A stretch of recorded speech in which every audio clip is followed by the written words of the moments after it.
Hello and welcome into the live stream for everybody tuning in on YouTube. It is so good to have you in here with us for the day. Thank you so much for giving me some of your time.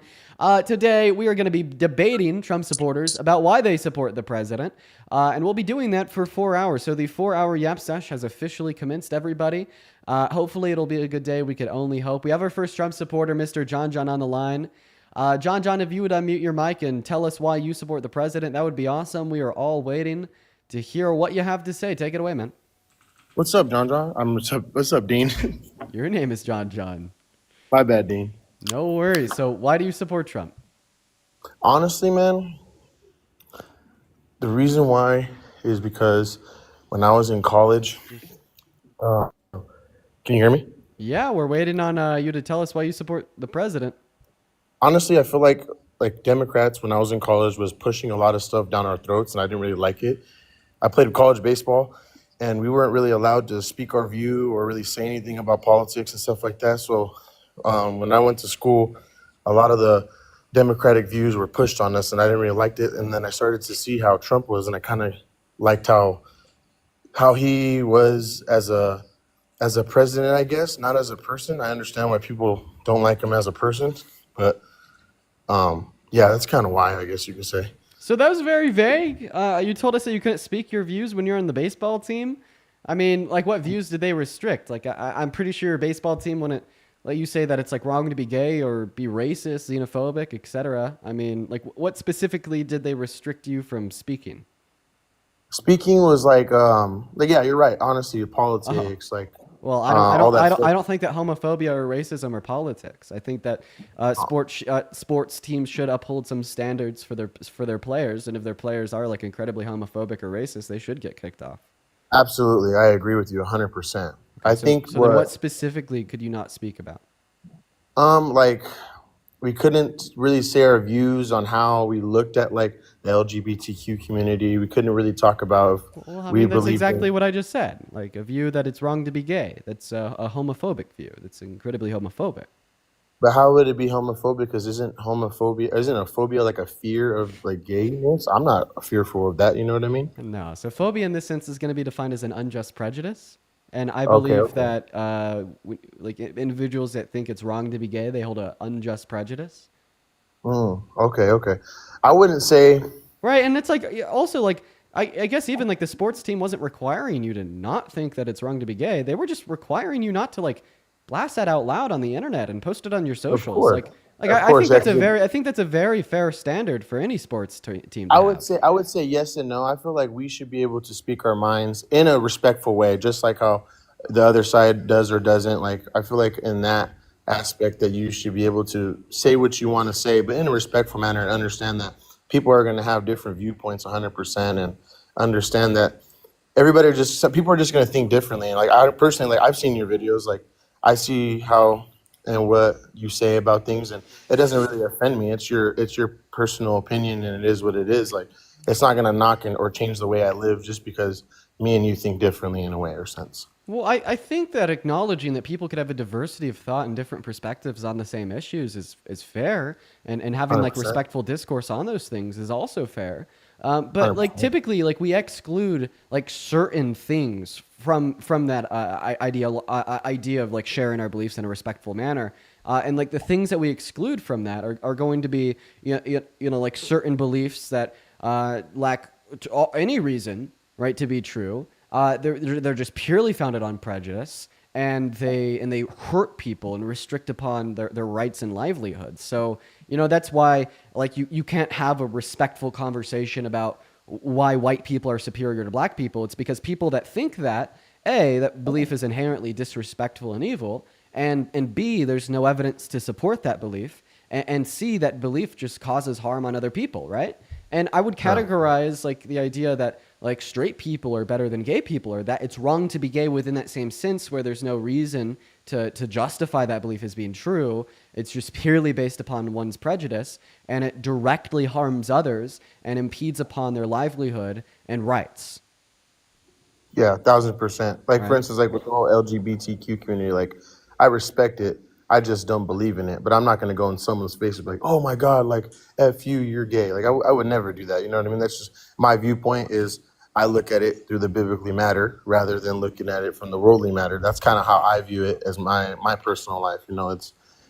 It is what it is. Like, you make I mean, I choices. guess that this isn't like necessarily the time or the place to have a conversation about that. Although I might just end up entertaining it because I'd like to prove to you that you're wrong. But like, still yet, I just don't think that it's wrong for like sports teams to uphold like standards of professionalism for their players. Can we agree there that it's okay for 1000%. okay? 1000%. So we can agree that it is okay for sports teams to uphold standards of professionalism for their players. Can we agree that it's unprofessional to target like 1/3 of our population based upon an innate characteristic of their being that they didn't choose, that they can't change, so that doesn't hurt you, and scrutinize for that, saying that they're lesser than? Absolutely. I don't think anybody should be less And than. By the way. that's what like the statement "being gay is wrong" means. So I mean, I get you. obviously, like we could agree, right, in the standard sense that it's not even like a crazy liberal take to say that players on a sports team shouldn't be able to publicly profess their homophobia. Yeah, I get what you're saying. Yeah, like, I feel like everybody has free will. That's the whole reason why Jesus Christ died on the cross. It's just No, he's and the way lagging you out. live your life You're lagging out, is. John. I really don't want you to lag out here. I really don't want you to lag out here because I want to have a conversation with you about the fact that you do think being gay is wrong. Can you hear me? Now I can. Okay, go repeat what you just said because you were Okay. lagging out when you were saying it. Okay. So, like, for instance, like, oh fuck, man, I kind of forgot what I was saying. I'm not gonna lie, man. I'm pretty fucking nervous talking to you, but it's pretty cool. But the way I was thinking was, what I was saying is like, everybody has free will in this world. Everybody commits sin. We're born sinners. Everybody just has a different journey. People think like, how do I explain it? It's kind of hard for me to explain. I'm trying to explain it the best, but like, for instance, like, my sins are my sins. It's my journey, my path. And people's sins, other people's sins, is their journey, their path. And I feel like everybody is given, that journey to uphold Jesus Christ's name, to I then don't meet him in the I next don't life. think that even under Christian beliefs or Christian theology that being gay is a sin. Really? Yeah, I don't think that's true. I mean, there's multiple ways we Okay. could go about this. So, I mean, the first way that we could go about this is by me just simply asking you to name the verse where it says that being gay on its own is a I sin. honestly, I'm not going to be that guy that just goes searches up on Google. I do not know it off the Right. top of my head, Right. So so so 100%. so so then like the second way that we could go about this is by this argument. Can we agree under the Christian worldview that God has designed the innate characteristics of ourselves? He designed us in our mother's wombs. I 1,000% agree. Now, can we also agree that there is a preponderance of scientific evidence and a lack of any evidence to prove the negation of the fact that being gay is an innate characteristic of our beings, and that our sexual orientations are ingrained into us and unchangeable? I feel like I wouldn't say you can't say it's interchangeable or it's changeable, not changeable, because people have been gay and then changed out of not being gay, and then people not being gay becoming gay. So The that's just reason misinformation. So I'm going to go ahead and assume that you're talking about conversion therapies. Tillich, thank you so much for the motorcycle. So that's going to be referring to like, conversion therapies, like, for example, Exodus International. They were really popular in the 60s, 70s, 80s, and 90s. And the largest conversion therapy, Exodus International, they shut down in the early 2010s. And all of these conversion therapies were ran by self-appointed ex-gay men that claim that they were gay and are no longer gay. But every single one of these large conversion therapies ended up being shut down by their founder, with their founder then coming out saying that they actually were never straight, they're still gay, and then they apologized for their atrocious crimes against the LGBTQ plus community.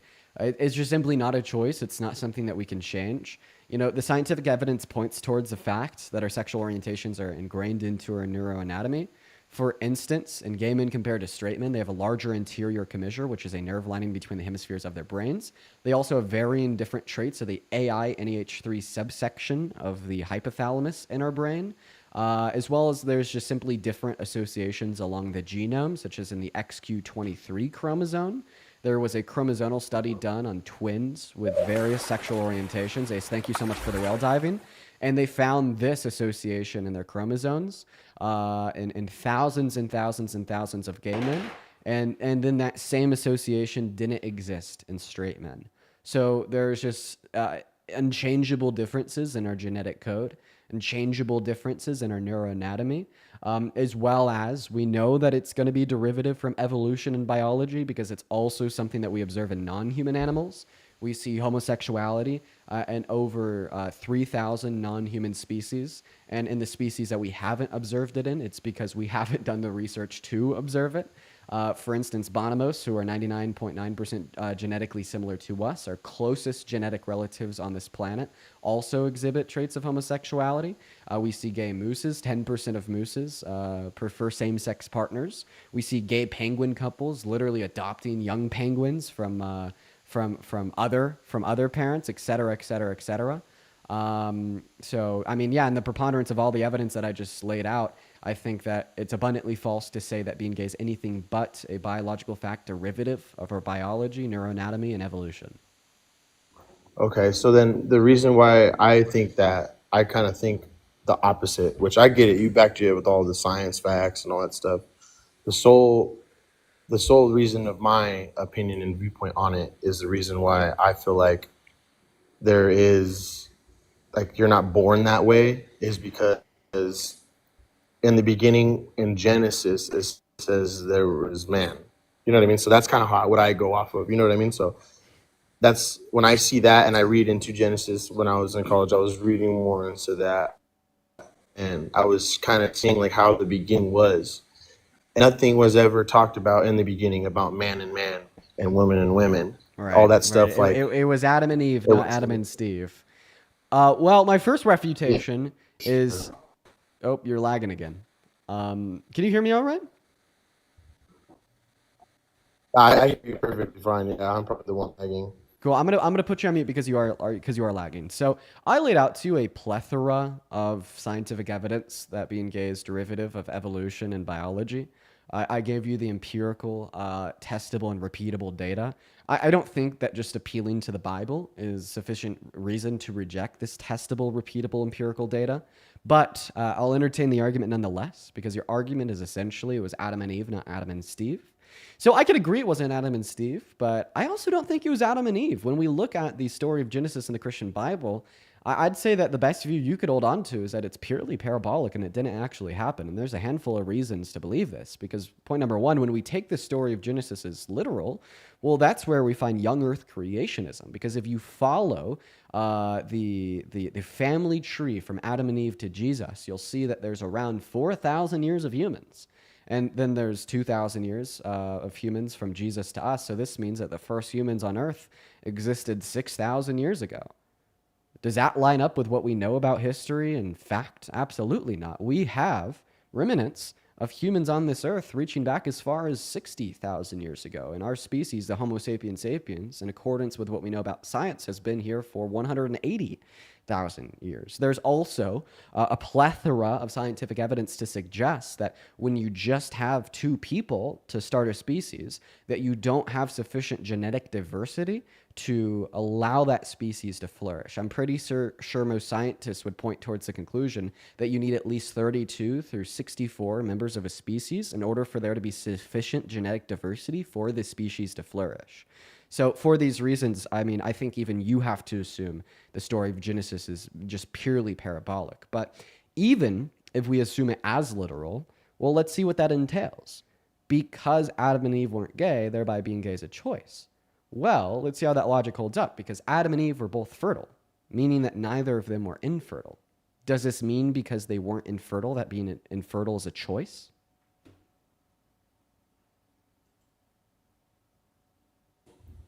Can you hear me now? Yeah. Okay. So can you rephrase? Can you re-say what you said last? You kind of lagged on that last part on Your my end. argument in a nutshell is that, well, they were both straight. Because they weren't gay, that means that being gay is a choice. Well, they were both fertile. Does that mean that being infertile is a choice?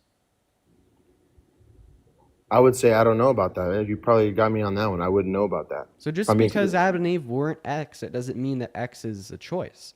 And I mean, like we could run this argument all day long, right? a thousand percent. Yeah. Because think about it. Like they add two eye colors. Well, there's more than two eye colors. So does this Yeah. mean that any eye color that wasn't possessed by Adam and Eve is a choice? No, Okay, they had two shoe sizes. There's much more than two shoe sizes. Does this mean that any shoe size beyond what Adam and Eve possessed was a choice? No. Okay, Yeah. so even though they might have only had one sexual orientation, does this mean all other sexual orientations are a choice? Following your logic, you'd say yes. Following my logic, I'd say no. Whose logic should we trust more? The logic that implies that the color of your eyes and the size of your shoes are a choice? Or the logic that says they're not a choice, but rather biologically ingrained into your being? I understand what you're saying, but then again, the reason why I respect really you know, up and down, left You're and lagging, right. man. You're lagging, man. You gotta like disconnect your Wi-Fi. You gotta fix it. You got Maga Mobile. I apologize for cutting you off, but we just literally can't make out what you're saying. Can you hear what I'm saying now? Yes, go ahead. Okay, maybe if I'm closer to my phone, that probably helps a little bit better. But anyways, Max, thank you for the I follow, give Sean. you respect, man. I respect you 100%. You have all the scientific ins and outs and all that stuff, which is awesome. But see, the thing is the reason why I disagree with what you're saying, even though you back it up, is the reason why I disagree with what you're saying is because there hasn't been a single scientific fact or scientific test or scientific anything that has disproven what God has said in the Bible. 1,000%.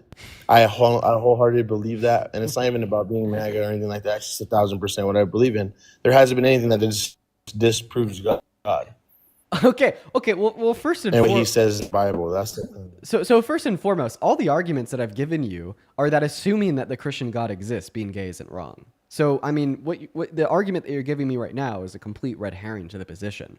Because in totality, my argument this whole time is that even if the Christian God exists, being gay is not wrong.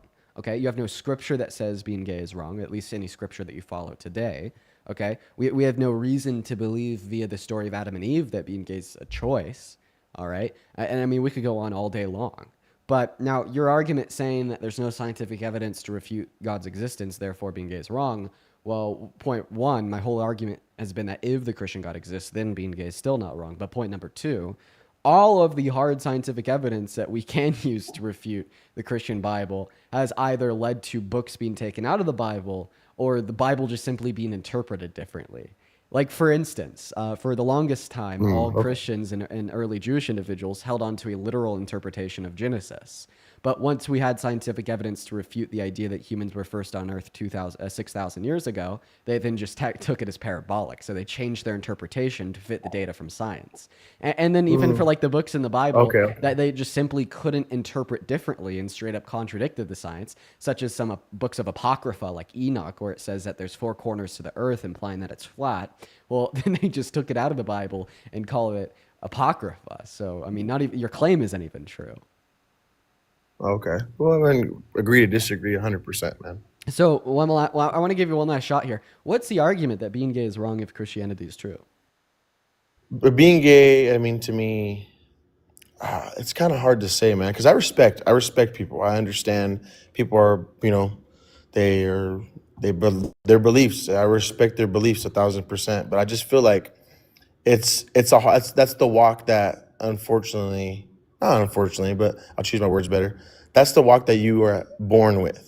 That maybe that is the testimony that you got out of that to show that God can really change the difference. Change that into something good. You know what I mean? Do you get what I'm saying? Kind of. So now you are. So you're still not given an argument that being gay is wrong according to Christianity. But there's one valuable thing that you did just say. You just said that they're born with it. So you think that individuals are born gay. So earlier you agreed that God designed the way that we were born, right?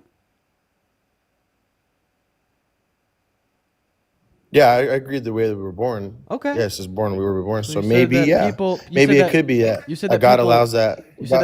You said that people were born gay, and you said that God designed the way that we're born. Now, just to clarify, you're a Christian. You do think that God is perfect and all good, right? Absolutely. Okay. And because he's perfect and all good, he can't possibly make a mistake or do something bad, right?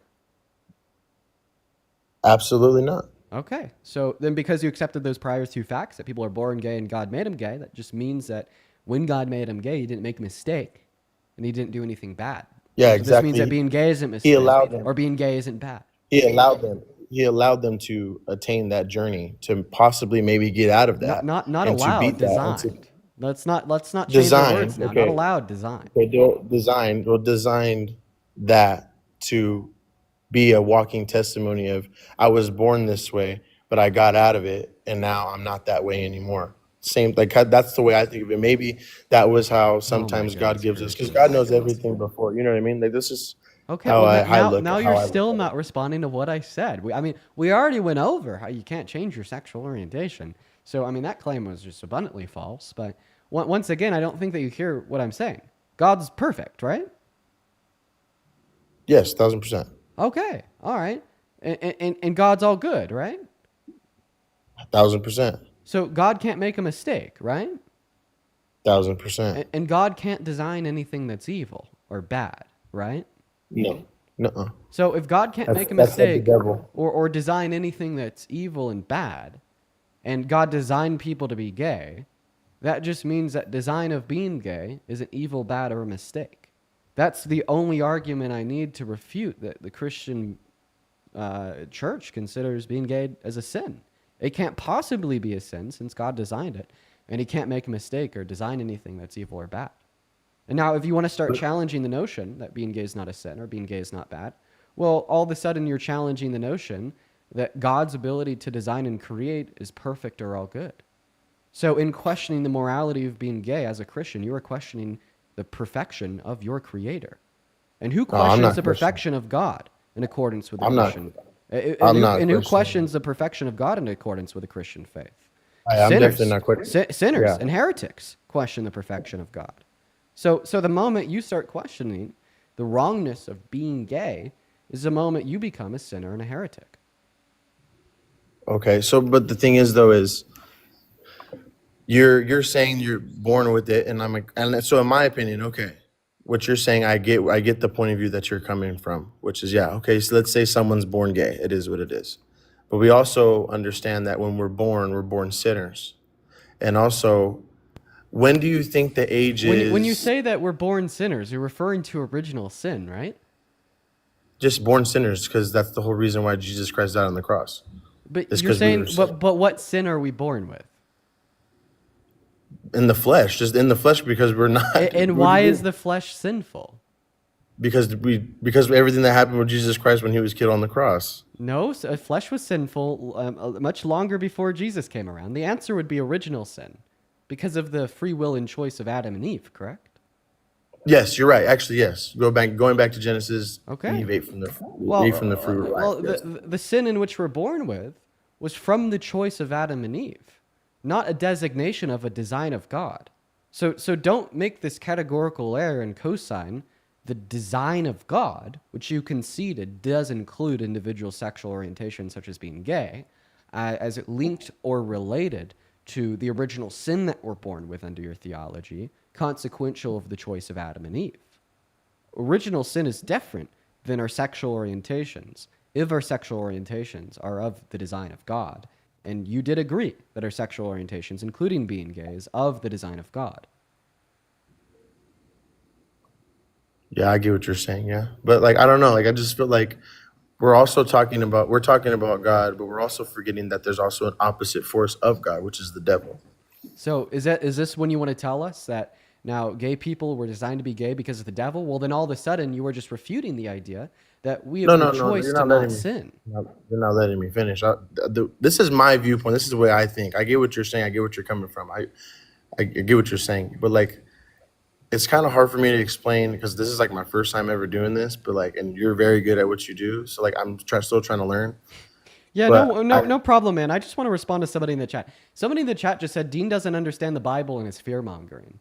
I really hope that you guys don't think I'm fear mongering by saying that it's not wrong to be gay. I'd imagine the only people that would instill fear in is very homophobic, bigoted people. But go ahead, John John. no, yeah, no, for sure. Like, because going back to Genesis, then so you've read the Bible as well, right? Yeah. Okay, so what comes with the tree of knowledge of good and evil? What Um, is under that umbrella of the knowledge of good and evil? the ability to sin. The ability to sin, right? Yeah. But So by the way, This just means that when they ate the apple, they didn't have knowledge of sin or the ability to sin. So if they didn't have the ability to sin prior to eating the apple, then how do they have the ability to eat the apple, given that eating the apple was a sin? Because God gave them a choice. So we could get into theology. I think that free will is actually consistent with a view where individuals don't possess the ability to sin. The same way that possessing free will is compatible with the view that we don't possess the ability to jump to the moon and back. But I mean, I don't think that we need to get super deep into the philosophical conversation. At the end of the day, you're just saying that being gay is a sin, even though the Bible doesn't say that being gay is a sin. And I think for that, you're just imposing something that you believe on top of the text, which is unruly. I mean, agree to disagree with you, man. 1,000%. I respect what you said. I hope you respected what I said. I don't respect what you said, but I did have a respectful conversation with you. I don't think that bigotry should be 1,000%. respected. 1,000%. All right, it's on whatever you say, man. Yeah, man, go read your Bible and consider my arguments. We're gonna move on to the next guest. If you're in that queue, make sure that means that you support Trump. We're gonna get you up on the live right now, y'all. I honestly, I really do miss having conversations with people that think being gay is wrong about why so, because I think that all arguments for that conclusion are like very bad and very easily refuted. Let's go and get that next guest, Captain Morgan, up on the live. Kathleen, thank you so much for the $12 over on PayPal. Thank you so much for the love. And I will check my Twitter DMs. You got that, Kathleen. Show some love to Catherine down below in that chat. Not Kathleen, Catherine. Let's get at least 100 Catherine W's. As well as Andrew, thank you so much for the $20 over on Venmo, saying so refreshing to see an educated, logical, critical thinker with a gift of jab. Keep up the great work. Appreciate you for the love, Andrew. Let's get 200 Andrew W's. And then also Stephanie with the $10 over on Venmo. Thank you so much. Sienna with the $5 on Venmo. And Jay with the $10 saying love what you do. Thank you, Jay. As well as Lauren with the $15. Lauren requested that I do not read her donation out loud, so that's something I will not do, but thank you so much for the love, Lauren. We are going to get that next guest loaded into the box, and Lauren, seriously, thank you so much for your kindness. Show some love to our donors down below in that chat, everybody. I do really appreciate you guys so much for the love. What's going on, Chris? Do you support Trump? Hello, Dean. How old are you? I'm 21. All right. Are you MAGA? I wouldn't say I'm full MAGA, but Would you say that you support Trump? I would say I would support him over Kamala or Biden. Kamala. Okay, all right. So why do you think Kamala Harris would be doing a worse job as the president if she was elected? I don't necessarily know too much about policies, Obviously. to be fair. No, because if you did, you wouldn't have made that claim. That's what we're here to talk about, though, so that's fine. Take it away. But just overall, from what I've seen, I just feel like he's more authentic and transparent than the other side. Let me give you a conditional. If Donald Trump lied more than Kamala Harris, then would Donald Trump be less authentic than Kamala Harris? Yes, that would give way for that. Okay, so we know that Donald Trump told 30,000 lies during his first administration in under 4 years. And we also know that Donald Trump has been telling the largest lie that any sitting president has ever told with his denial of the outcome of the 2020 election. And remember the conditional that you just agreed to. If Donald Trump lied more than Harris, then he's less authentic than Harris. You now have a burden of proof to show that Kamala Harris has lied more than the man that told 30,000 lies in 4 years, and the biggest lie that any sitting president has ever told with his denial of the 2020 election for 4 years. If you cannot refute that and demonstrate that Kamala Harris has lied more, then you'd have to concede that she is more authentic than Donald Trump. Well, I can't really count up all the lies, to be honest. I think both sides lie, to be fair. Can you agree on that? I think that both sides lie, but I think Donald Trump lies more. And if you can't refute that argument by counting up all of Kamala Harris's lies, we could reframe this. I would love for you to demonstrate to all of us what her largest lie is. Well, I was mainly referring to their character. I feel the lies are going to be a test of their character and authenticity, because remember, authentic people don't lie. Right. But I think when Trump speaks, he kind of he goes off script and he speaks more directly to people. And I feel like Kamala kind of has this, and Trump and Biden had the same, they just kind of kept saying the same things. And saying the same things. Well, I think that Donald Trump is just completely incoherent. I don't really know what to tell you beyond that. He's just absolutely just so terribly incoherent. Honestly, I think that he should try to stick to his script, because when he goes off script, you just don't even know what he's saying, which I think just makes him like a very old guy that is completely delulu. Like let me play you a clip. This is a voiceover that a woman made of a speech that Donald Trump gave last week. And the reason that I'm going to play you this voiceover from a woman is because it detaches you from Donald Trump's voice, and it'll make it sound a little bit more crazy. So let's go and listen to this together. This is a voiceover of a woman repeating exactly what Donald Trump said a week ago. The other night, you buy a house, they have a faucet in the house, and the faucet, the water doesn't come out. They have a restrictor. In areas where you have so much water, they don't know what to do with it. You have a shower head, and the shower does it. The shower. You think, it's not working. It's not working. The water is dripping out, and that's no good for me. I like this here, listen, I like this hair nice and wet. You have to stand in the shower for like 20 minutes before you get the soap out of your hair. And I put it, I think, and it sounds funny, but it's really not. It's horrible. And you wash your hands, you turn on the faucet, no water comes out, and you're washing, the water barely comes out. This was done by crazy people. And I wrote it off, and I got it approved in Congress, so they can't just change it because I did it in my first term, and everyone was so happy. And then one of the first things that Biden did when he came back was put the restriction on showers, toilets, and sinks. Put this and washing machines and the washing machine. They give you like a quarter of this bottle, and you do your clothing. And people needed 10 of these bottles. And then the people came to me from Whirlpool. They said, we can't make a machine that's competitive. We can't make a machine, and it doesn't work right. They don't let us use the water. Do you have any problems with water? No! We have so much water, we don't know what to do with it. You know, it comes down from heaven, right? And I approved all of that. The washing machines, the whole thing, the dishwashers. That was the other one. They give you like this much water right up to there to do your dishes. So people, you know what they do? They keep pressing the button. So they just keep doing the dishes 10 times. They end up using more water than you would have used if you did it right in the first place. So all of that stuff has been written off. It sounds crazy. It's the little things. The straw. I let you go back to a plastic straw. I was tired of having straws melt in my mouth. You know, it wasn't working. The paper wasn't working so well. So these are the little things that I did. The other night. So that's coming. You could find Donald Trump giving the same speech by going on Google, type it in. President Trump visits Florida's alligator Alcatraz on Ochpee, Florida. This was on July 1st. I'm also going to go ahead and play you one of his rants about sharks and batteries. So these are just like. So I said, let me ask you a question. And he said, nobody ever asked this question. And it must be because of MIT, my relationship to MIT. Very smart. He goes, I say, what would happen if the boat sank from its weight and you're in the boat and you have this tremendously powerful battery and the battery's now underwater and there's a shark that's approximately 10 yards over there. By the way, a lot of shark attacks lately. Do you notice that? A lot of shark. I watched some guys justifying it today. Well, they weren't really that angry. They bit off the young lady's leg because of the fact that they were not hungry, but they misunderstood who she was. These people are crazy.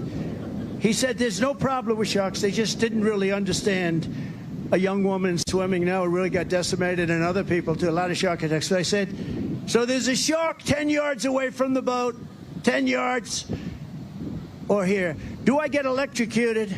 If the boat is sinking, water goes over the battery, the boat is sinking. Do I stay on top of the boat and get electrocuted? Or do I jump over by the shark and not get electrocuted? Because I will tell you, he didn't know the answer. He said, you know, nobody's ever asked me that question. I said, I think it's a good question. I think there's a lot of electric current coming through that water. But you know what I'd do if there was a shark or you get electrocuted? I'll take electrocution every single time. So maybe Donald Trump should be sticking to his script because this guy's absolutely fucking lost it. So, all right. So I get what you're saying. Like, there's times when he rambles and makes no sense. And like I said, like I don't watch this stuff enough to really like see that on either sides. I kind of just see stuff on media. But like I'm just overall, like regardless of that, because I think both sides do that all the time. Like the main reason I see him as more authentic is just like I think he's just like more consistent overall. Like, and Donald he like Trump's not consistent. No, not at all. He said that he's going to build a wall between America and Mexico and stick it to Mexico. He ended up building 50 miles and stuck it to American taxpayers. He said that he was going to slash the price of groceries on day one. They increased for the first 4 months of his term. Oh my goodness gracious! 1 second.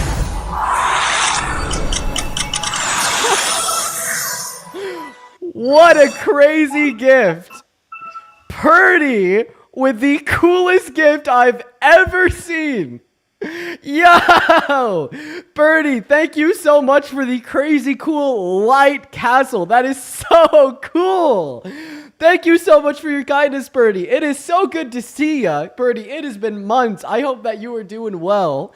So that's Queen Purdy for anybody that doesn't know Purdy. She used to be in here hanging out with us all the time. A very like OG member of the Dean Team Dream Team. I really appreciate you for that love, Purdy. I want to see a couple thousand Purdy W's down below in those live chats while we're letting this guest respond to what we have to say here. But no, seriously, thank you for that crazy cool gift. Holy crap, Purdy. Thank you. But anyways, to pick up where I left off, you said that Donald Trump was consistent. He lied about, he said he was going to build a wall between America and Mexico, then stick it to the American taxpayer. He built 50 miles and stuck it to the American taxpayer instead of Mexico. He promised us an infrastructure bill, couldn't get it done in 4 years. Biden got it done in 1 month with a worse split in Congress. He said that he was going to slash the prices of groceries on day one so fast our heads will spin. They increased for 4 months following day one. He also said he would end the war in Russia and Ukraine in 24 hours. It is now the most emboldened it has ever been. Not to mention the inconsistencies regarding Epstein. These inconsistencies are so bad that now we even see Trump supporters turning on him. Inconsistencies such as promising us the Epstein list and then never releasing it. Inconsistencies such as saying that there was a client list and now saying there is no client list. Inconsistencies such as purporting conspiracy theories that Epstein didn't unalive himself, now saying that he did unalive himself. Inconsistencies all day long, and I could continue to talk. He is the most inconsistent con man liar that has ever sat in the Oval Office of this country. Okay. So, like, I don't fully disagree with you on most of those things. Like, there's a lot of, like, when I meant consistent, I more meant, like, in his character and his ideals. Like, it doesn't seem like he's, like, a different person over the years when, like, Kamala and Joe Biden kind of do seem like they're, like, they have, like, a, they, like, change their character. He's so inconsistent with his character, too. He says he has a character of a patriot, but then calls for the termination of the Constitution. He says he has a character of being hard on crime, but then pardons people that try to kill cops, and he calls them patriots. He is a character saying that he cares about children, but then removes 17 million Americans off of Medicaid, including those with children 15 or older. He says that he cares about life, but then he passes policy, which has led to life being treated like non-life. Not to mention he's been held civilly liable for rape. I mean, we could go on about he's consistently inconsistent almost, and we could go on about these inconsistencies all day long. Okay. All right. Well, like I probably think that both sides have more inconsistencies than consistencies as a whole. So I'm not gonna. Please show me more glaring inconsistencies in Kamala Harris, because remember the proposition that you're trying to defend here is that if Kamala Harris was president right now, things would be worse off. What is a worse inconsistency that exists in Kamala Harris than maybe Donald Trump claiming that Epstein had a client list and now claiming that Epstein doesn't have a client list, or claiming that he's a patriot, but then trying to overthrow the results of a presidential election and explicitly calling for the termination of the Constitution? Like, I'm not necessarily claiming that, like I don't know what would have happened. I don't know who would have done better, who would have done worse. I just overall in like I would support him as a man just because of, like, as a human, for just seeing how his character has been. And his character is something that no human should support. He's an adjudicated rapist that is boasted about perving on 13-year-old naked teenagers. Well, that type of stuff, like, is horrible, like, no question. Right, which means that he's not a human you should support. But, like, that's a tough question there. But the thing is, it shouldn't be tough at all. You said you support his character. We obviously shouldn't support somebody with a character like that. Right. I don't support that part of the character. Okay. And well, this is like saying that you don't support the part of Hitler's character where he was a genocidal maniac, but the part where he was really good at painting, you do support that. Well, I mean, like, I guess. Like, what do you mean painting? Like actual paintings? Yeah, actual paintings, man. I mean, sure, yeah. Like Oh support. my Like goodness maybe the guy gracious. should have been a professional painter, and that would have been better, right? No, but look, my main gist is that like when Trump got shot and like he stood up and like was able to like be brave in that moment, like that like that won me over a bit. And because like you could see the true character in that moment, Oh my God. like You know, you I say hate like to be that guy. patriotism. If you look at pictures of his ear before and after the shot, there's literally no difference. I find that suspicious. Sleepy, thank you for the galaxy. And I'm not usually one for conspiracy theories either, but it's so damn suspicious that his ear literally does not look different. I never dabble in conspiracy theories. And I understand this might be dabbling in conspiracy theories, so I'm not going to make a definitive claim. I'm just going to say that was suspicious as fuck.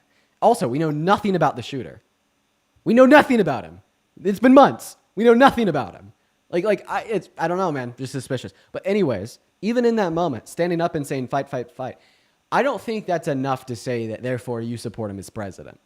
Because after yelling fight, fight, fight, what has he done with his presidency? He's fulfilled all 14 characteristics of fascism. He's regressed women's rights. He's regressed protections for minority communities. He's literally pulled 17 million Americans off of healthcare, and he's only emboldened conflicts overseas. I think he's a performer, and he's a very bad performer that only cares about himself and his rich buddies. And he loves to benefit himself and his other rich buddies at the detriment of everybody else.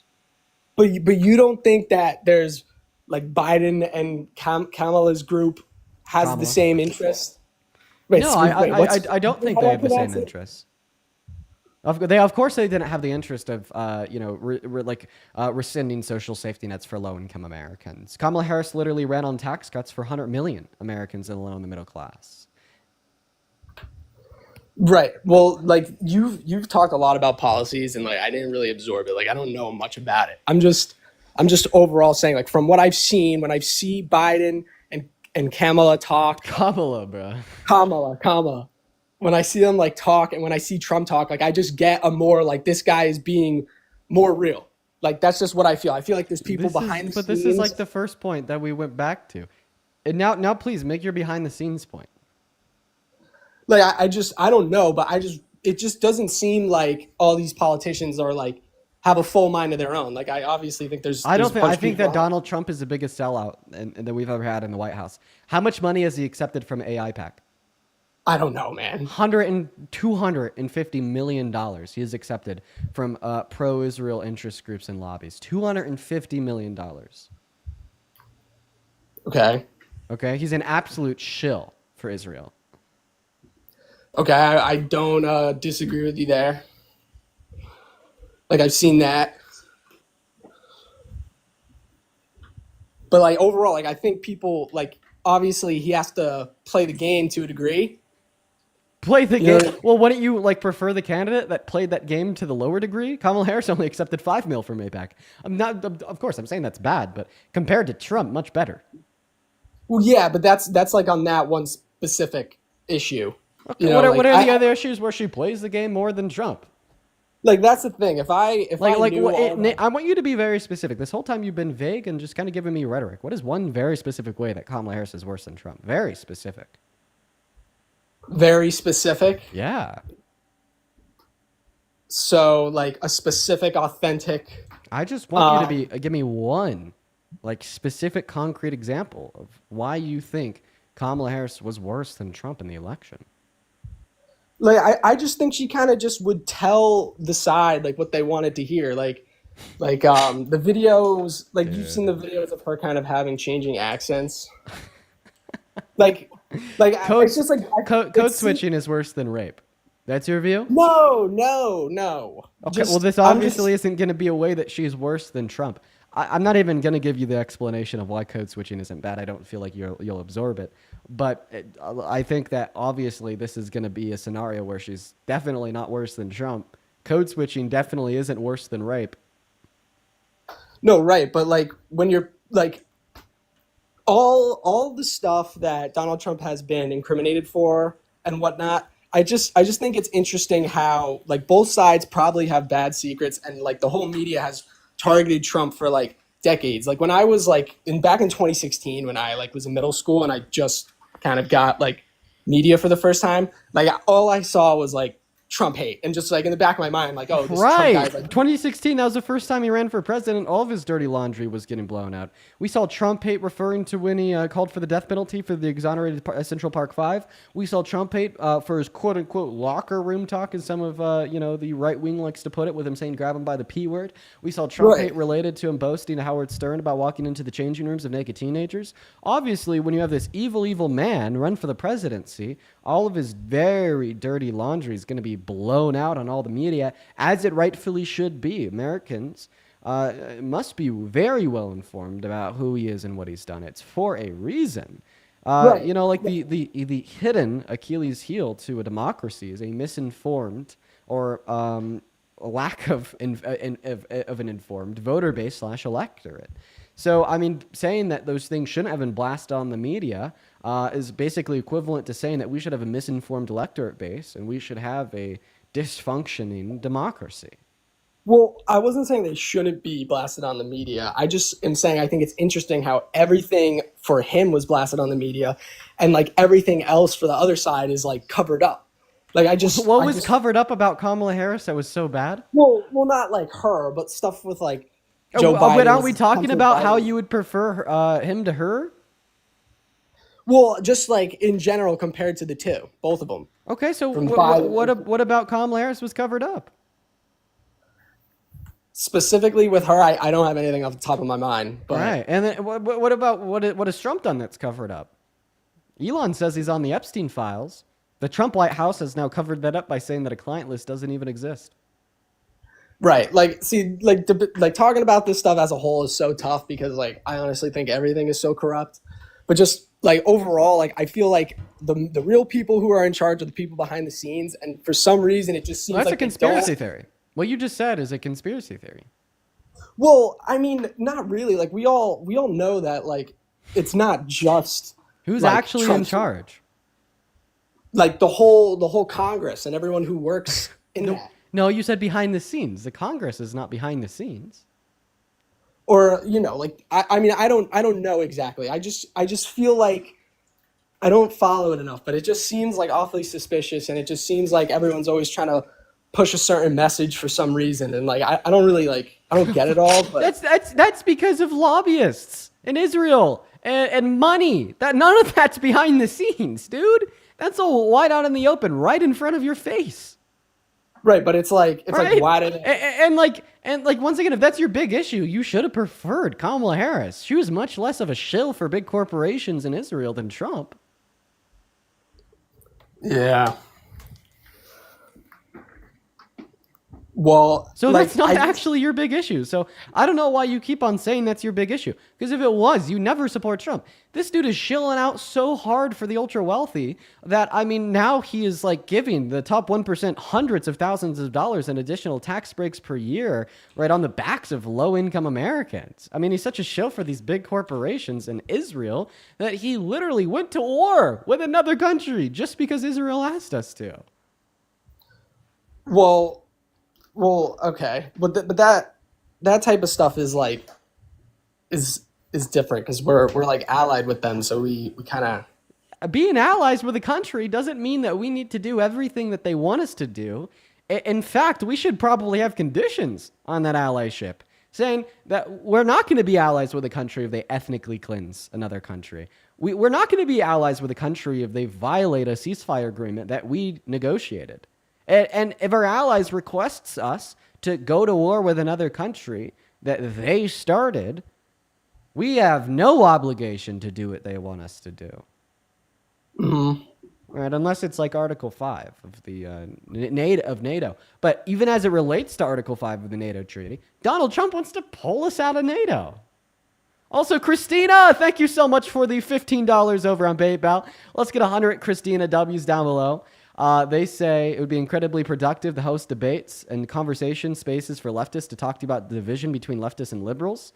I agree. I think that would be a good idea, Christina. Thank you for the $15. Show some love to Christina down below. I'd also like to quickly thank James for the $20. Thank you for the love, James. Let's get 200 James W's down below. James says he's more authentic.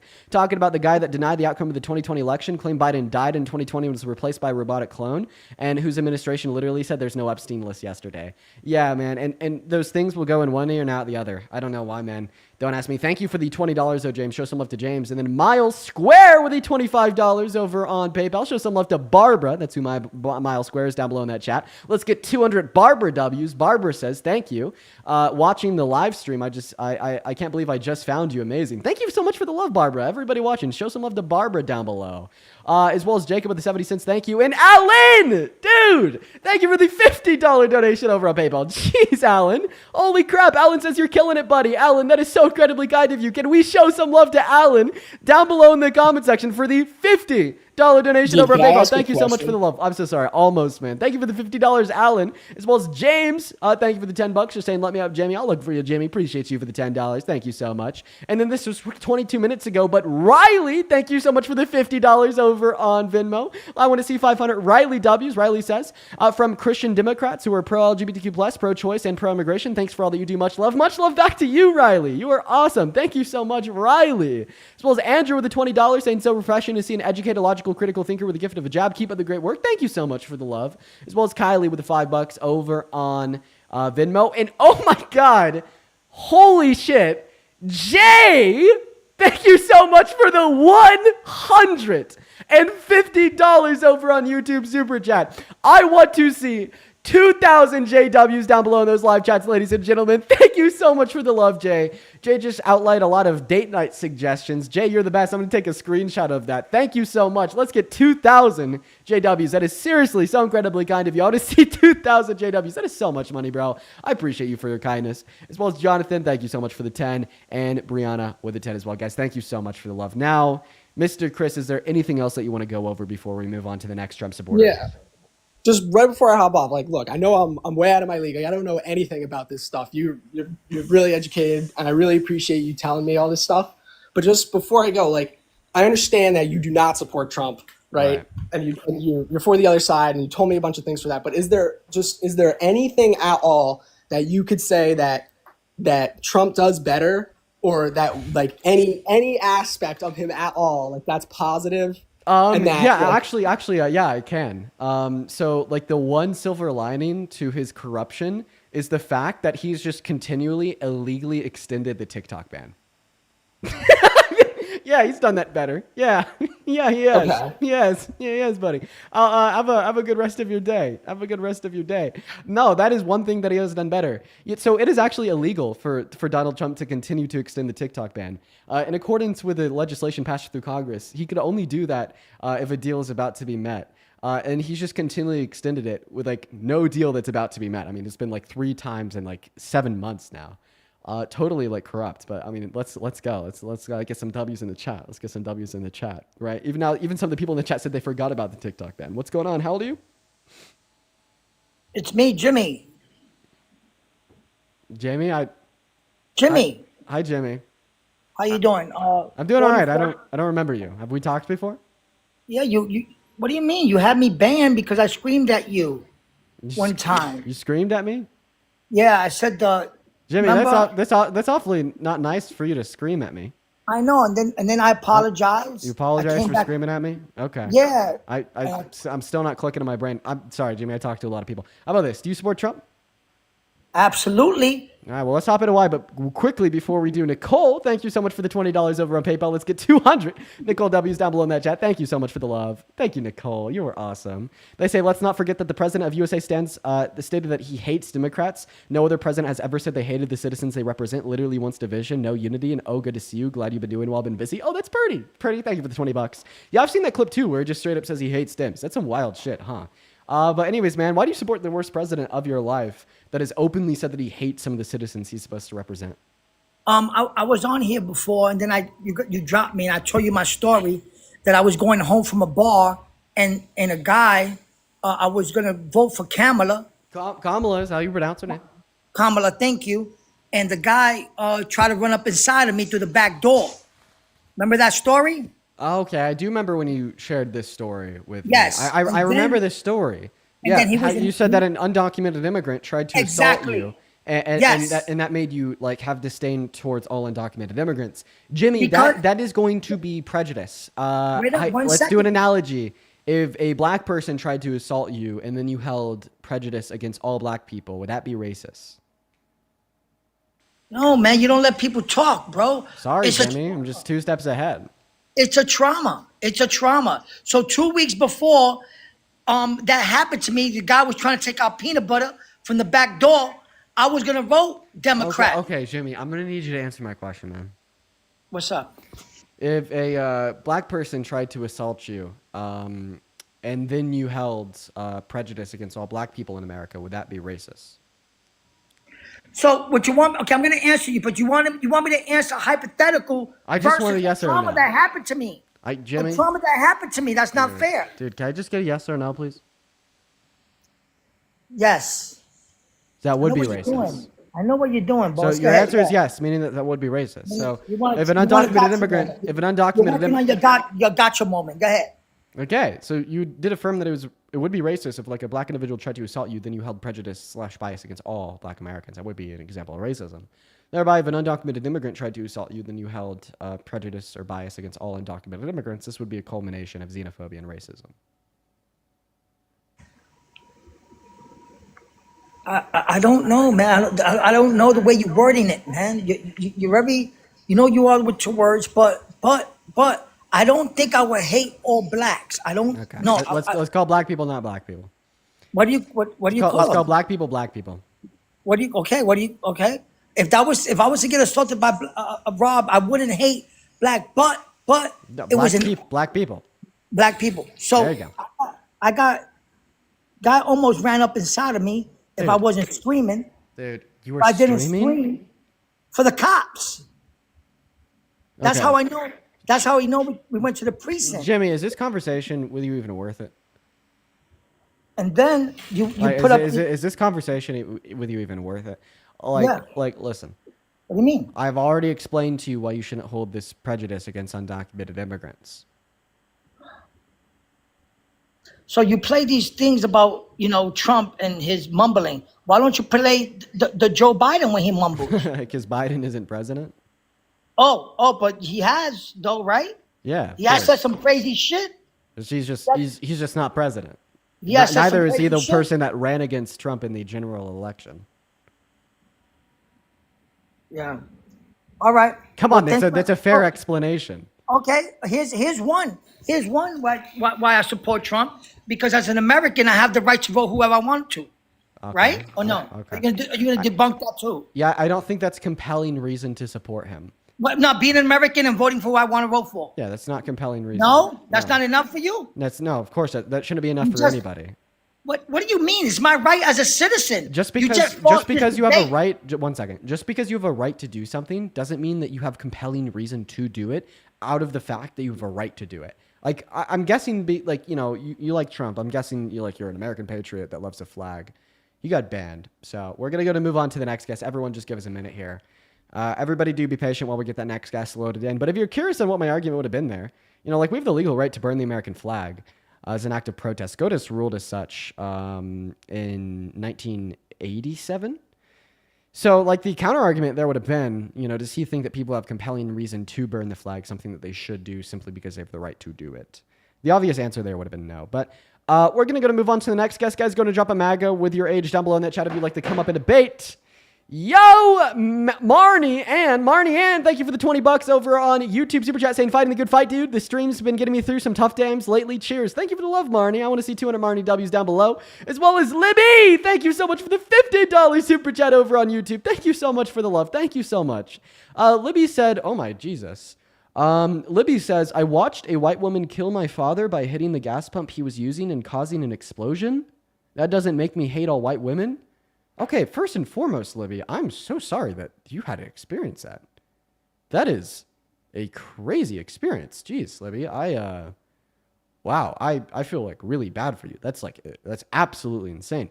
No, but I mean, still, yet the point that you're making there, that doesn't lead you to the conclusion that you should hate all white women. That's absolutely true, right, Libby? But I'm really sorry for your loss and for that incredibly traumatic experience. Please show some love to Libby down below. Welcome in, Rachel. Do you support Trump? No, I don't. All right, I just sorry. want to come in here and say lies that my son. I appreciate you loves so much for the your love, debates. Rachel. You were awesome, Rachel. You were awesome. Rachel said that they like what we do and that their son loves the debates too. Thank you so much for the love, Rachel. I did remove you because we are just going to move on to the next Trump supporter, but thank you so much for the love, Rachel. You are phenomenal, and so is your son. We're going to move on to the next guest right now. Go ahead and hop in that queue if you are at least 18 and support Trump and you are ready and willing to come up here and debate. Keep in mind, we are just looking to talk to Trump supporters, as well as Melody with $5 over on PayPal saying, I appreciate what you're doing. Keep fighting the good fight, Melody. Thank you so much. As well as Keeley, that is Keeley, with a $15 over on PayPal saying, I work in financial field and all financial representatives I work with are pro-Trump. However, they've been real quiet since the BBB. Dude, I don't get it. I don't get it. But good on them for being quiet. They need to shut the hell up. That's right. As well as if you're watching and you would like to support me, y'all, you can find my Venmo, my PayPal, in the link tree in my bio. I get 100% of the proceeds over there. They'll go straight to me, as well as you get a notification at the top of this phone. I will be able to read off your name as well as any and all attached messages. You could also find the Venmo and PayPal and the pinned message over on the YouTube stream. Welcome in, Braden. Do you support Trump? Yes, I do. How old are you? I'm 25. Great. So why do you support the worst president of your life? Well, actually, I came on here because like something you said earlier kind of bothered me. So earlier you was talking, I think it was Chris was on the screen, right? I don't remember who Chris was. What did I say that bothered you? Anyways, you said that Trump went to war, right? You said Trump went to war. Yeah. For another country, Yep. Israel. That's not a fact. Okay. Give the argument. It was a tactical strike. So, I mean, we hit them, they tried to hit us. I'll consider that war. Right, but the government, Trump has to get approval from Congress to start a war, right? Okay. I have a question. If we said that we had control of Russian airspace, we knew where Putin was hiding and we could take them out, but we won't, as well as we think that Russia needs a regime change, and we dropped nukes on locations in Russia, sorry, not nukes, bombs on locations in Russia, and then Russia sent missiles to our military bases in the region, but we intercepted them, would you consider that to be an act of war? Would that be war between America and Russia? No, that's a military conflict. No. Okay. All right. Well, then maybe we just have significantly different definitions of what war would be. I have a question. No, you can- when you can look it up, though. Japan dropped missiles on Pearl Harbor, did that start a war? Absolutely did. I'm not saying that Okay. it couldn't So start bombing a war. places Hold in on, other hold on. countries is I'm not the saying start it of a couldn't war. start a war. So the It moment we could bombed start a war. Iran started a war. Absolutely could start a war. Okay. Absolutely. Well, so then, what is the contingent necessary factor that would start the war? I think you're not getting what I'm saying. Like, obviously, I agree. Like, it can start a war, but it did not. So then, what's a It didn't necessary start a war. factor that is required to start a war? That's fair. That's fair. Okay. All right. I Why do don't you support know. Trump? I would say my biggest thing with Trump is like the guy said earlier, he's authentic, and what I mean by hold Oh, my on, goodness gracious. and what I mean by authentic is like, yeah, maybe he lies. I think both sides lie, Okay. but like he's always himself, and like he's always going to be himself, and like I feel like because like I feel like the other side just puts on this persona. And they have like their lines they say, but no, he just says what he has to say. It's on his mind. Okay, let's assume that what you're saying is true, and that he truly is authentic, and he is just himself. Sure. Well, this just means that his authentic self is absolutely terrible. Authenticity doesn't always mean that they're going to be a good pick for any job, especially the Oval Office. This shouldn't be a pro in your book. Because if we assume that he's just being super authentic, okay, well, then he's authentically hateful. He's authentically apathetic. He's Sure. authentically vindictive. He's authentically anti-American. He's authentically anti-low-income American. He's authentically pro-more conflict. He's authentically for division. He's authentically for hate. Okay? So- we shouldn't so do accept you- any of these. We shouldn't accept any of these authentic attributes of his character. Okay, so do you agree with like no tax on overtime? Yeah, bro, I do agree. No tax on overtime. Yeah. Okay, well, that's a good thing that he did, right? No, well, I mean, when we look at the 831 pages of the Big Beautiful Bill, according to projections done by the University of Pennsylvania, their business school of Wharton, which Donald Trump graduated from, by the way, they tell us that the BBB will reduce the taxes on everybody making over $51,000 per year, but everyone making under will see an increase in their taxes. And this doesn't even begin to expand and talk about the 17 million Americans that are going to lose Medicaid or the 3 million Americans that are going to lose SNAP. So I feel like a lot of those are like obviously not all of them. I feel like a lot of them are just like fraud, right? Like, and I feel like that's a lot of what's going on with those millions of. Now, obviously not all of them, but Can you know we, what can we I'm saying? agree Like, that that's just a feeling that you have no reason to actually find Yeah. to be the case? yeah, absolutely. So then That's a why feeling. why do you feel this way? Because the TV told you to? Like, just be honest. No, because it's true. Why do you think it's true? Like, come on, you're just talking. You're just saying words. You're saying words, man. No, I'm not just saying word. Hold on, I'm gonna look it up. Cool, man. Look it up. ZZS, that is ZEZIUS with the $20 over on YouTube Super Chat. Thank you for the love, ZZS. ZZS says, what's going on? This is my contribution to society since I work too much to have to argue with all the Trump supporters in Texas. You don't need to thank me, but I do love you, Dean. I'm going to thank you anyway, ZZS, and I love you too. Thank you so much for your $20 donation. That is incredibly kind of you. I want the 13,000 viewers in that TikTok live stream to be showing some love to ZZS right now, y'all. As well as Abigail. Thank you for the $13 over on PayPal. Abigail says, a huge fan from the UK here.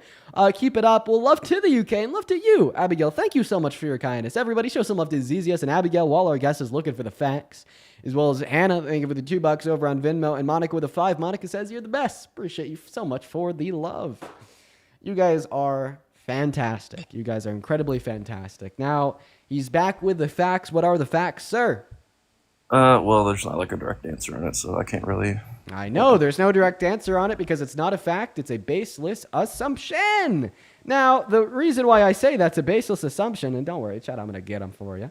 The reason why I say that's a baseless assumption is because the people that it's kicking off of Medicaid is individuals who, A, don't meet the administrative burden to file the adequate paperwork to prove they work 80 hours a month. B, people that don't work 80 hours a month. The thing is, And like, C, all they have individuals to that do fall is above a provide- new federally imposed income cap of $16K per year. These are people Okay, that aren't but- committing fraud. These are everyday low-income Americans that need those Okay, benefits but- to survive in the American economy. Now, for They're- you to they're- say that they're just but all they're committing not. fraud is not just abundantly false, but it is very hateful propaganda aimed to justify stripping low-income Americans away from the benefits they need to survive, including their children, as long as they're 15 or older. That's an incredibly hateful and harmful snippet of okay. misinformation propaganda. Okay, so By the way, People- they're you didn't just- listen to anything I just said because you were trying to interrupt me the whole time. Can you repeat what I just said?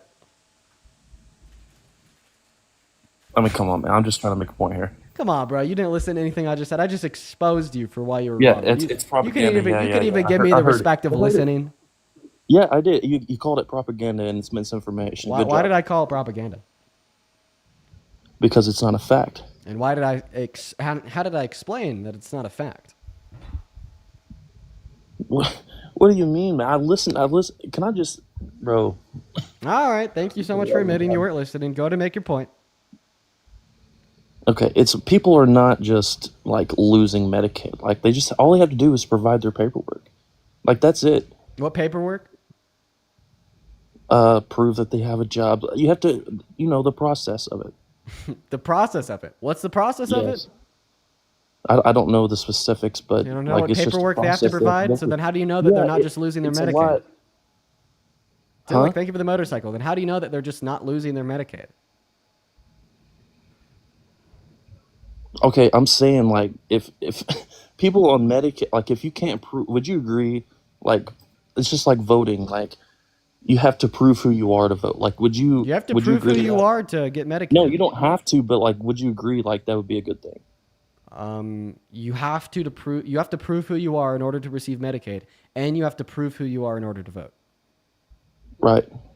Already. So that's all- That's that's not what all the you- BBB did. The BBB didn't just make it so individuals at Medicaid have to prove who they are. That's not true.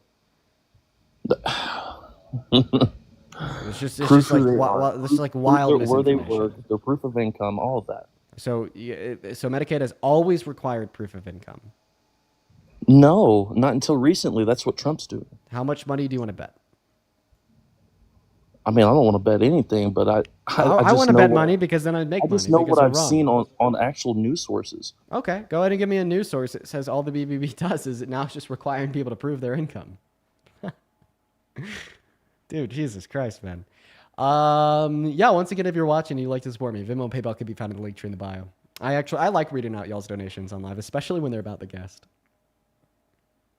Yo, Disaster. Thank you so much for the $5 over on YouTube Super Chat saying, I guess being liberal Andrew Tate didn't work out for you, huh, you little invertebrate. Somebody's very mad, but they donated me $5 to be mad. $5. I'm like half of my way to a nice steak dinner, buddy. Sirloins around here, they cost $8, bro. Come on, donate me 3 more so your hate can materialize into a USDA choice grade sirloin steak for me tonight. All right, while this person is looking for the facts, we are going to go ahead and get that next guest up here. We'll get 2 people on the live. Everyone just be patient. We're going to get Josh Williams loaded in. And yo, Disgusted Veteran, my man, with the $100 donation over on YouTube Super Chat. Thank you so much for the love, Disgusted Veteran. Let's get 1,000 Veteran W's down below. Veteran, thank you so much for your kindness. Seriously, bro, that is so much money. I do not deserve your kindness. Veteran says, how does your generation feel about America's double standard? Pam Bondi, binder photo op was just a pathetic joke. Keep fighting for your people, sir. That was just a pathetic joke, Veteran. Pam Bondi said that she had the client list and she gave it to all these influencers with their little binders for their photos. Turns out, according to the FBI, it was a big lie. Thank you so much for the love. Now, welcome in, Josh. Do you support Trump? Yeah. How old are you? 18. All right. And why do you support the worst president of your life? I mean, why do you think he's the worst president? Yeah, for sure, man. Not only does he have bad policy that negatively impacts and harms millions of Americans, he's an adjudicated rapist, 34-count felon that tried to coup an election and called for the termination of the Constitution. Well, how's that? How do you figure? How do I figure? Because he explicitly said that the outcome of the 2020 election would warrant the termination of all rules, regulations, and articles, even those found in the Constitution. He posted this on Truth Social in December of 2022. And I figured that he tried to rig an election because he admitted to trying to rig the 2020 election and steal it with Joe Biden by installing fake votes for himself in Congress. He admitted to faking votes? Yeah, he did. When? When?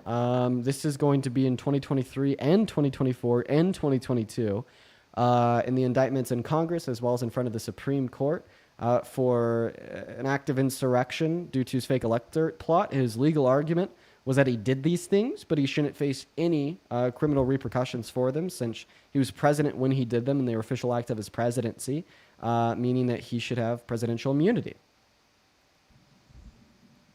All right. I don't know. I'm not a diehard Trump fan. I just Why do you support Trump at all? I think that he's more for the people and not there just to say that he's the president. Name one of his policies that's pro the American people. One. I mean, I don't know all the policies and whatnot. I'm not expecting you to know all the policies. I'm expecting you to be able to name one policy that he's passed that is pro the American people. One ever. I don't look into that stuff. I just kind of Okay, fuck the word policy. what he Just one does. thing he's ever done that has been pro the American people.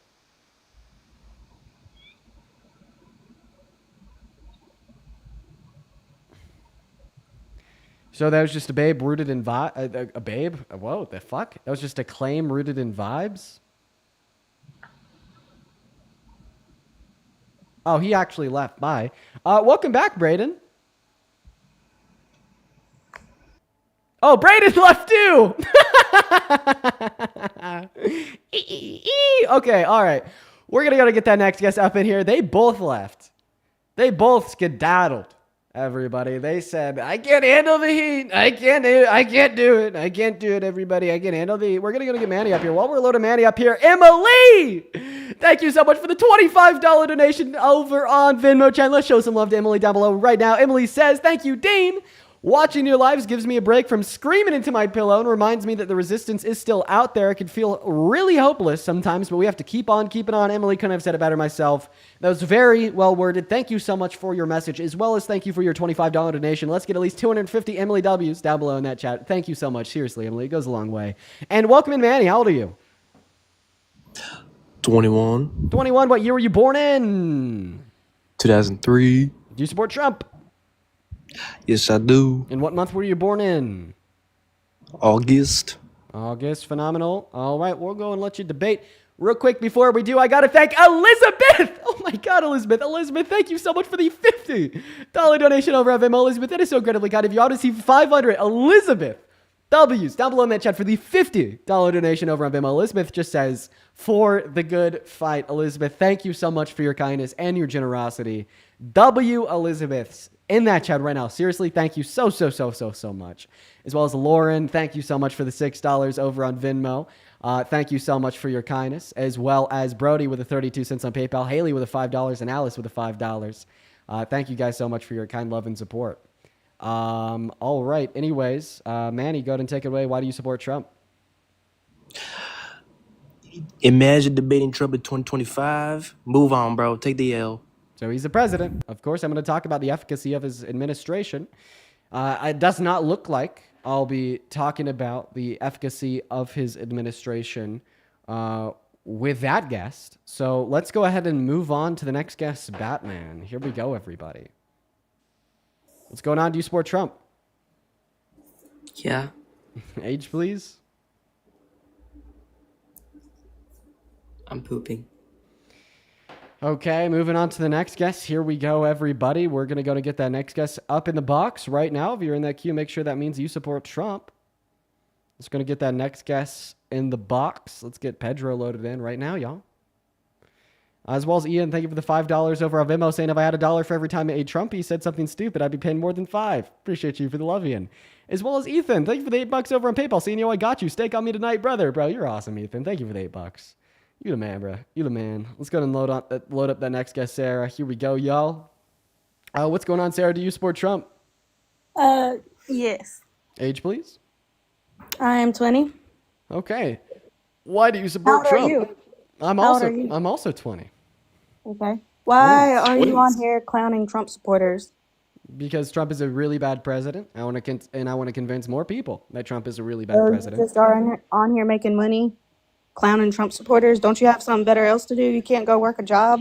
So this is a job, Sarah. What I do is a job. And I mean, you actually Well, pointed out the clown reason it. why it's a job, because you just told me I'm making money. Like, for instance, Matt just donated me $5 over on Super Chat. That's $5 in money that I just made that will be deposited in my bank account every single month on the 21st through 28th from And YouTube. enjoy spending the money you make on here because you're a clown for having a clown job. Wait, why do you think this is a clown job, Sarah? Why do you think trying why to are you on the constructively make this internet country making money? better is a clown job? I just wanted to come on here to ask you that. That's why I wanted to get put on I here. don't want you to leave yet because I I'm want you to supporting explain to me your why it's a money. clown job. Well, I'm not going to leave off of here until we're done, but I'm on here Right. trying to get put on to speak to you so I can see why you're clowning. Explain to me why understand. this is a clown job, Sarah. I Because feel like you're you're just making money jealous. Are you too. just jealous that people donate to me because they No. enjoy my content?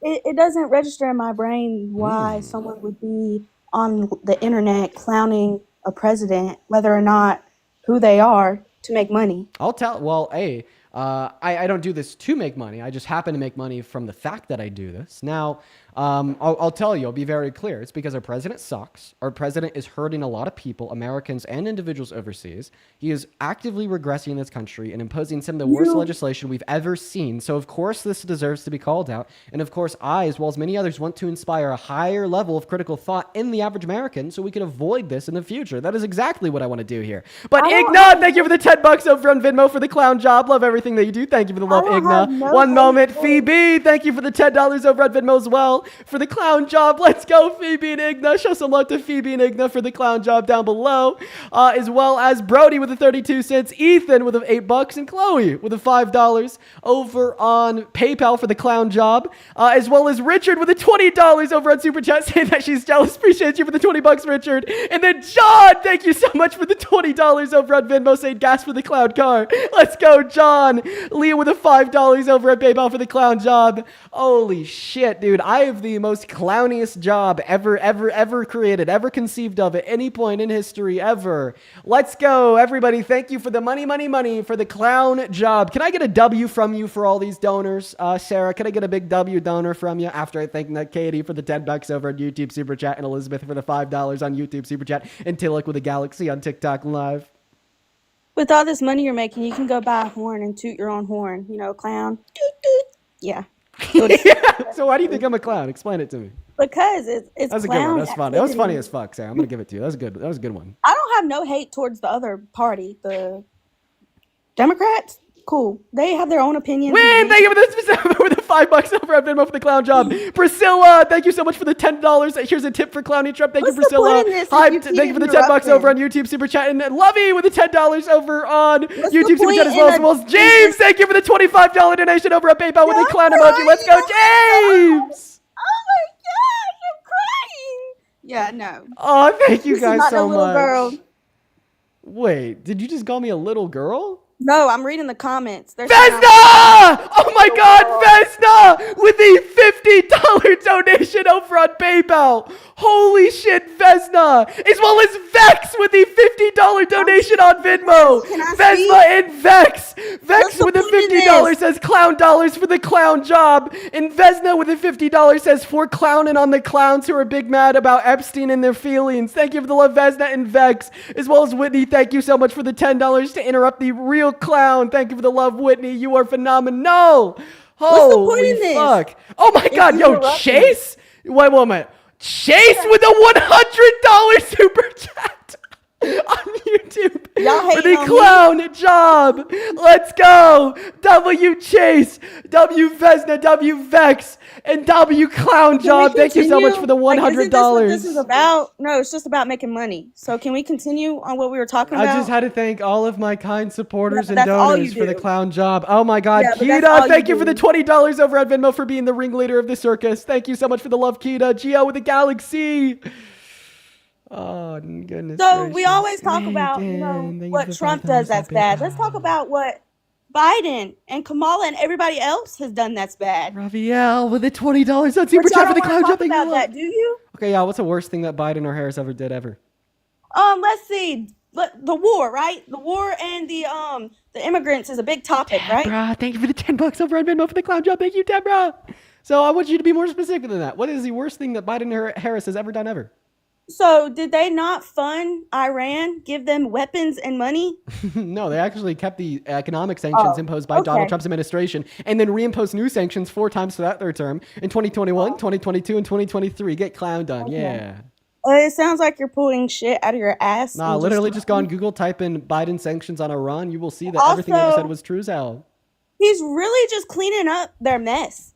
Because also with the immigrants, they just let them in thinking they're going to have a free life of great and free, promised false free life. And it's the same as if we in groups, the Americans, went to another country. We are illegals there. So it'd be the same thing as if we invaded another country with our race and we are there not as a citizen. Americans aren't a race. But we are U.S. citizens. So we would be in another country illegally, not their citizen. If we went there in groups, it'd be the same thing. And thank you for the $25 over on PayPal for the fake job. Thank you for the love, and as well as WQ with the $20 over on Super Chat. No, I just like to argue. I'm not upset. I'm a feisty arguing girl. Okay, so I just want to clarify, feisty arguing Sarah. Yep. So you think that the Biden-Harris administration just let a load of immigrants into this country? How did they do that? I saw a forklift lifting the fence up for them to go under. You saw this in person? with my own eyes on a phone. So yes. So they were under the direction of the Biden-Harris administration. What EO was that? Could you please show me the forklift the border bill? Can you show that one It's to on me? the app we're on. How are we going to go to it? I I can just try want to to see the find it and forklift the border send bill. it to you if Yeah. you're that worried about I it. just want to see the forklift the border bill. That'd be really cool.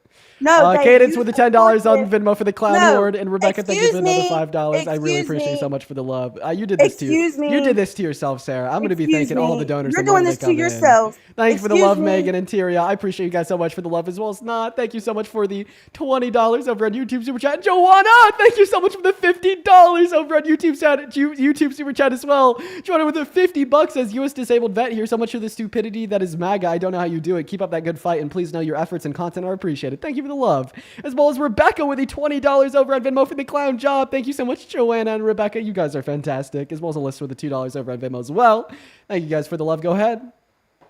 So you didn't hear right. So I said I saw a forklift lifting up the fence that they tried, that they use sacks and clothes to not get cut up on. They literally lifted the fence up, and I saw groups, lines of people going under the fence freely, easily, instead of them struggling to get under the fence. That's what they're trying to avoid. That's why they built the wall.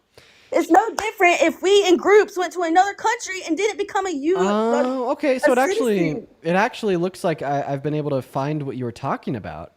So it looks like the federal government on Thursday brought out a forklift to pick up spools of wire along the border. And the reason why they did this is because the courts ruled that using particular barbed wire, hidden barbed wire along the border through the rivers was illegal. So, in other words, you're basically telling us here that you're against law and order because all the federal government was doing was enforcing the law and removing illegal barbed wire from some sections of the southern border. So why are you anti-law and order? They were not removing. I literally saw them staying still with the forklift as lines of people went under what they were lifting up. You're reading another source. You're not. No. This is literally a source from Texas. Okay, what year was it? What's the date? The date on this article is October 27th, 2023.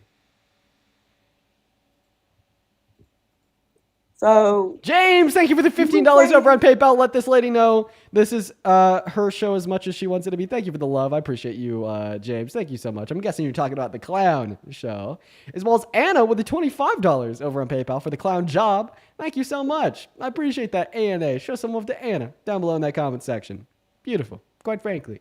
like, what's so crazy is that we had a president that didn't even know how to think for himself. Didn't know how to speak. Didn't know what he was signing. Yes. Free thinker Trump and his policy that is taking away healthcare from 17 million American citizens. His policy that is projected to reduce our GDP by $1.1 trillion through $1.7 trillion per year, with his removal of undocumented immigrants costing $2 trillion over 10 years through federal expenditure. Free thinker Trump and his grape case and his 34 felonies and in that time where he told Howard Stern that he likes to perv on naked teens. Yeah.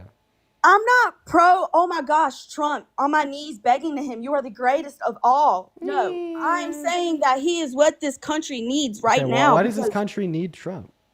Because no one else can do the job that is needed to save the world, the country. Save the world. Okay, so what is Donald Trump doing right now, or what has he done in the last 160 Cleaning days up to the literally bullshit save that the world? other people have done. Okay, give me an example. He is making shit right. How? Through By what? doing what he's doing. Y'all may not like it. Like, but what he's is he doing? What needs to be done. 1 second, Sarah. What is he Like, doing? regardless of if you don't like him, if you like him, it's the fact that the country has gone to shit, so much shit that it's needed. No other person is going to do this but Trump, because he stands on what he believes, stands on what he's going to do, and he fucking does it. Chase, thank you for the $20 over on YouTube Super Chat for the clown, as well as Casey. Thank you for the $20 on Super Chat as well. Say thanks for bringing me hope as somebody who's too young to vote. Hey, if you're underage, you should not be donating to me. Save that money. Spend it on you, not me. As well as Dinciana, thank you so much for the $15 over on YouTube Super Chat. I appreciate you so much for the love. And then Thomas, thank you for the $10 over on YouTube Super Chat as well. Thank you so much for the love, Thomas, and everybody. I do appreciate you guys so much for the love. Why are you about to cry? Calm down. I don't know why you're about to cry. That's crazy. Nobody's gonna cry. You just said that you were about to cry. I see the comments. Whatever pops up, I'm reading. Oh, don't look at the comments, Sarah. As well as Ben, thank you for the $10 over on Venmo. Also, Chad, be nice to Sarah. Come on, we're better. Like after this, I'm gonna be cool with you. I don't have no okay. animosity or nothing towards you. Sandy, thank you for the motorcycle. Okay, I'm asking you a very specific and clear question. You've repeated that you think that Donald Trump is doing what is necessary to save the world. You've repeated that like a billion times. All I'm doing is I'm asking you for one specific thing he has done or is doing that is necessary to save the world. Like, be specific. There is no specific because all he's doing as a whole is saving the country because so much has happened that he has to do all this now to look bad because it's what's needed to be saved. Like, hello. You're still just not giving me a specific example. Because that is the answer. There is no specific answer. Like, it's generally as a whole what has been done. Oh, my goodness gracious. I don't know if I could do it, chat. Heather, thank you for the $10 over. I'm gonna have to go soon though because I have something I need to do. What do you need to do, Sarah? Why is it your business? Am I asking you what you're doing later? No, because I know what you're doing. Nah, you don't need to tell me, bro. You're good. All right, whatever. Have a good rest of your day. I'm cool. Bye. Megan, thank you for the $15 over on PayPal. I appreciate you so much for the love, Megan. That is incredibly kind of you. Thank you so much. I think that I'm going to release a video talking about this right-wing grift misinformation that I am apparently pro-doxing innocent, normal fathers and want to take individuals' kids away. I think I'm gonna make a video on that. You know, because I just keep on seeing it pop up over and over and over again. It's only getting worse by the day, and like the comments about it has been absolutely insane too. You know, I woke up to I think I read my DMs this morning. One of my DMs says that somebody says, "I hope somebody breaks into your house and grapes you, and I should, unalive myself. I'm disgusting because I called CPS on an innocent father." Somebody else says, "Dean saying children can consent. I think we might have a PDF on our hands." 1,200 likes. Another post. Dean thinks kids can consent. 20,000 likes. Somebody else. Doxing a guy for saying that children can't give consent is insane. Yeah, I think I'm going to make a video on this. I think it's finally time, right?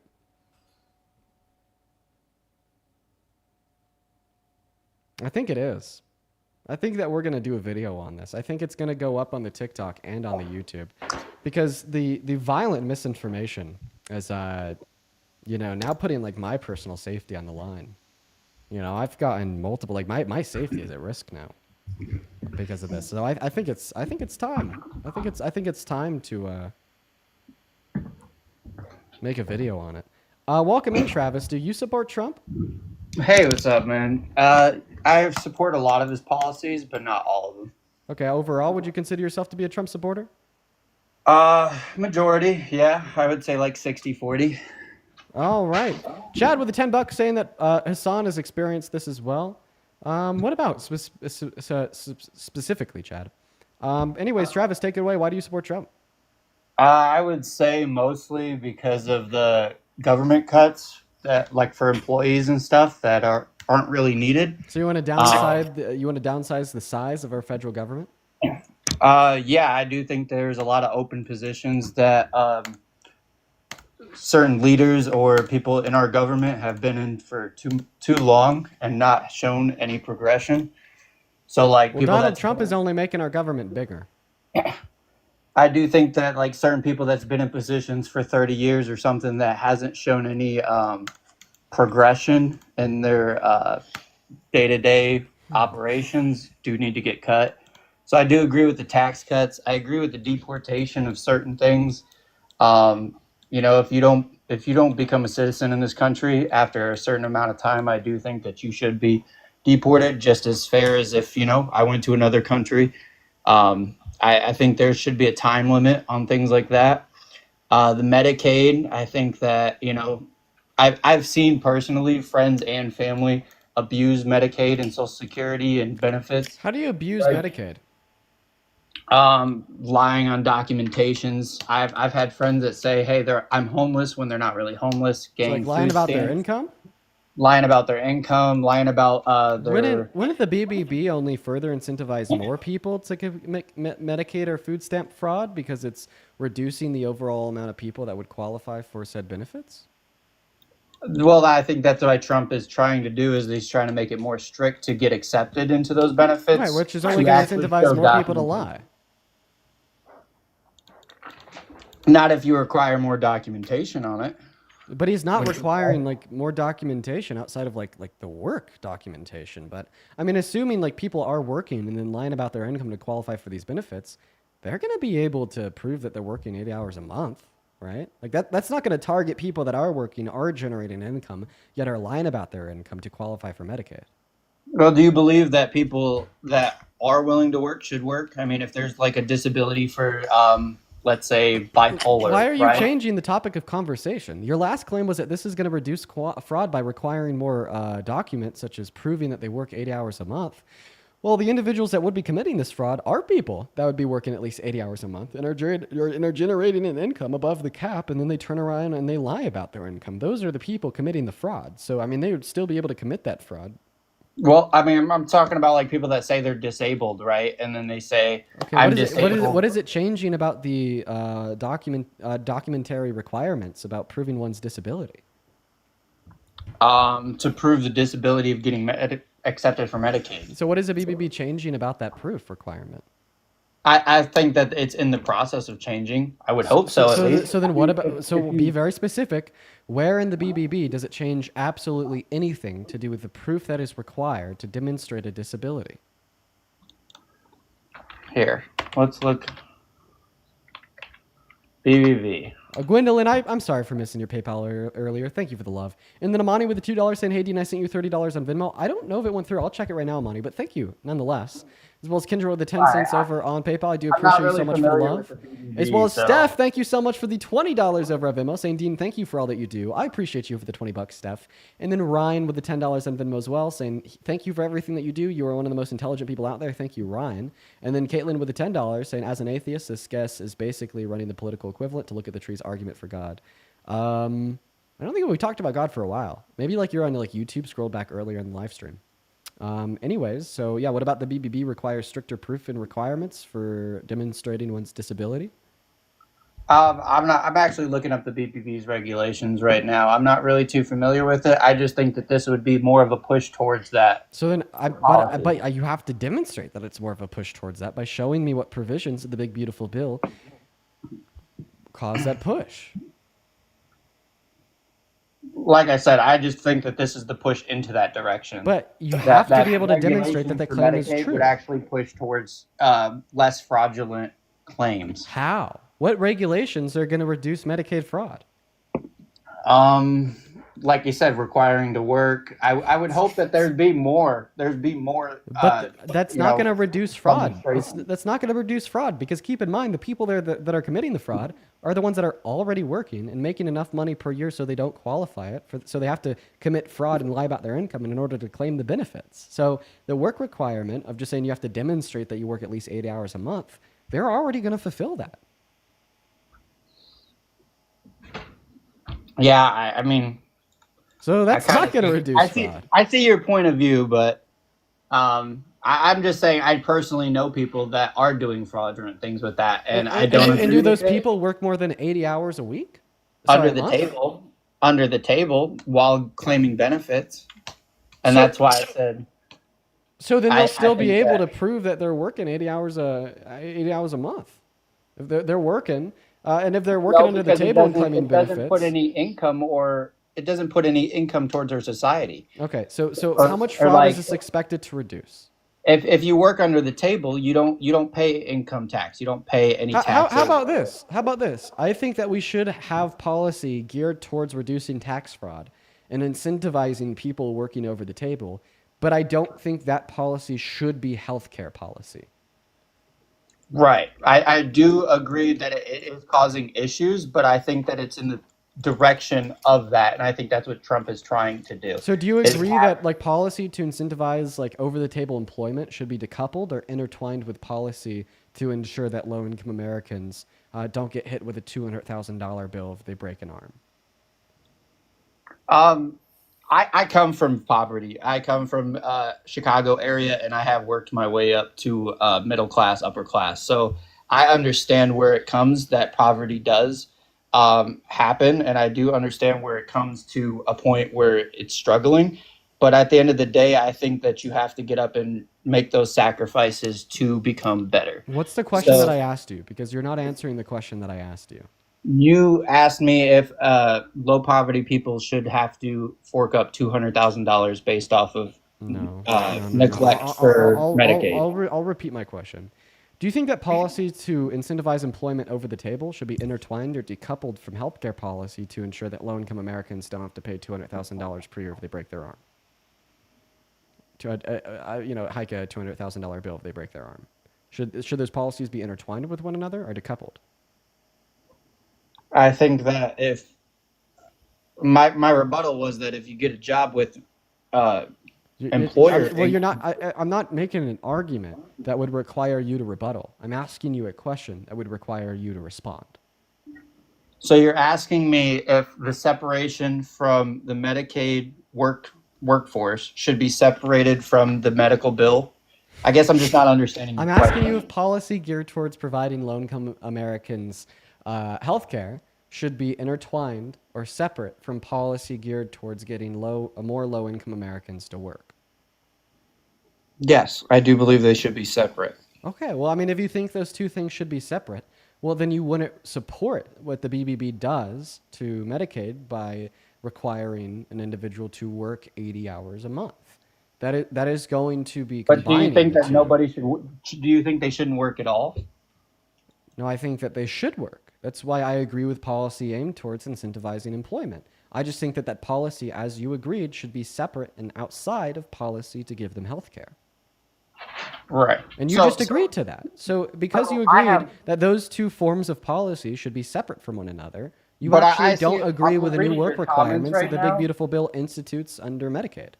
I'm reading your comments, which kind of got towards my argument. What I was trying to say is that they say leave the kids alone and things like that. If you get a job that works 40 hours a week, you could pay for medical expenses outside of Medicaid. So I don't. You obviously don't know how much medical expenses cost if you think that you could pay for medical expenses working 40 hours a week and even making $25 an hour. You have absolutely no clue. I just signed up for my medical benefits. I pay for this coming up year. I pay $200 every 2 weeks for all my medical expenses with my kid included. So you're talking about healthcare provided through your employer. I thought that you were referencing like What I'm out-of-pocket saying is expenditure. that if people, But like once if again, people like actually I'm gonna repeat this for you one last time. Now, in the process of you just simply not picking up what I've put down, we've lost 1,000 people because you're just completely like detached from this argument. Maybe you don't understand what I'm saying, but you agreed that policy geared towards incentivizing employment should be separate from policy geared towards providing low-income Americans health care, right? Right. Okay. I think So that because proving those two policies, documentation- now listen. So because those two types of policies should be separate, then you don't agree with how the Big Beautiful Bill would intertwine those policies by placing a work requirement on Medicaid. You disagree with the Big so what Beautiful would your Bill. That would be the solution be conclusion, right? I agree. What would your solution be, though? Okay. That's So now that you've agreed, right, you actually no longer support Donald Trump's policy, right? not fully. Okay. I guess you could say, yeah.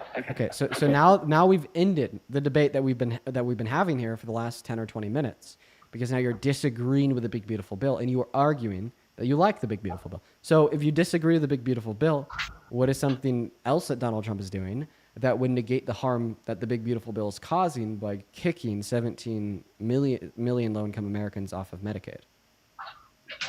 Other aspects of the Big Beautiful Bill? Yeah. Well, do you believe in the construction of the border? That's one of them. 46 billion to complete construction of border wall. Talking about the border wall? Well, Yeah. I think that we need to have better border policy, but I don't think the border wall is where we should start. And starting and ending with the border wall is very bad policy on its own. What we need to do is we need to make the legal means of entry into this country better. which is something that Donald Trump has never talked about or said he intends to do. And for that reason, I think that his policy on its own is embarrassingly bad. I would say that the wall is needed since our dividing countries from North America and Europe are, obviously the ocean. So I do think that that barrier would help a little bit. I don't think that it would obviously. It's just not the solve end all problem be all 100%. solution that Trump acts like it is. Not to mention that he actually struck down more construction of that border wall under the Biden-Harris administration. So if you agree with that wall, obviously you would have liked it up years ago, right? Well, guess what? Donald Trump told Republicans to vote against the bill that would have had it up years ago.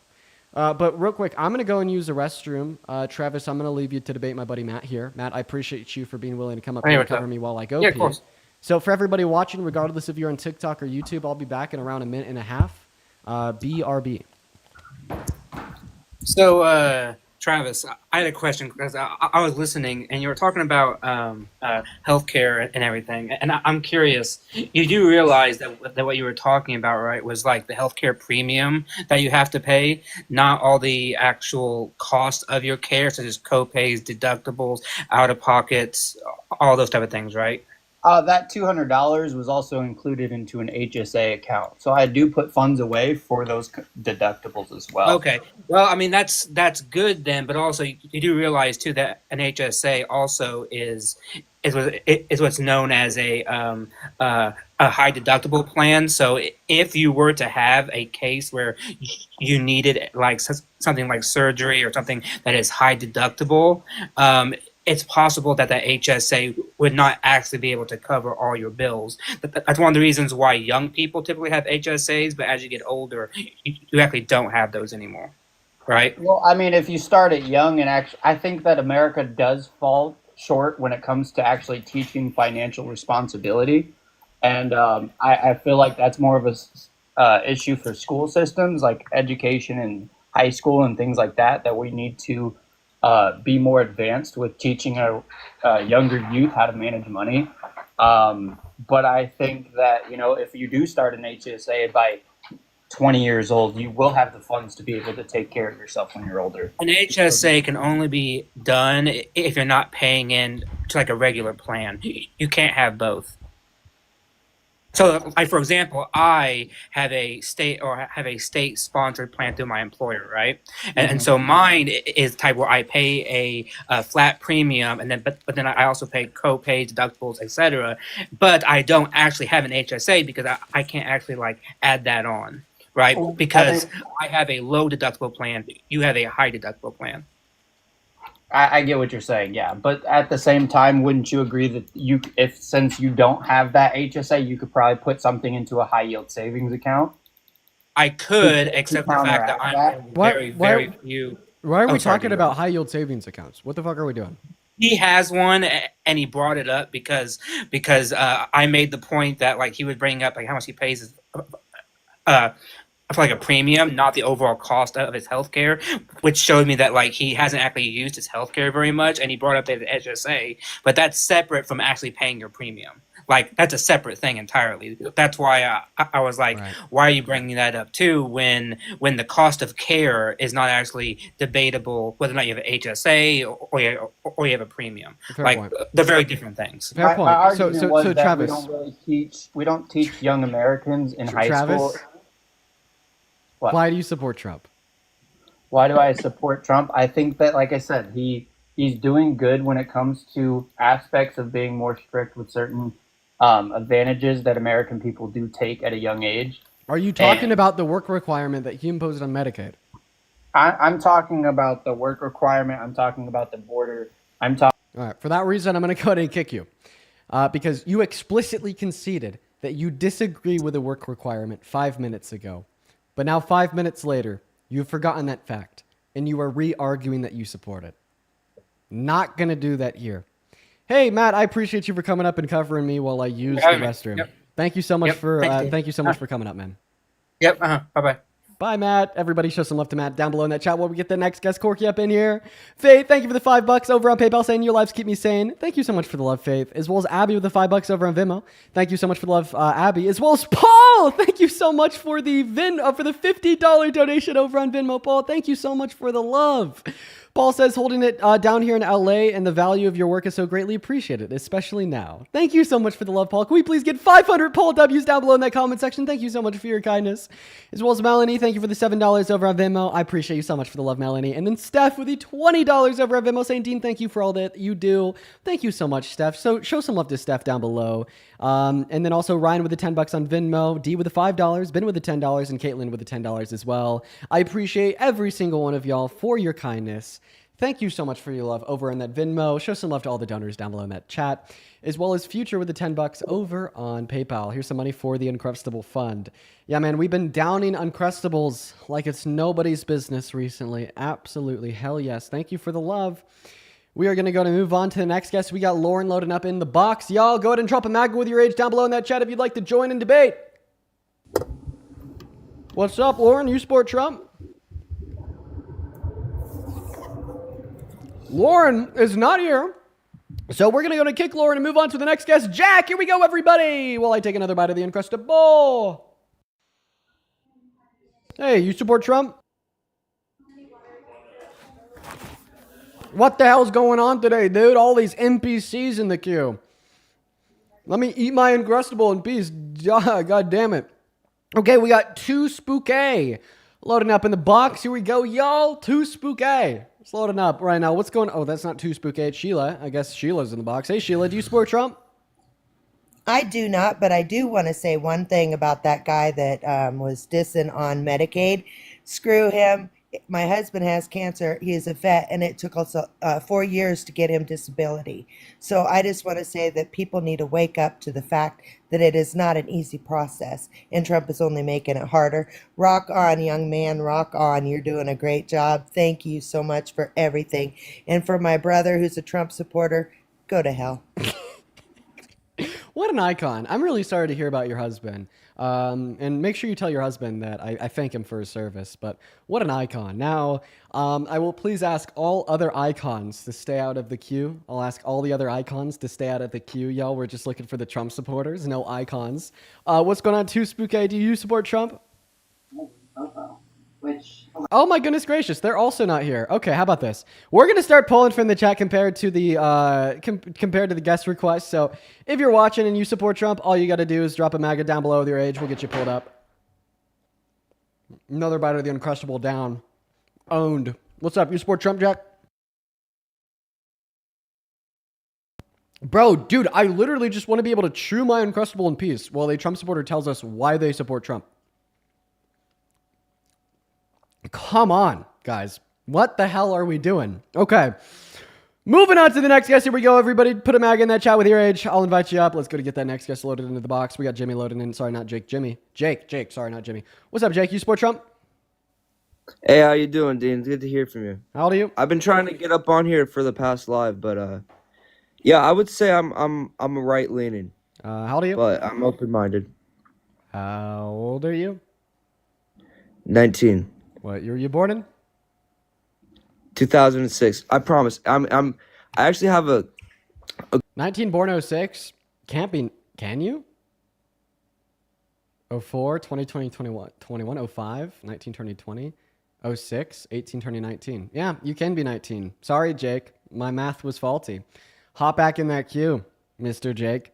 Sorry, man. Just the idea that somebody born in 06 is 19 is outrageous. No, but the math is right. You can be 19 born in 06. I just didn't even believe it. Think about that. 19 years old, born in 06. That's wild. I need to lock in with the math. Go ahead and put, yeah, Jake, feel free to re-request, man. I apologize for kicking you, dude. My bad. My fault, man. My fault. Feel free to re-request. That was rude of me. That was bad math of me. How about that? Let's go to get, oh, Jake is back. Perfect. All right. And yo, also Jay, thank you so much for the $50 over on PayPal, man. Jay says, towards your video, another thing I'll note, your show's never boring. Well, I'm happy you're never bored here, Jay, and I appreciate you so much for being in here with us. Can we get 500 JWs down below? Thank you for your kindness, Jay. That goes a long way. Thank you so much. I might have, honestly, already thanked you I don't know if I did or not. I forgot. If I did, I apologize for thanking you twice. If I didn't, thank you so much for the love. As well as Abby, thank you for the $5 over on Venmo. And then Serenity, thank you for the $10 over on Venmo, saying, hey, Dean, do you have a link to all the sources you quote? I think it'd be great for your viewers and guests to utilize for reference. So I don't have like a totally built out like bibliography. I probably should do that. But if you want any of my sources for specific claims, feel free to ask.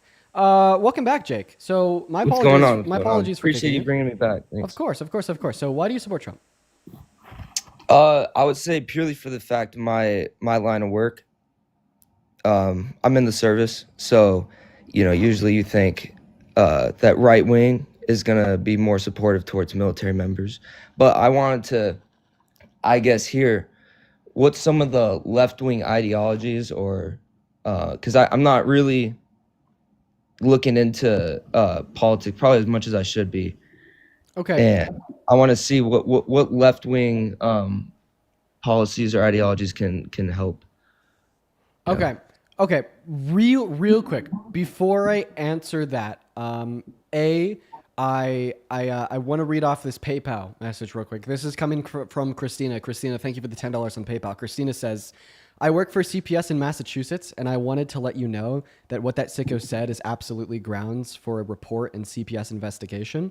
When it comes to SA/exploitation crimes against children, a parent does not have to consent their own child, perp their own child in order for CPS to investigate. Don't listen to the crazies. Well, I appreciate your perspective as an agent working for CPS. I mean, I think that perspective is notable. And thank you for the $10 donation as well. Now, to go back to what you had said, you said, Jake, that you are in the service and that is why you support Trump. Well, that actually leads me to a very important question for you. So you did take So I don't want to take a stance publicly. All right, I don't really. The Hatch Act. So you did take a oath to uphold the Constitution, right? Yeah, I did. Yes, I did. Would that oath prevent you from supporting anybody or any entity that would serve as a threat to the Constitution? I think the exact words I said were uphold and protect the Constitution of the United States against all enemies, foreign and domestic. So would that oath prevent you from supporting somebody that serves as a threat to the Constitution? If you're posing that Trump That's is not what I'm posing. I just want a yes or no. Wait, okay, say it again.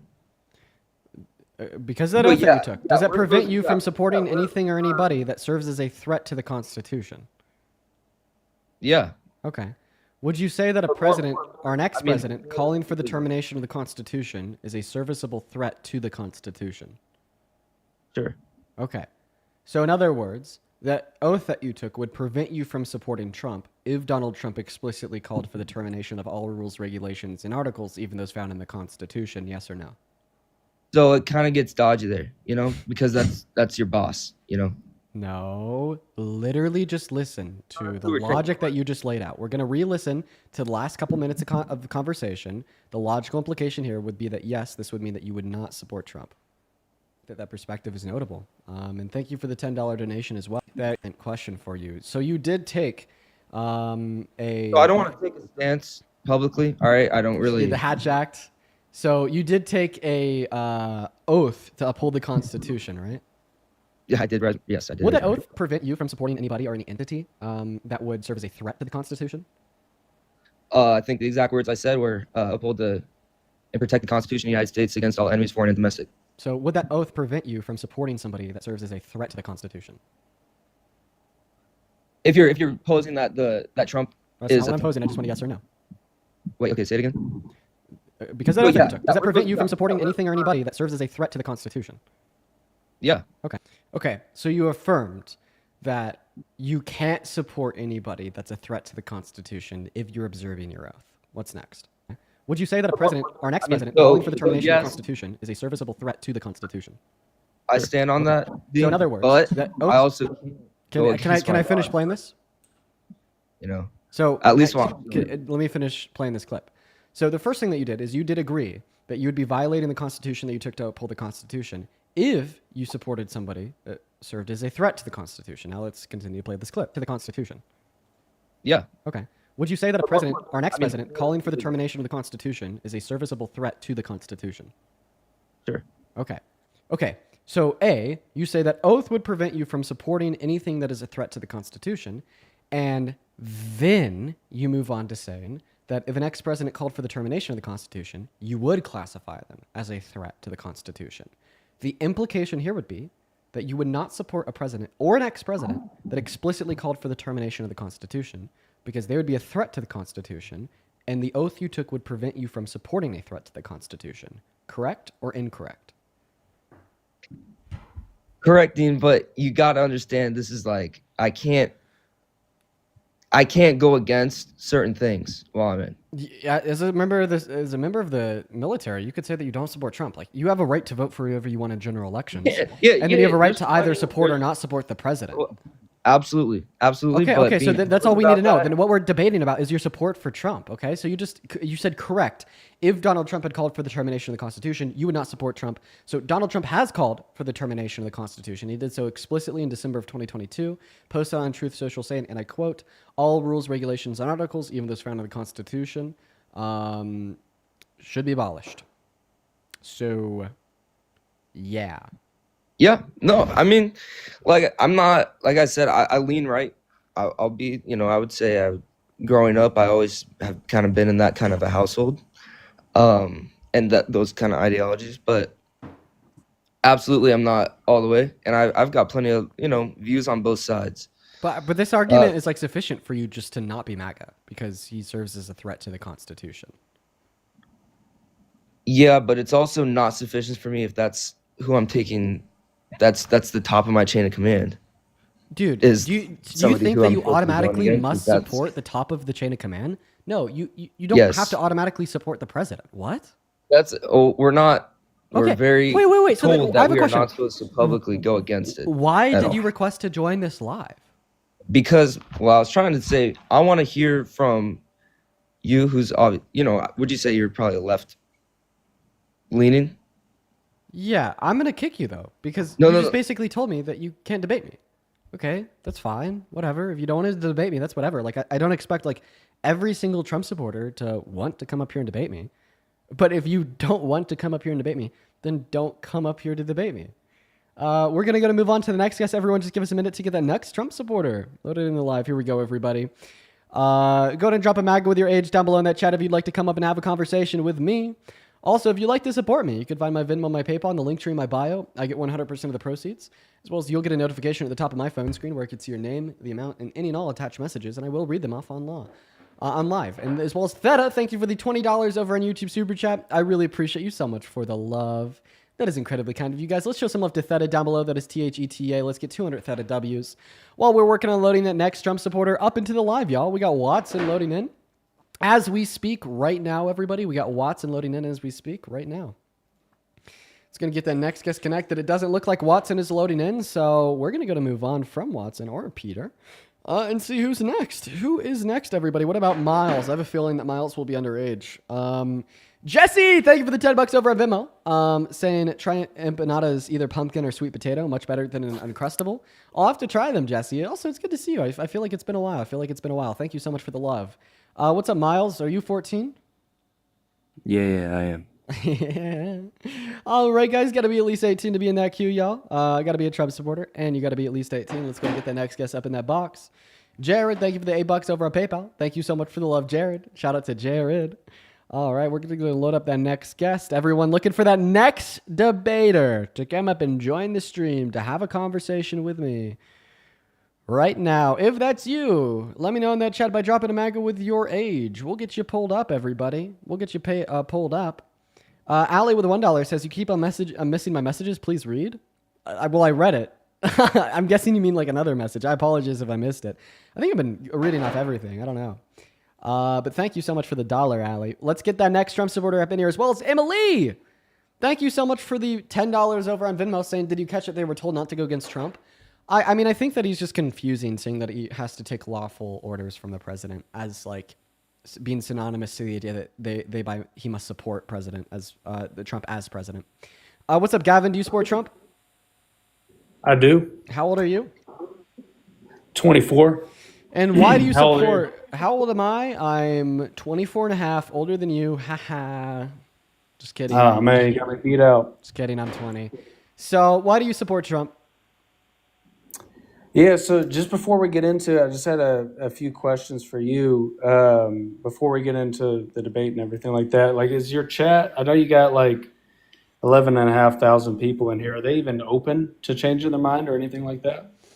I mean, I'd hope that the Trump supporters watching are open to changing their minds. No, I mean, I know most of the people that follow you. I've seen you a few times, so they're going to be Democrat most likely, right? Oh, well, we have a good blend of liberals and Trump supporters in the live. Definitely. Yeah. Probably one of the most anti-echo chamber spaces on the internet for political discourse is this live stream compared to any other live stream of any other political pundit on the right or left. Now, quickly, before we hop into a debate, there's three people that I got to thank. Allison, thank you so much for the $20 over on Venmo. They say, as a postmaster who's had to take the Hatch Act training twice a year, you can 100% talk about politics publicly. You just can't use your position to influence elections. Dude is confused. Allison, thank you for the $20, as well as for the clarification on the Hatch Act. Everybody, show some love to Allison down below right now, as well as Errol, that is ERROL. Thank you for the $10. Thank you so much for the love. Everybody, show some love to Errol down below. As well as William with the $10 over on PayPal saying, please debate Kirk again. I need to see it happen. Yeah, man, he's a runner. He's a track star. I don't know if that will ever happen. Then also Scarlett with the $10 over on Venmo saying, absolutely love your lives. Thank you for what you do. Well, thank you for the $10, Scarlett. Everybody, show some love to Scarlett down below. Now, Gavin, take it away. Why do you support Trump? Yeah, so I support Trump because I think he's got our best intention for the country in mind. I know you've been kind of debating about that for at least as long as I've been watching, but one of the favorite things that I've seen recently is the work requirements coming up where any able-bodied person without kids. It's not without kids. It's with kids, with kids 14 or under. So that work requirement does apply to parents, even if they have children that are 15 or older. Yeah, and the main question I wanted to ask is how do Gavin is lagging. We couldn't hear anything that you just asked. Oh, sorry about that. How are you feeling about the 80-hour work requirement? Yeah, I don't like it. Okay, why is that? No, I mean, one reason I just pointed out is that for parents with children 15 or older, obviously children 15 or older are going to still live at the house in some circumstances. If they don't work 80 hours a week, well, then all of a sudden they lose their Medicaid. That's going to negatively impact the kids. Second reason. My goodness. Do you mean to be playing that? Is it like a troll, or is that an accident? Yeah. Do you mean to be playing that as like a troll? Like, I'm just going to start playing this song.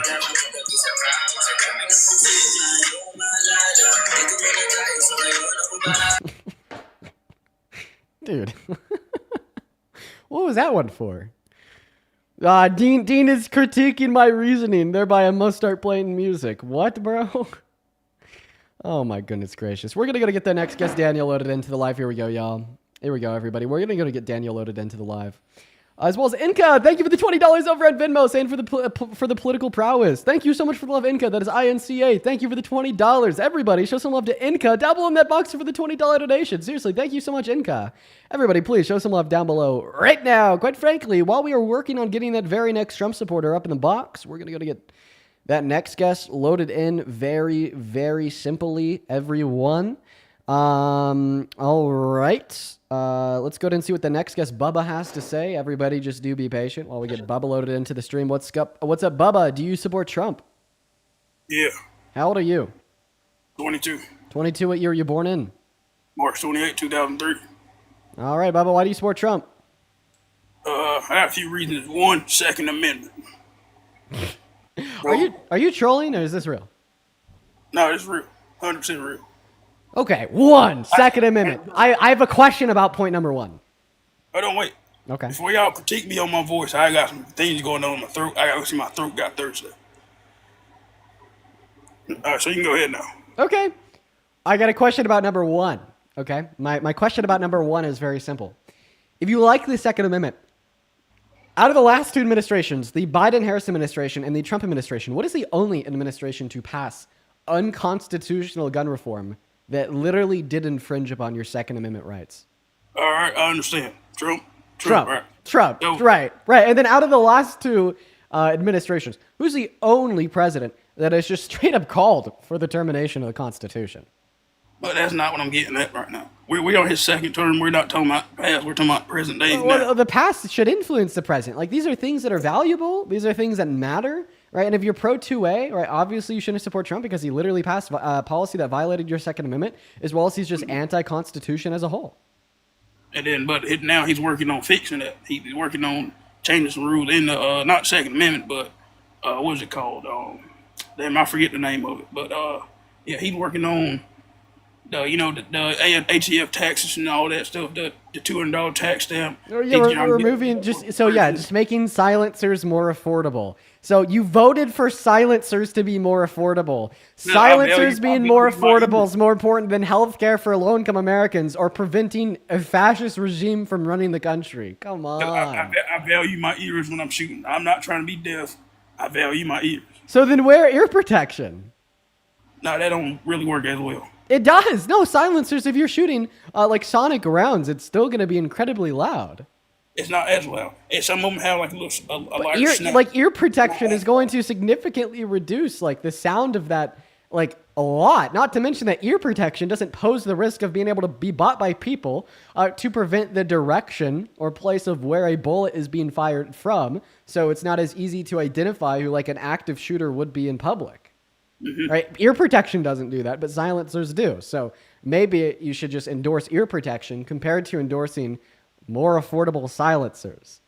Yeah, more affordable silencers, and that we shouldn't be having to pay a $200 tax stamp to put a stock on an AR pistol. Okay. What about an AR pistol? What does AR pistols have to do with the fact that if you... We're talking about Second Amendment, buddy. All right, buddy. All right, buddy. Dude, what the fuck? I don't even know what we're talking about. Ain't your buddy, pal. Yeah, well then why am I your buddy, pal? I ain't your pal neither, friend. You just called me pal, friend. I called you buddy. You called me buddy, pal, and friend. So how come I'm your buddy, pal, and friend, but you're not my buddy, pal, or friend? Because I'm older than you, buddy. Can't be my buddy, pal, or friend when you're younger. Well, actually, you called me your buddy, pal, and friend. So what you just said was false. No, you're hearing it wrong. No, the adequate representation of what you said was that you you can't be my buddy, pal, or friend since you're older than me, but I could be your buddy, pal, and friend since I'm younger than you. No, you can't gaslight me, Dean. I'm not gaslighting you. I'm just repeating what you said. No, I ain't here for that. You're not here to get absolutely intellectually dumped. Came to the wrong life, buddy. You got fucked by logic. No, you not fucking me, buddy. Whoa! You just said, whoa! That's not what I said. Hey, Bubba, you're taking things too far. Homosexual rigmarole was all right. No. Okay. We're gonna go ahead and just move on to the next guest. Did he just say he's not here for the homosexual rigmarole? What, dude? All right, everybody, we're just going to go to move on to the next guest. No clue what Bubba was saying. Everyone just give us a minute to get that next guest up in the box. If you're watching and you support Trump and you'd like to come up and debate, go to drop a mag with your age down below in that chat, y'all. We're going to go to get that next guest cam loaded into the live right now. Everybody, we're going to go to get that next guest cam loaded into the live right now. Oh, fuck. Brett with the $1 Ovade Dad here for 2A. First and foremost, Brett, I appreciate you for being in the stream. Second of all, I really enjoyed meeting you in Texas. And third of all, the next time somebody comes up to talk about guns, I would love to have you join. Brett. What is going on? Do you support Trump camp? Yeah, boy. By the way, for everybody curious, that was Brett Cross, a father of a child who had unfortunately and very sadly passed away as a result of the Ovade school shooting. How old are you, Cam? 21. Okay, you're British. We're going to go to move on to the next guest. Yeah, next time somebody comes up to talk about guns, Brett, I would love to have you up. I would absolutely love to. In fact, I would even like to facilitate that conversation. If anybody just wants to come up to talk about guns real quick, how about we do that right now? Libby, thank you for the $10 over on Venmo. Saying secretly hope every day my father comes into your lives. He needs a little education, as well as he needs you to knock him down a peg. Seriously though, Dean, love your lives. Always listen to the replays at work. Well, that's awesome. I'm really happy that you love the lives. That is phenomenal. Thank you so much. Hey guys, go ahead and put a me down below if you are a 2A conservative MAGA patriot. Just go to put a me down below. We're looking for Trump supporters that are like staunchly pro 2A. Like we like specifically want like the staunchly pro 2A Trump supporters. And don't put a me in the chat unless that's actually you, because you will just unfortunately get absolutely embarrassed if that's not you. I just want a staunch pro 2A Trump supporter.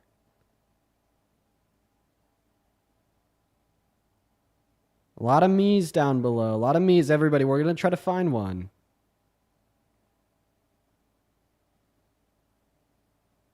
I'm trying to find one to come up, but it's just not working. Valentina says she wants to come up.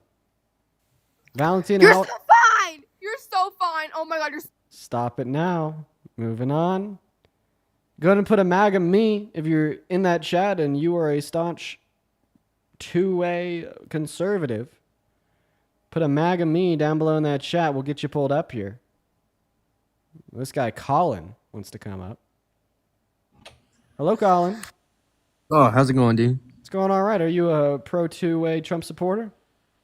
Yeah, I am pro Second Amendment, but How old are you? I really want to. I'm 24, What year were you born in?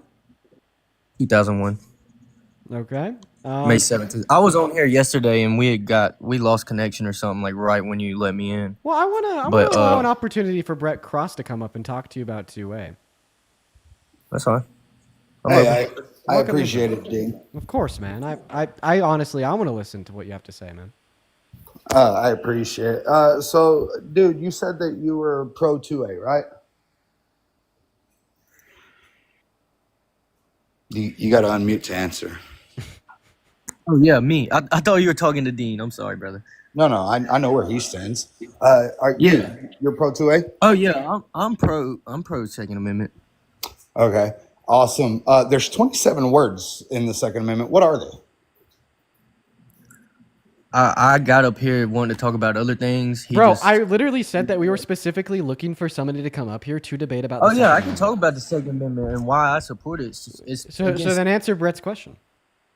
Yeah, a tyrannical government cannot overtake its citizens. That's why every citizen is allowed firearms. So we can never have the government like martial law come in and threaten us with weapons and tell us what to do. That's against the law. Yeah, cool. Tell me you've never read the Second Amendment without telling me you've never read the Second Amendment. Right There's to bear 27 words. What are they? I just know right to bear arms. The right to bear arms. That's 5. What are the other 22? You can tell me. I'm waiting. Right. So you don't know. Awesome. So the funny part is that I love when people always say I'm pro 2A, but don't even know what the Second Amendment is or what it's about. Right. So it is a well-regulated militia, comma, being necessary to the security of a free state, comma, the right of the people to keep and bear arms, comma, shall not be infringed. Now, you seem like a sensible young man. You said you were what, in your early 20s? Yeah, I'm 24. 24. Okay, awesome. So you didn't get out of school that long ago, right? I'm still in school. I had to take a few off semesters to work. Awesome. Save up some money. So have you taken an English class? Yes, I have. I'm in criminal justice right now. Awesome. So then tell me, what do commas denote? What do commas denote? Yes. Denote to keep going on with the sentence dependent. Well, it could be, what do you mean? Like if you're using multiple people, you do a comma between everybody. Right. Conjunction, it can be a conjunction. Right. So it also denotes a separation between independent and dependent clauses, correct? Mm-hmm. So everything between the commas is dependent upon everything on the outside of the commas, correct? Correct.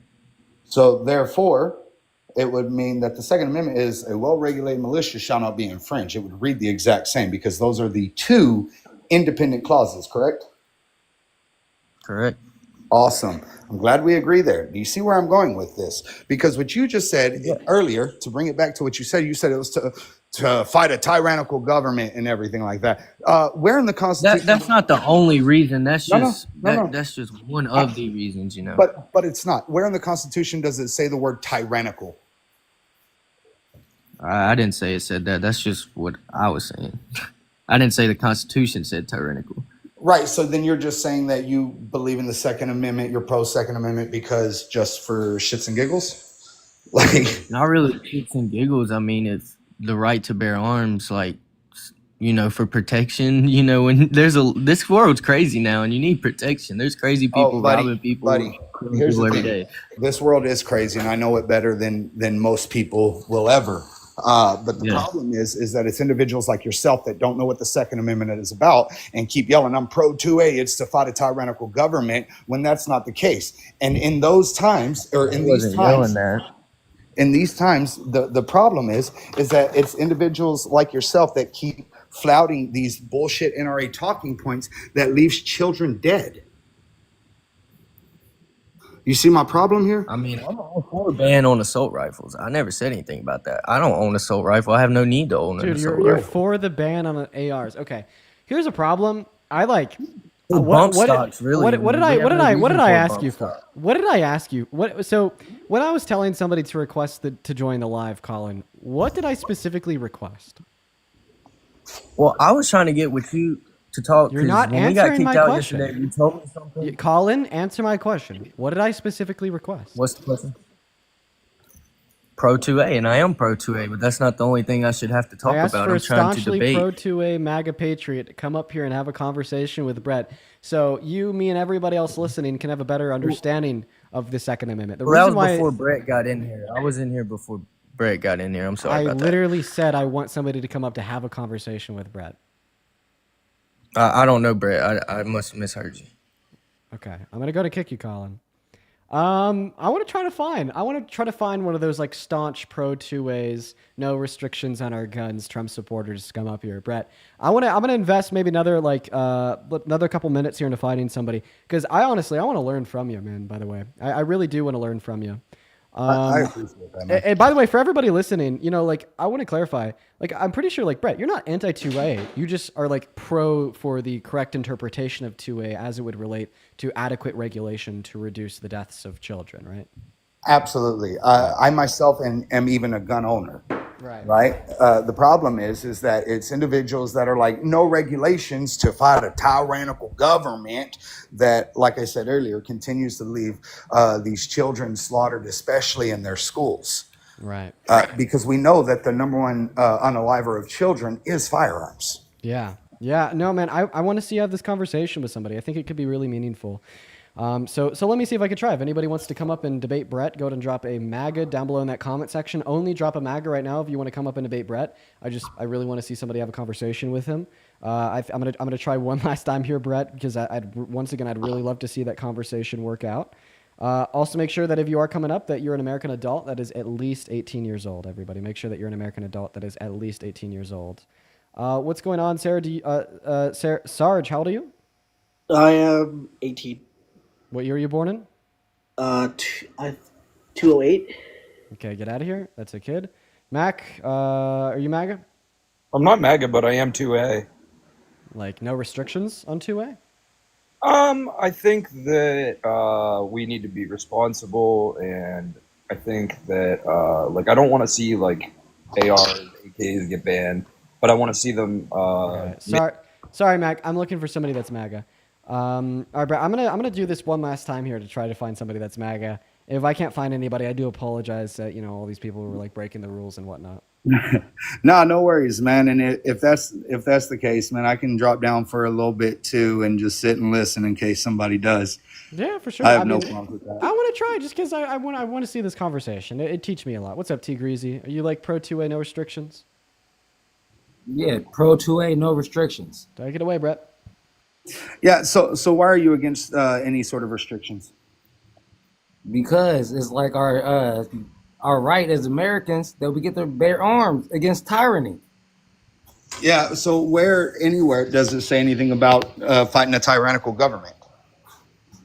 What do you mean? That's why we get the right to bear arms. No, it's not. Okay, so you said you're pro 2A. Where in the Second Amendment does it say to fight a tyrannical government?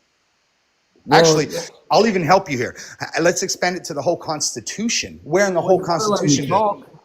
Right. I'm expanding it. I'm not limiting you to just the Second Amendment. I said you have to let me talk, but it was made in place to fight a tyrannical government. Right. Where does it? We should have ARs. If they got AKs, we should have AKs. It's that simple. Where does it say that in the Constitution? No. Wait, see, but I got to butt in here real quick because I just want to test your logic. You said if they have ARs, we should have ARs. If they have AKs, we should have AKs. Does your logic also extend to if they have nukes, we should have nukes? I mean, if they're enemy country, no. See, all right, that was a good one. Should private U.S. citizens be able to buy and own nukes? Hell nah. Okay, so your logic fails. Go ahead. Yeah, but it would be to fight a tyrannical government, buddy. Right? No, because the average person is not gonna have like a nuke or a fucking. They're not going to have the access to it. No, they're not gonna have the technology and means to build it. What are you talking about, bro? Does the average U.S. citizen have the technology required to build ARs? Yeah, 100%. You think the average American citizen could go into their garage and build an AR? I've seen it, bro. I'm from Kentucky, bro. My dude, he's printed AR-15s with a 3D printer. What? Like, I've seen it. Okay, assuming that you can print ARs with a 3D printer, you can't. You can. Assuming that I've you seen could. it. Assuming that you could. It's Does the called average Ghost American Run. citizen have access to a 3D printer that can print an AR? I mean, it's becoming more common. Does the average American citizen have access to that or not? I mean, 50-50. Also, what kind of I'm seeing a lot of people in the chat say that you can 3D print ARs. What's you the filament? can. What's the what kind of filament is that?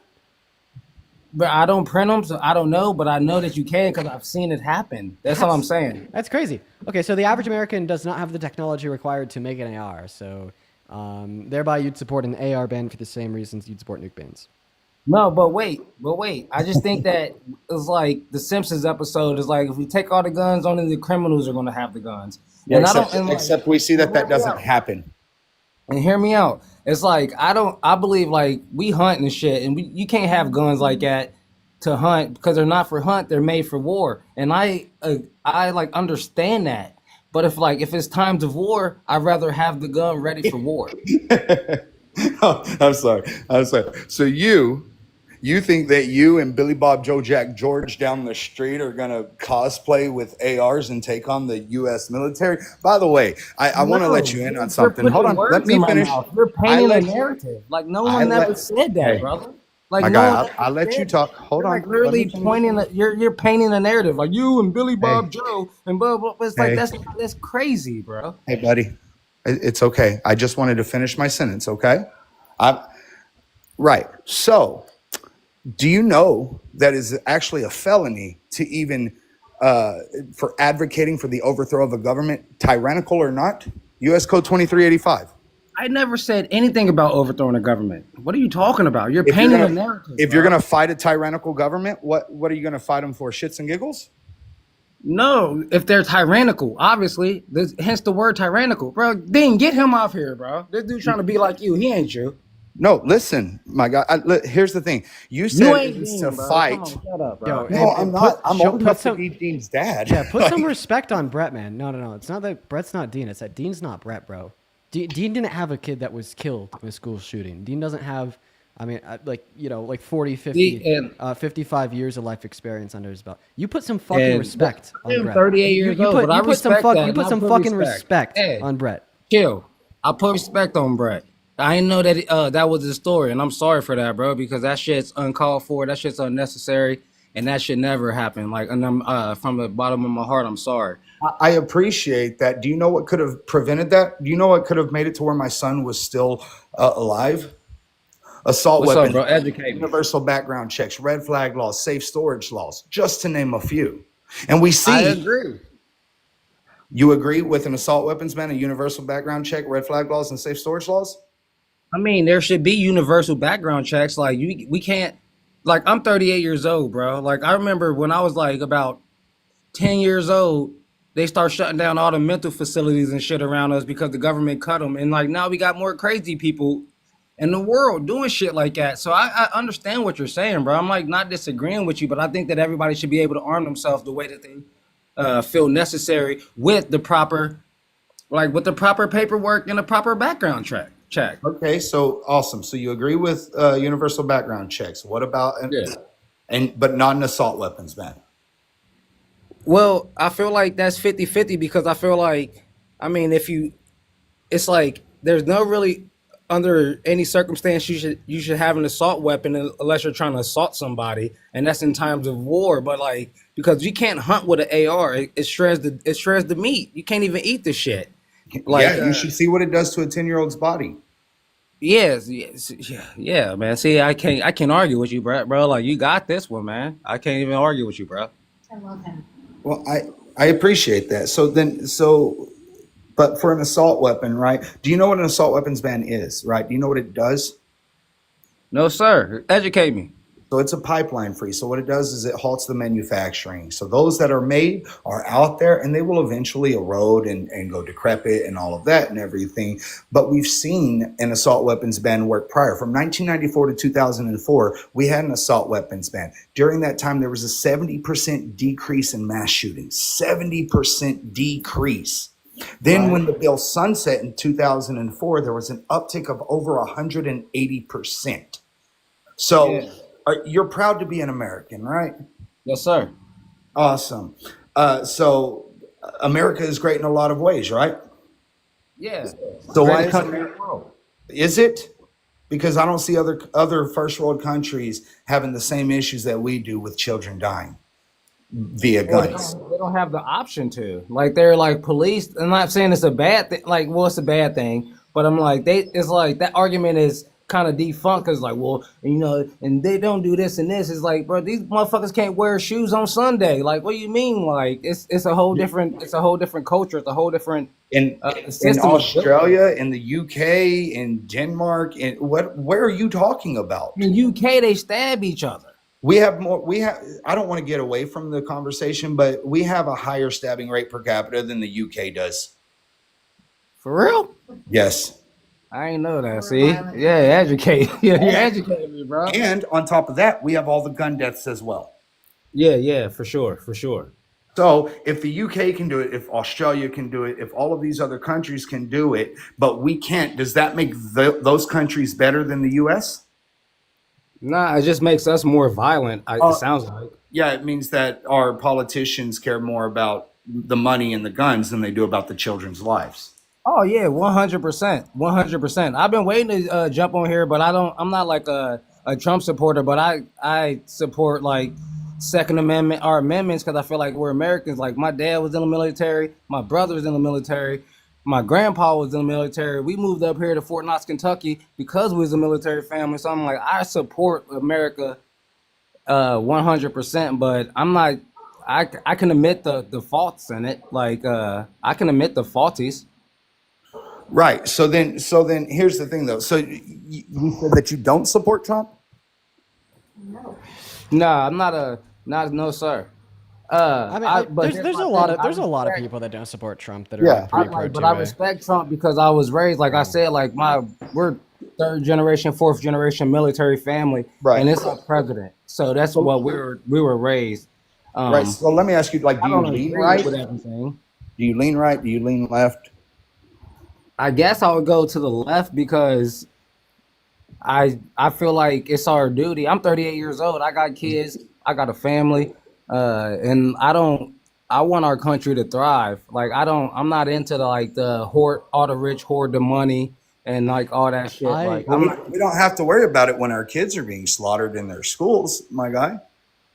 Like, yeah. we don't have to worry about that. Like, this generation, Dean's generation and the generation below him, they grew up in the generation lockdown. They grew up with the drills and the active shootings. And that's normal to them. That's not normal to me. It was never like that when but you see the problem? It shouldn't be normal to them. Right. My other children who have already experienced one of the greatest losses that you can imagine still have to go to school and they still have to suffer from these active shooter drills because there's individuals that put guns and money above children's lives. And that is the problem. You see, in the states that have the more stricter gun laws have the least amount of firearm deaths. Right. What do you mean, like New York and shit? New York has a lower per capita rate of firearm violence. It's one of the lowest. Right. Nah, I get what you're saying. I get what you're saying. I was just saying, like, I think everybody should be able to arm themselves accordingly. Yeah, well, according to who though? You said that like we should have the means to fight the military. Nah, we should have the means to protect our family just in case. Because in my theory, like I said, we come from a military family, and Protect from what? I don't ever see an American soldier turning his gun on Americans. If you're like in a house invasion scenario where you need to protect your family, a shotgun is going to do much better than an AR, anyways. Also, Dan, I don't know if you know this, but do you know how many times the good guy with a gun stops the bad guy with a gun? How many Right? times? True. It's less than 0.1%. Yeah. The bad guys always win. Yeah, we 'Cause like, they're and like going- a lot you of know, people, they're probably a lot of coming people, with the including myself, intention don't to know do that. harm.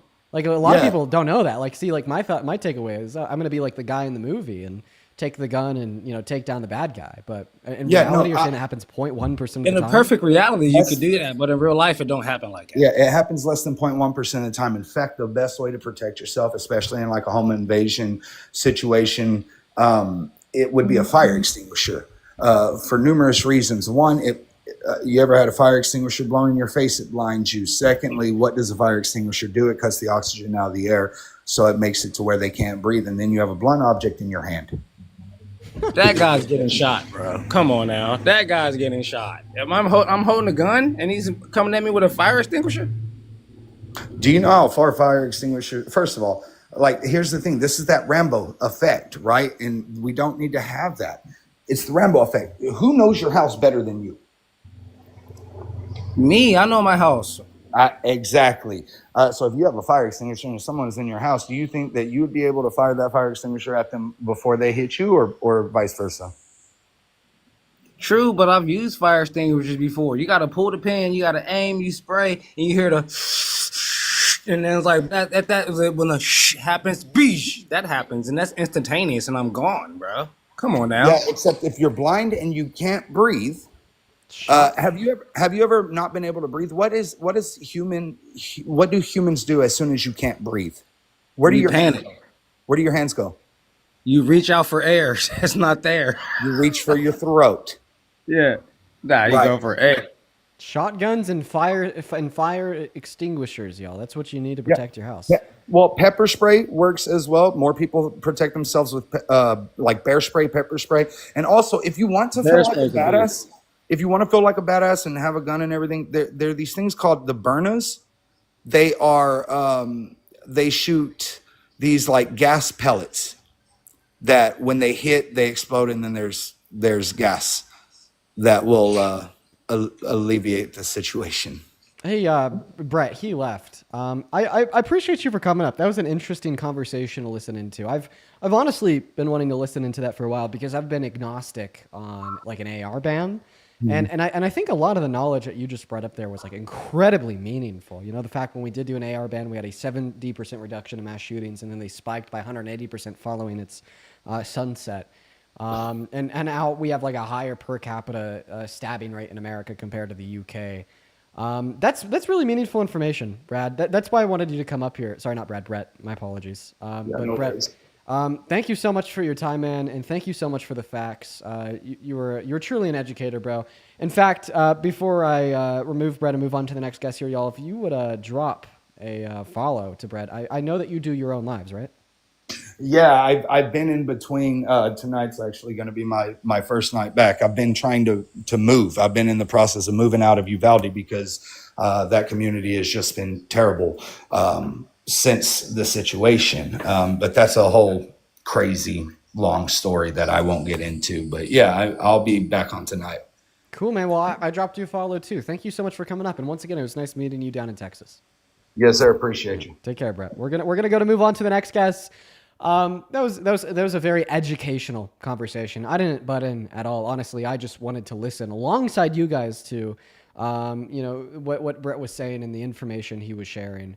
It was incredibly meaningful. That also, Miss Smiles, thank you for the $50 super chat over on YouTube. Let's get 500 Miss Smiles down below in that chat. They say, Brett, I'm taking notes. My students are high school, and I have a recurring nightmare of where I'm hidden. I can't get up and trying to reach for one of my students, but I can't. 13 years teaching. The only the faces have changed because no one will stop it. Thank you. Miss Smiles, I appreciate you so much, not just for the $50 donation, but also your kind words directed towards Brett. I hope that he's still alive and was able to hear them. As well as Libby, thank you so much for the $10 over on Super Chat. Thank you so much, Libby. What is going on, Ryan? Do you support Trump?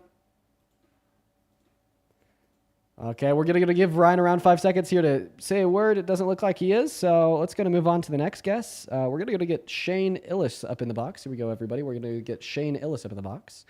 As well as Ali, thank you for the $20 over on Venmo, saying as somebody who was in a shooting as a kid with a military PTSD father, there should be stricter gun psych evaluations and restrictions. Thank you guys for bringing this up. I'm not going to share with you my personal experiences, but just know I have similar ones that definitely would indicate that you are right. Thank you for the $20. And thank you for your testimony. As well as Katie with the $5 over at Venmo. Thank you so much. And then Diana, this was 23 minutes ago, but I didn't want to interrupt that last conversation. Diana, thank you so much for the $50 donation over on Venmo. Diana says, for all the times you've stumped or will stump MAGA, thank you for all that you do. Diana, thank you for your kindness and the very insane $50 donation. And then also Caitlin with a $1 over on PayPal. Nicole, thank you so much for the $24 on PayPal. Let's see what Nicole has to say. They say, Canadian teacher here. Your live streams are keeping me entertained over my summer break. I sadly live in Maple MAGA, part of Canada. So I get lots of good talking points from you to help me argue with my in-laws. That's crazy that the MAGA arguments have transpired and made their way into Canada. That's nuts. And then also Jenna with the $10 over on PayPal saying, Dean, I love you. F these MAGAs. Appreciate you for that love, Jenna. What's up, Shane? Do you support Trump? Definitely. All right. Are you driving? I am. Sorry, Shane. Can't have you up here, man. That violates the TOS. We're going to move on to the next guest right now. If you're in the queue, make sure that means that you're an American adult that supports Trump. You also can't be driving. But I guess I don't repeat that rules frequently just because it's significantly less likely to be violated. Let's go to get that next guest up here. Going to drop a MAGA with your age down below, everybody. Going to drop a MAGA with your age down below, y'all. All right, who is next? Let's go to get Eli loaded into the live right now, everybody. We got Eli loading in. What's going on, Eli? Do you support Trump? Okay, Eli's not here, so we're going to go ahead and kick Eli and move on to the next guest. Guys, go to put a MAGA in that chat if you want to come up and have a conversation, please. You're going to put a MAGA in that chat if you want to come up and have a conversation, please. We got Casey McMullen loading in. We got Casey McMullen. Rosie, thank you for the hanging lights. Once again, if you're watching and you'd like to support me, feel free to support me on Venmo and PayPal. They're both in the link tree in my bio on TikTok or in the pin message on the YouTube stream. I get 100% of the proceeds over there compared to 30% of the TikTok gifts or YouTube super chats, as well as you can attach a message that I could read off on live, such as Joe. Thank you for the $15 on Venmo right now, guys. Show some love to Joe, they say. I've been in a similar situation to a school shooting as a kid and as a paraprofessional. The fear is always there. As a teacher, I'm constantly thinking if I'm strong enough to carry my students out if I need to, definitely need a ban. Yeah, nobody deserves to live in that fear, regardless if you're a student or a teacher. And I'm so sorry that reality has forced you to live in that fear. As well as Jordan with the $10 over on Venmo saying, thank you, Dean. Appreciate all that you do. Jordan, I appreciate you for the $10 donation as well as your incredibly kind words. Thank you so much. And we are still looking for one guest to come up here and have a conversation with us. Just one. That's all. Just one. As well as Celeste, thank you for the $5 over on PayPal. What's going on? Do you support Trump? What? No, I don't know. Bye. All right, put a MAGA in the chat, guys. Put a MAGA in the chat. Y'all already know. Y'all already know. Put a MAGA in that chat, y'all. We got Aiden loading up in. Aiden, what's up? How old are you? They're not here, so we're going to move on. Oh, my goodness gracious. Oh, my goodness gracious, everybody. What is going on with the guests today? If you guys could follow the rules, I'd really appreciate that. What's up? Do you support Trump? Okay, looks like SideQuest isn't here either. Why are we getting all these bots, y'all? I don't understand why we're getting all these bots. What's up, Jay? Do you support Trump? Yes, I support Trump. How old are you? 18, or no, not 19, September 30th, 2000. Alessandra, thank you so much for the $20 over on PayPal. Alessandra says, I think I should tell you people are hating on Derek in the comments. Alessandra, I appreciate you for the $20 and fuck the hate. Literally, fuck the hate. Appreciate you for the $20. Jay, take it away, man. Tell us why you support Trump. And by Derek, do you mean like Brett? Is that who you're talking about? Okay, well, it looks like Jay just left. He got gagged with a question. I don't know what's going on, guys. What am I supposed to do in this position? But I just can't find anybody to debate. Absolutely unreal. Let's go to move on to the next guest, everybody.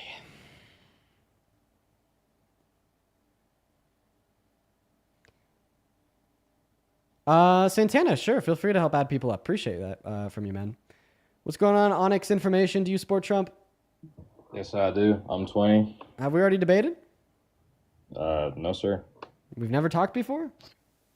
No, I was in the request yesterday or the day before, so you might have seen me there.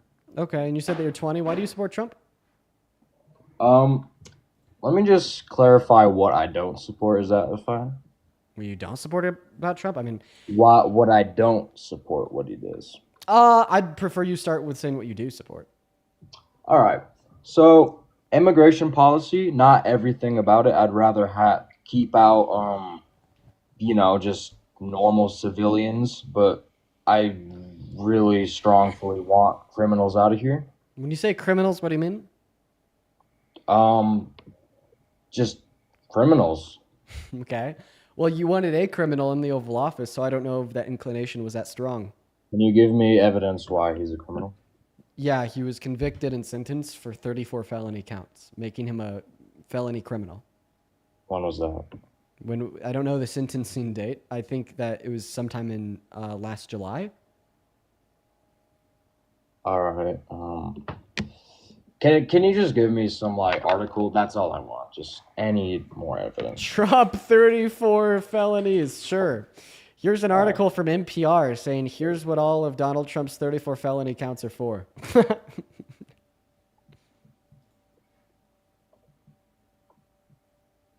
Literally, just type in Trump 34 felonies. It'll be really easy.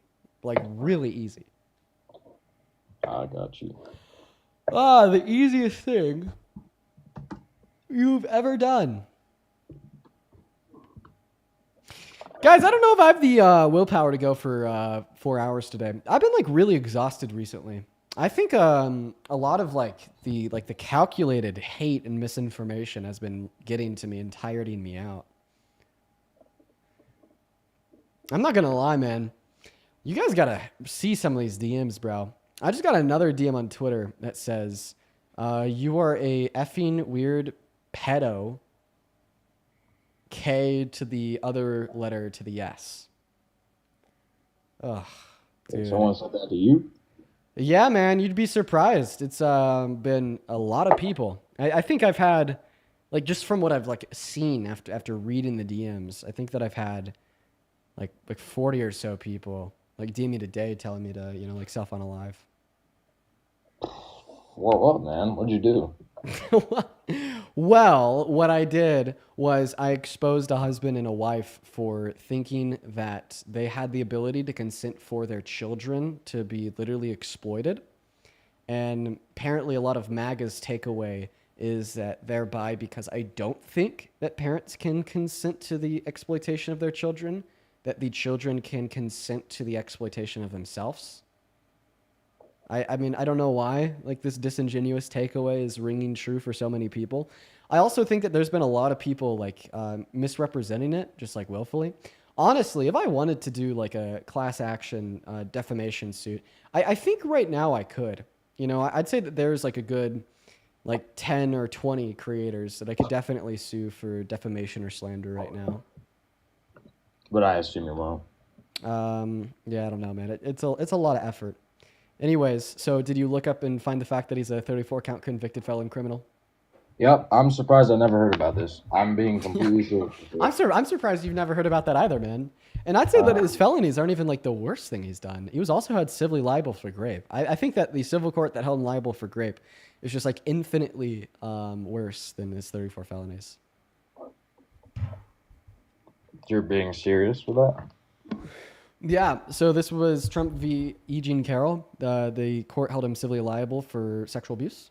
I just think that active sexual abuse is also rape. Yeah, that happened in 2022 or 2023. Wow, That's not how class actions work. Sorry, guys. I misused the term class action. What I meant was just a lawsuit against multiple people. But I guess a class action suit would be a lawsuit from multiple people, right?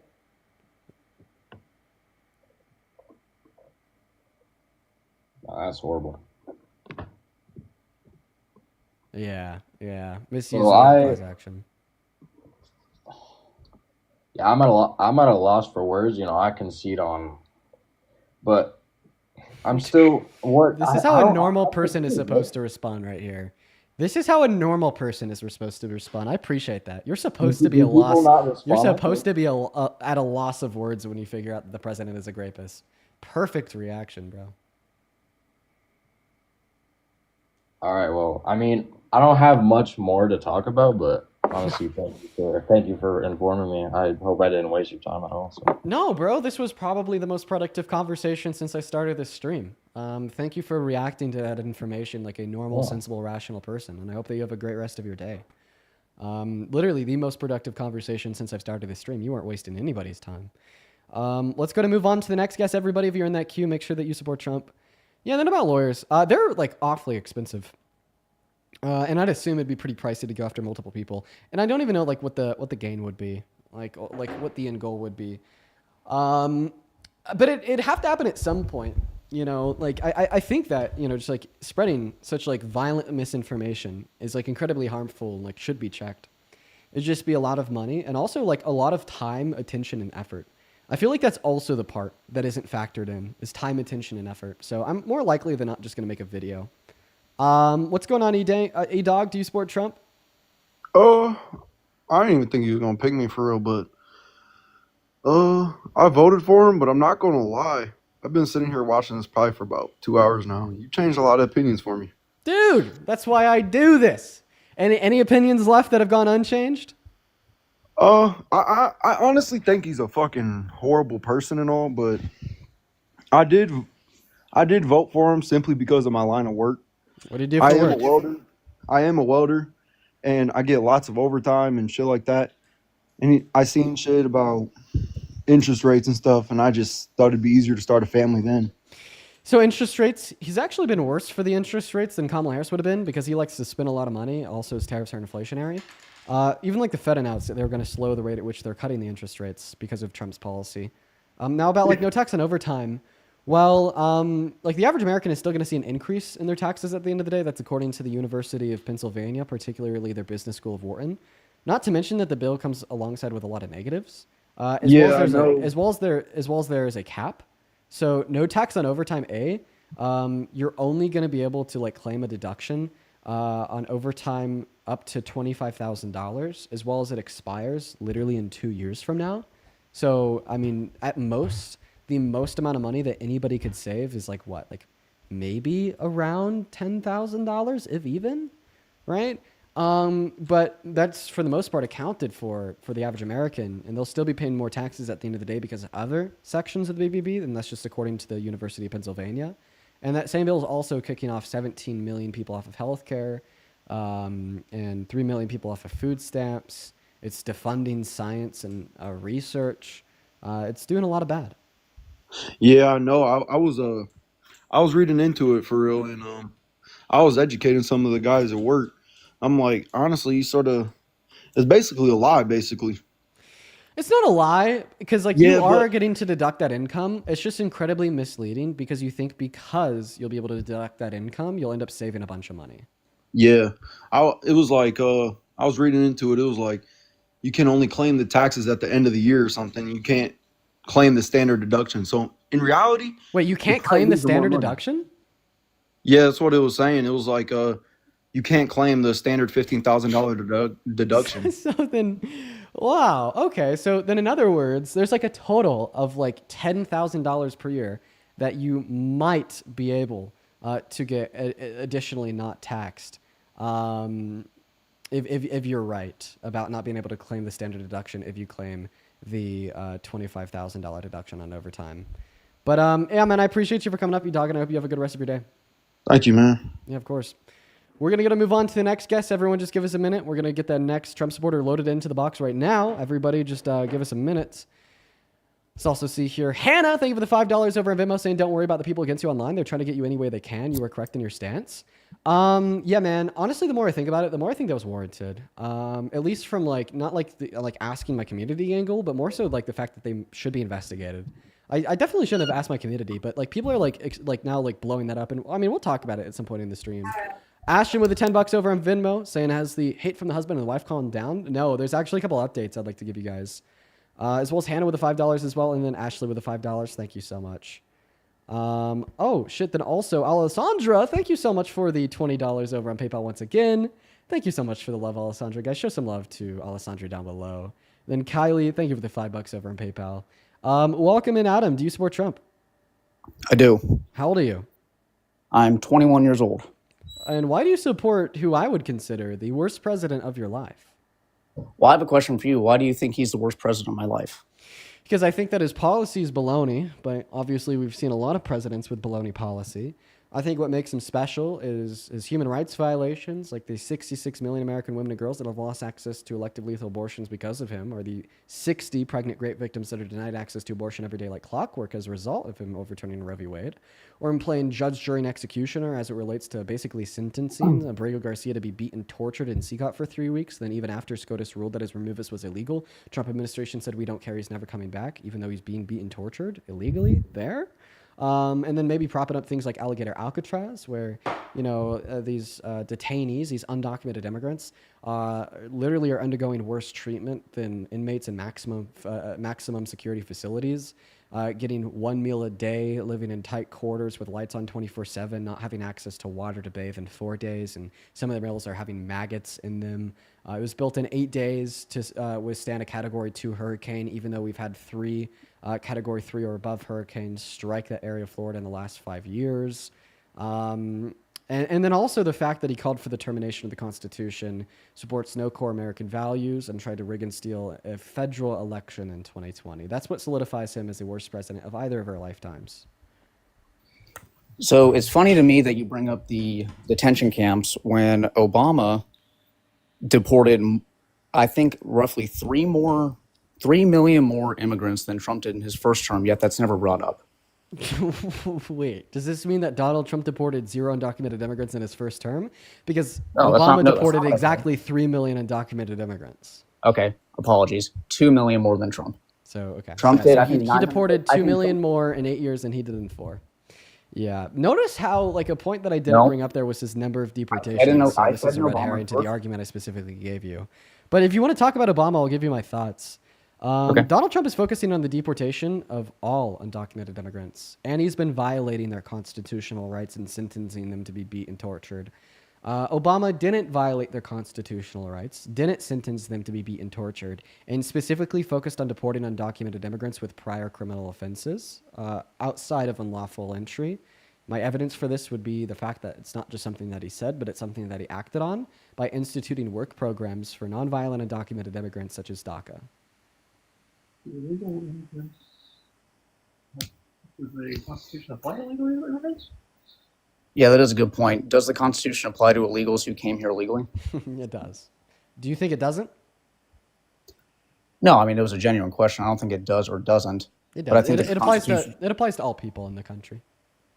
But if they're here illegally, I feel like it's pretty much. To me, I've always viewed it as it applies to citizens. I'm not saying you're right or wrong. Okay, could I give you a glaring issue with that view of yours? Yeah. I'm going to assume that you're pro-life and you think that abortion should be banned, right?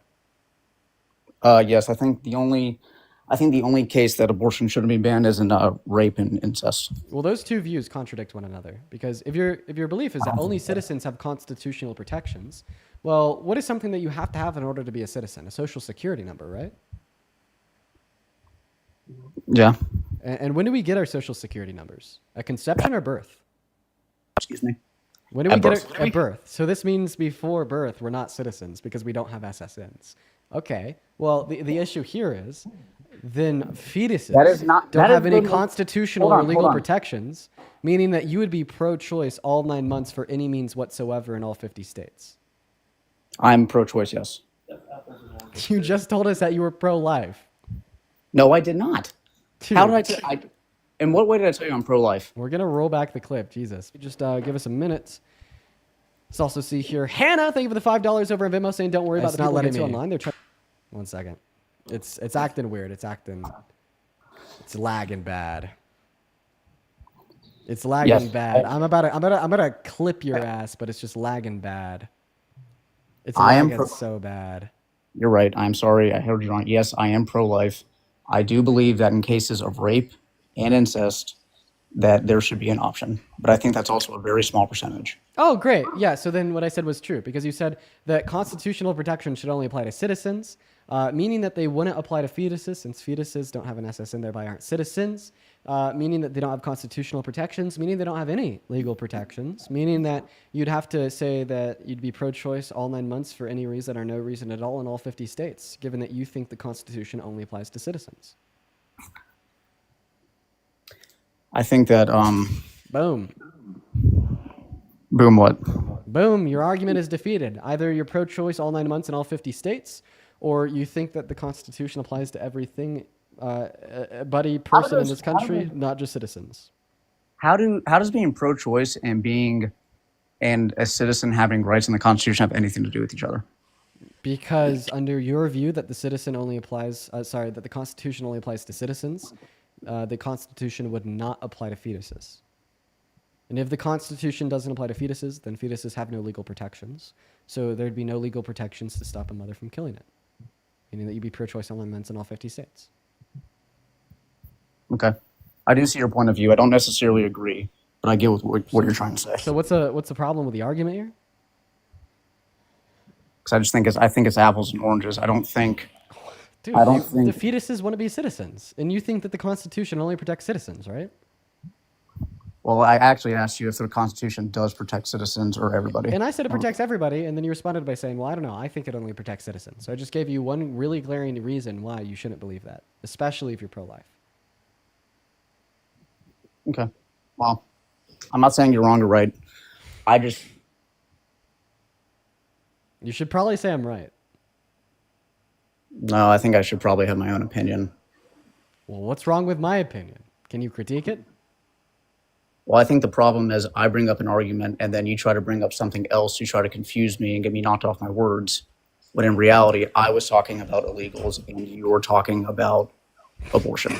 You think that undocumented immigrants don't have legal protections because they're not citizens, right? No, because they're here illegally. Okay, so you don't have constitutional protections if you break a law. No, they're not citizens. So you think that they don't have constitutional protections because they're not citizens, are fetus citizens? Well, they're going to be, I would say they are. They're a part of their mother. Oh, well, if a fetus is a part of their mother, why would the mother not be able to do whatever she wants with her own body? Because it's going to become its own life. It's going to be something else in the future? I've never understood the argument that a human is not a human when it's in the womb. Well, I mean, you were just the one that repeated it, wasn't it? You just affirmed that you don't think it's its own individual human. I think at the time when it's a part of the mother, they're two in one. I do. Okay, so it's a part of the mother. Why should the mother not be able to do what she wants with her own body? Because it's another heartbeat that she created. Wait, but it's her own heartbeat. Sorry, what am I trying to say?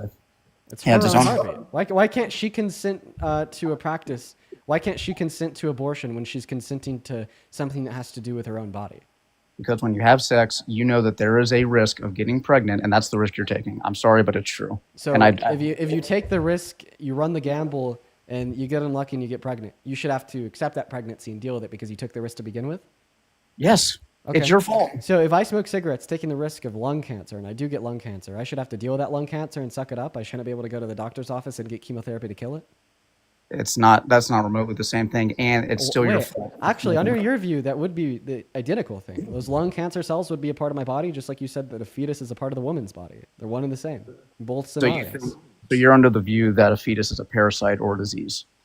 Whoa, that's not the view I take. I don't know why you'd assume that of me. I'm talking about your view. That's what you just said. No, this is an internal critique that I'm running of your view. You're the one that has been repeating that you think that a fetus is literally a part of the mother's body.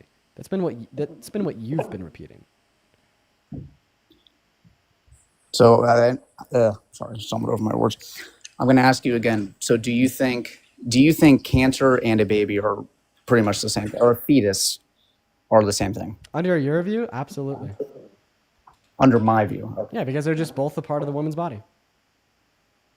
Well, cancer is not going to eventually become a human.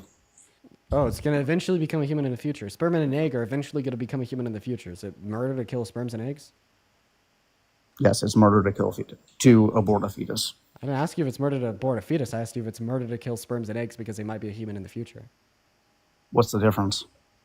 So you don't think there is one. So therefore, you do think it's murder to kill sperms and eggs?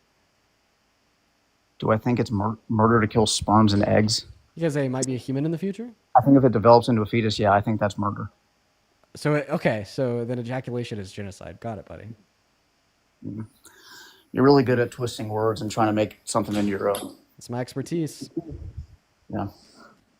Well, I'm not going to blame you for having your own opinions, but at the same time, I think you can't get mad at somebody else. I'm not saying you're mad, but I can't. I'm not mad. I'm just telling you. No, I'm not you're saying you're wrong. I don't think you should call somebody wrong for having a different opinion than you, especially when the topic has to do with murdering a baby. Okay, well, let's look at what you just said. I don't think you're wrong. You shouldn't be able to tell people that they're wrong just because they have a different opinion than you. Therefore, you shouldn't be able to tell any woman that wants to get an abortion and doesn't think that an abortion is wrong, that they're wrong, meaning you shouldn't restrict upon their legal access in accordance with their own opinion. Pro-choice king. But I don't think it's an opinion when it comes to the fact that you're taking away another life. Okay, then I didn't tell you that your opinion was wrong. I told you something that's not an opinion that you find to be the case is wrong, because we're talking about abortion. And you just said that for whatever reason, it's not an opinion. No, I don't think it is an opinion. Oh, okay, so because it's not an opinion, I can tell you that it's wrong. I mean, you can tell me whatever you want. Listen, I think the problem, what it comes down to is you, like I said, you're having sex, you take the risk of potentially getting pregnant. The same way, if you're smoking, you take the risk of getting lung cancer. Right. If it happens, it happens. That's on you. Right. Okay, so you agree that there's two situations. They're somewhat analogous in the relevant senses. So if you should have to accept the natural consequences of sex, you should also have to accept the natural consequences of smoking and deal with a lung cancer and not kill it, just like you're saying women have to deal with a pregnancy and not kill the fetus, right? Right. I also think if you are truly in the case where you cannot protect a child, one, you shouldn't have created a child in the first place, but also you could put it up for adoption. Adoption is not an alternative to pregnancy. Adoption is an alternative to pregnancy. When can you put your child up for adoption? I understand what you're saying now. Go on. I didn't mean to cut you off. Continue. Adoption is not an alternative to pregnancy. Adoption is an alternative to raising a child. In fact, the only alternative to pregnancy before viability is literally lethal abortion. So you think it would be better to end a life than to give it to a different family? Now, do I think putting a child in foster care is... Well, I think it's better to recognize that there's no morally relevantly valuable traits of a fetus, meaning that it's not wrong if you end that life in accordance with the desires of the woman due to the bodily autonomy rights violation. And thereby, if a woman chooses that she wants to get an abortion, that action is morally permissible, and forcing her to maintain that pregnancy to be an incubator for a family that wants a kid is incredibly immoral and dystopian. I'm under the view that I think it is better to... I don't think either are good options. I think I've made myself clear. But I personally think it is better to put a child up for adoption than to just completely end its chance of having a life at all. So you want to reshift the family dynamic away from financially well-off adults that consent to starting a family and desire to have kids into forcing 18, 19, and 20-year-old men and women, boys and girls, into becoming parents because you think that their state legislator should have a right to compel the woman to be an incubator for a kid for another family against their will, which does lead to lower levels of happiness, higher levels of poverty, lower levels of education, and lower levels of employment and income in areas with pro-life legislation. I don't know, man. Every time I walk into Walmart or Target, during the holiday season, I always see one of those little trees with the names of kids in the foster care system asking me to buy them a gift. If their quality of life was so good, I don't know that those little trees would exist. And I mean, we could explain that because sure, there's like a couple million families that want and desire to adopt a kid. You know, babies are real popular and in demand, but the older they get, they become a teenager, the less wanted they are and the lower quality of life they experience. But once again, like the totality of my argument literally hinges on the idea that there's just nothing about a fetus that is morally valuable. Thereby, I don't think when a mother decides to kill that fetus, she is doing anything wrong. Okay? I don't care if that fetus would grow up to be a millionaire with a lavish lifestyle, or living on the streets, regardless of the outcome of the life of that kid, still yet before that child has the ability to deploy any level of sentience, I don't think it's valuable. Thereby, I don't think that the mother is doing anything wrong by killing it. So when do you think life starts? At birth? I think that life begins at the moment of conception. I think that valuable life begins at 20 weeks. So can you explain to me, in your opinion, the difference between life and valuable life? For sure. I'll give you an example. Dead people and alive people. Okay, well, I guess that's not a good example. That's a really bad example. You're not a vegan, right? No. Yeah, humans and cows. Valuable life, not valuable life. All right? So the reason why I would say that it is merely life and not valuable life at the moment of conception is because it doesn't exhibit any characteristics in which I would find to be morally valuable. I don't think that human life on its own, the structure of our DNA, is morally valuable at all. If it was, well, then we would say it's murder to pull the plug on brain dead patients because they are human and alive. So it's obviously not that trait that gives us our moral value. So what is it? I think it's going to be our experiences, our ability to interact with the world around us, our ability to think logically, to critically think, self-observe, etc. So when I'm trying to determine what my cutoff point should be for elective lethal abortions, the first thing I'm going to be looking for is when does the fetus gain the ability to deploy some low levels of sentience, or in other words, to possess subjective experiences, and that happens at around 20 weeks. So I believe that is a point in which that life becomes morally valuable. Okay, and before then, I don't think it's morally valuable. I don't think that it has the right to life.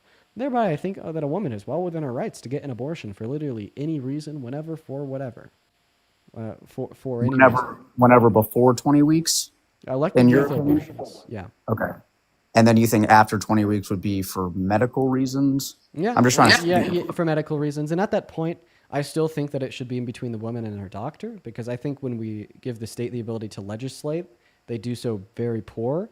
And it leads to doctors being literally scared to perform medical procedures to save the life of the mother because of the legislation at the state. But I do think that we should have some legislation that would compel the only abortions that should maintain legality to either be in situations of rape or to save the life of the mother. But it should ultimately be up to the determination of the doctor at the risk of the doctor's license to make that decision with an unbiased review board if necessary. But ultimately, I say it should stop at the doctor. Okay, so let's say, just for example, I'm just trying to get your stance on this. So let's say at 25 weeks, just to keep it kind of close. If you think a mother is having regret, then they don't have the right to abort? At that point, they could do an abortion that doesn't kill the fetus, C-section or induction to labor. Yeah. That fetus is viable at 25 weeks. They could literally give birth. I mean, yeah, they could at high risk, but I was trying to get your stance on. Before this, I didn't know if your cutoff was 30 weeks, 35, whatever it may be. Birth. Sorry, guys. Birth. Yeah. Yeah. Anything else you want to go over? No, I don't think so. Cool. Appreciate you, man. Have a good rest of your day. We're gonna go and load up that next guest right now. Give birth. Silly. All right, we're going to go to get Isabel up here, everyone. Just do be patient. Give us a minute. Ethan, thank you so much for the $20 over on Venmo. Let's show some love to Ethan down below in that chat. Let's get 200 Ethan W's. Ethan says, my wife and I are both adopted and both believe in the right to get an abortion. Absolutely, Ethan. It makes me happy to hear that. Thank you for the love, man. As well as Vinny with the $5. Thank you so much. SCA, thank you for the $5. Thank you so much. And then Ashley with the $5 and Anna with the $5. I appreciate everyone so much for the love over on Venmo. Show some love to all of our donors down below in that chat while we're working on loading up that next guest, Christy. I'd also like to quickly thank Ariana for the $7 over on PayPal saying that your son's spiritual. I appreciate you for the love, Ariana.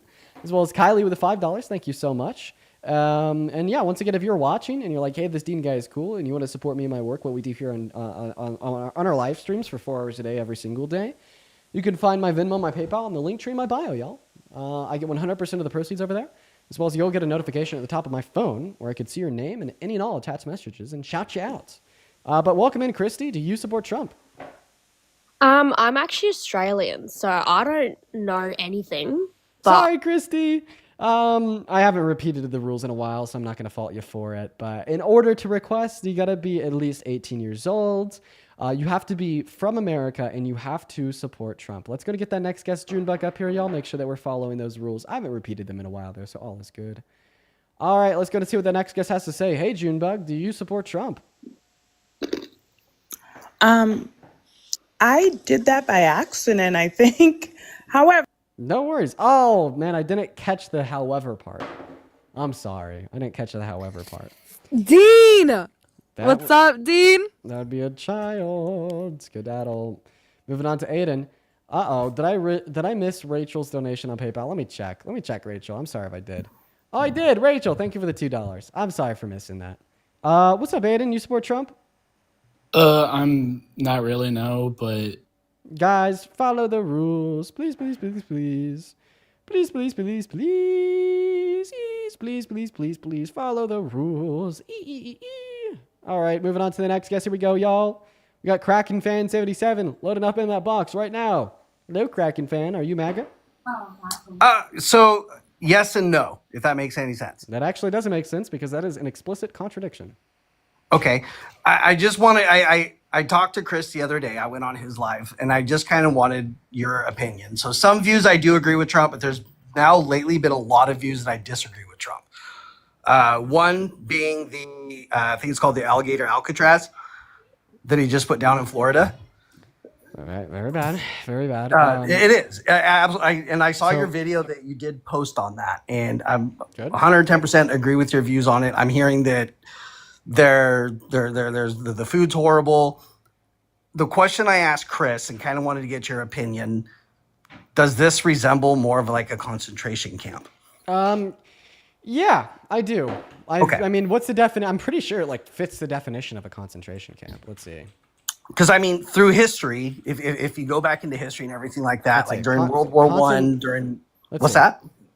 Concentration camp definition, according to Oxford Languages, a place where a large number of people, especially political prisoners or members of persecuted minorities, are deliberately imprisoned in a relatively small area in adequate facilities. Sure. The term is so that's the definition. Where a large group of people of a persecuted minority are deliberately imprisoned in a relatively small area with inadequate facilities. In accordance with that definition, yeah. And that I do disagree with 110% because I mean, back in history, World War One, Vietnam, they built these camps for, troops that were captured, whatever the case is, and they were treated poorly. Do I agree with deportation? I do. But I agree with your views and Parker's views and Chris's views on it that it needs to be reformed. It needs to be a way that is more, I guess you could say, humane. If that makes sense. So I mean, maybe that's Chris's view. It's not my view. So I hold a pretty radically left view. I'm the scary leftist on this topic. Well, I don't think you're a scary leftist. I actually completely disagree with deportation. I think that deportation is okay for undocumented immigrants with prior violent offenses, sure. But for everybody else, you shouldn't be deported. It only yields negative outcomes for this country, negative outcomes for them, negative outcomes for us. And sure, I do understand the premise that for national security, we need to be able to identify everybody in this country for sure, right? But we could also do that through mass amnesty. Right. So when you said people with the criminal history, everything else, so let's go to Chavez Jr. If you've heard the story, the one that fought Jake Paul, he was arrested on July 2nd by ICE, by federal agents. He's got warrants, I think is what I read, out of Mexico for running. He's wanted for I want to say gun trafficking, ammo trafficking, everything. He's wanted and everything. He was deported back, I say 2023, I want to say, or 2022, 2023. But he was let back in the country under the Biden administration. Why, knowing that he had this stuff, he falsified, from what I understand, a bunch of documents to try to get his visa back and everything. So if he legitimately was came into America undocumented because in Mexico he was wanted for trafficking guns and whatnot, I think is what it was. It was trafficking weapons, ammo. He supposedly that's a pretty serious crime. Right, and I don't know how true the fact it is. They're also saying that he's part of the cilantro, or however you say the name of the cartel that's ran by El Chapo. Well, I mean, I think that that claim would have to be investigated and litigated. Sure. Now, if that claim can be litigated reliably in do you say cilantro? Yeah, I don't know how to say the. Yeah, I did. I'm not So, gonna lie. okay. If I don't know that how to claim can say be the like cartel's name. reliably litigated in Mexico, sure, I'm okay with deporting him for litigation for like a withstanding warrant for like trafficking. Very similar to like the Tate brothers, for instance. Like if the Tate brothers came into America, I'd have no problem with deporting them to the UK or Romania to face, warrants for rape and trafficking, etc. Yeah, I'm fine. That falls under like the category of I'm okay with deporting them. But I mean, I think that we need to acknowledge that that accounts for an incredibly small minority of undocumented immigrants. The Trump administration, they want to deport all undocumented immigrants, and that's what I disagree with. And you should disagree with that too, given everything that you've shared so far in the live. I like I said, I agree with the deportation of the illegal criminals, ones that are causing the crimes, that are graping, that are, committing murders, whatever the case is. I do agree those ones should be a little bit of a hypocrite here. So if an undocumented immigrant is a rapist, they should be sent out of the country. But apparently, if a rich man from New York is a rapist, they should be allowed to run the White House. That's a little bit of a hypocritical point. What do you feel about? How do you feel about that hypocrisy? Do you feel like that is hypocrisy? I don't think he should have been voted in, but I mean, again, I guess I don't know what I'm trying to say. Like I said, I do agree with some of the deportations that are happening, but I don't agree with the mass deportations of just like when they walk through what park was it in California? Okay. So then you just shouldn't support the administration as a whole. So do you have any reasons, like things that they're doing? Because we're just talking like ideologically speaking, where do our goals land? And you're saying that your goals land at just deporting undocumented immigrants with prior violent criminal offenses or pretty serious non-violent criminal offenses. Okay, well that goal is not in alignment with the goal of the Trump administration. So where do your goals align with Trump's admin that makes you consider yourself MAGA? Because like for instance, I share that same goal with you, but I don't consider myself MAGA because I know that's not what Trump is doing.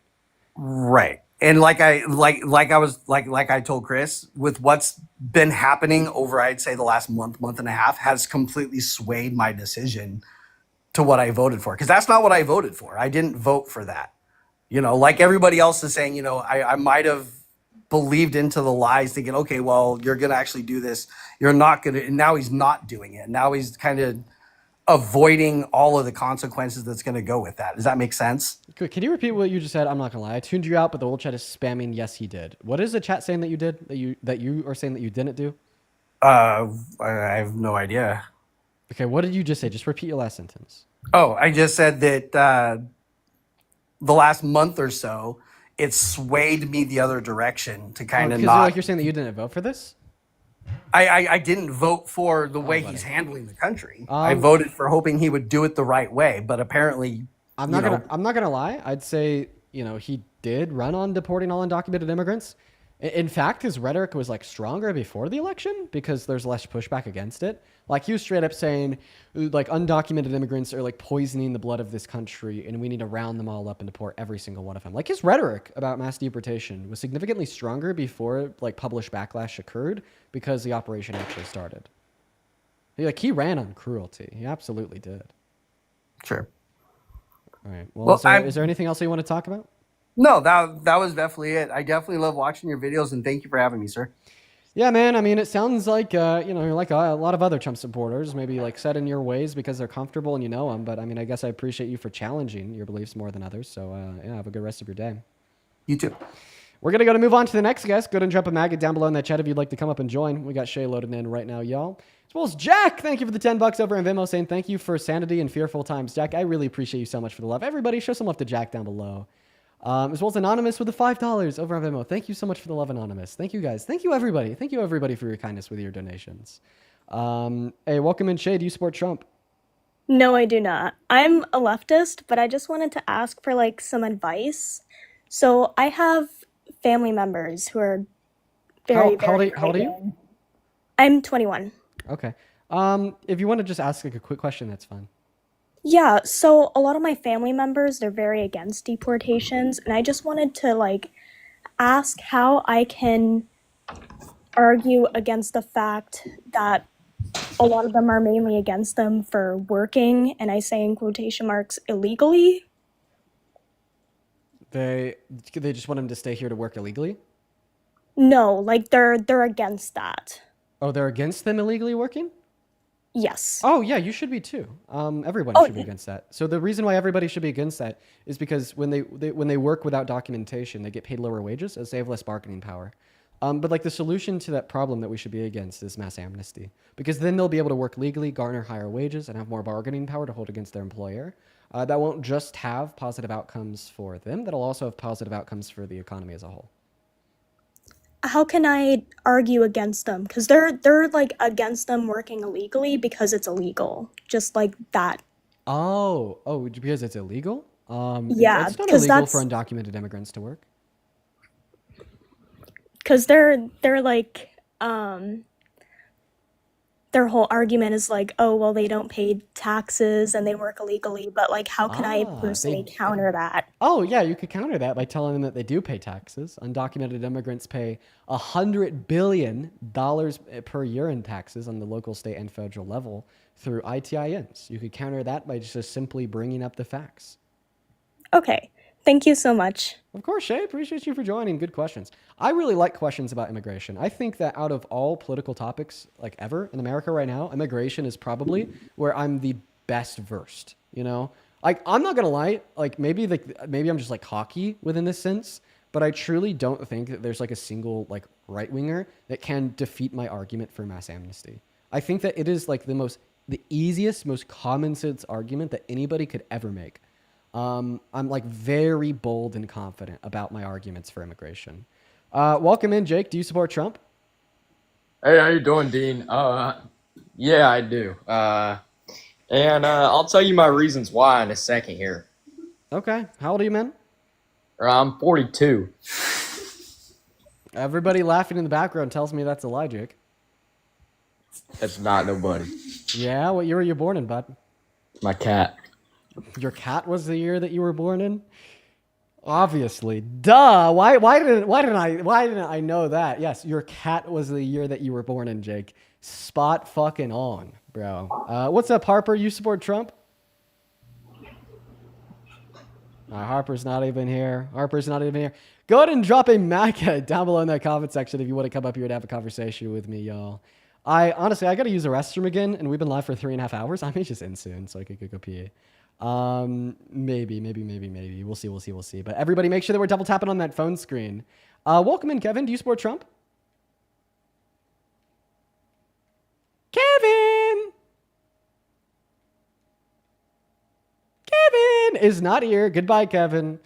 See you later. Moving on to the next guest, everybody. Moving on. Hello, Cooper Pooper. Do you support Trump? How you doing, Dean? I'm doing all right, Cooper Pooper. How old are you? I'm 18. You must have said like 10. No, get out of here. Skedaddle, Cooper Pooper. Goodbye, Cooper Pooper. Moving on to the next guest. Yo, Veteran! Thank you for the $50 super chat over on YouTube, my man. Veteran says, Boomer wishing you are of age to run for office. You are natural, and I pray that you continue to fight for your generation, sir. Veteran, I love you, bruh. I've told you this so many times. I want to be like you when I grow up. You're awesome, Veteran. Can we get like some special W's for Veteran down below in the chat? That is an incredibly kind and generous donation, and your words are always so kind and generous as well. Please show some love to Veteran down below. And welcome in, Spaghetti. Do you support Trump? I do not support Trump, but I have a funny story. I'm sorry. Usually I'd be down to hear you out for your funny story, but I'm just looking for one last debate before we hop off here. I'm sorry. Hey, what's going on, Hunter? Do you support Trump? Hunter left. Goodbye, Hunter. I'm surprised that we haven't had anybody like come up here and run the script and lie like we did the last 2 days. Maybe it's dying out. I don't know. I feel like I've seen it picking up, like more lies. But we just haven't seen anybody so far today try to come up here and pull the gotcha. I'm impressed. What's up? You support Trump, Indy? I just had to get my headphones in, man. Yeah, how's it going? Yeah, I support Trump. Dude, why would you support such a poopy president? Because he's the best, bro. Like he's the worst, bro. Come on. No, he's the best. He's the best we have, man. In years, bro. Like Biden was a disaster train.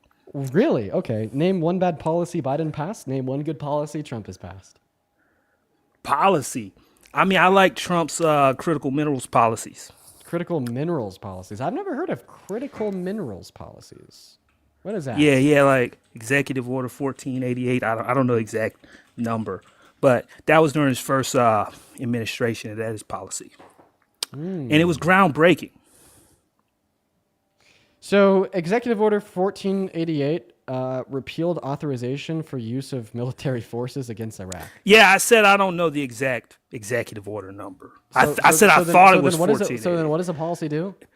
It's critical minerals. Like he first thing he did was he took the USGS, right, and he made it available that specific year. So the USGS used to have to wait a year to get it. What is the USGS? U.S. Geological Survey. So that made the data on mining available to everybody immediately, right? And then he designated all these critical minerals, which Biden actually added to. Biden did not take away from the critical minerals. I think Trump did like 30 or something. What And then what exactly does this EO do?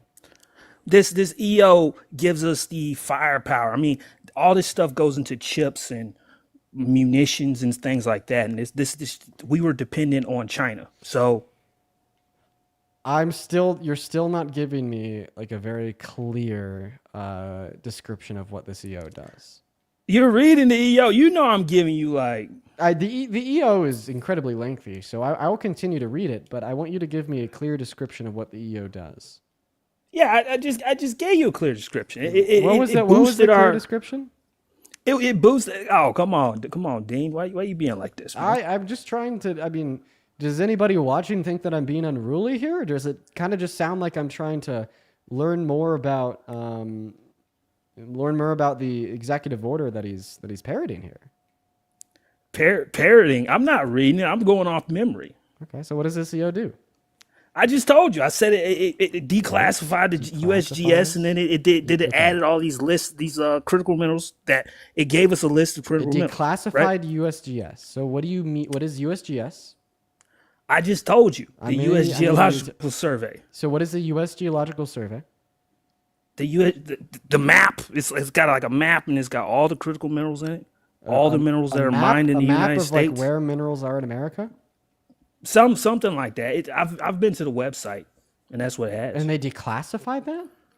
No, I said it used to be like you used to have to wait a year to get it, and now you don't. It comes out immediately.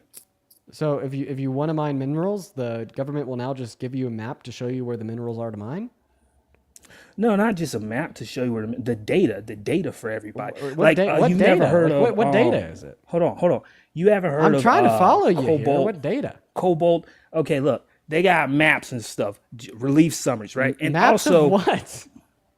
Of the United States, man, of minerals, where minerals are. So yeah, you know, there used to be what this EO did is just make it so if you want to mine minerals, our government will now just give you a map of where the minerals are at to mine. Nah.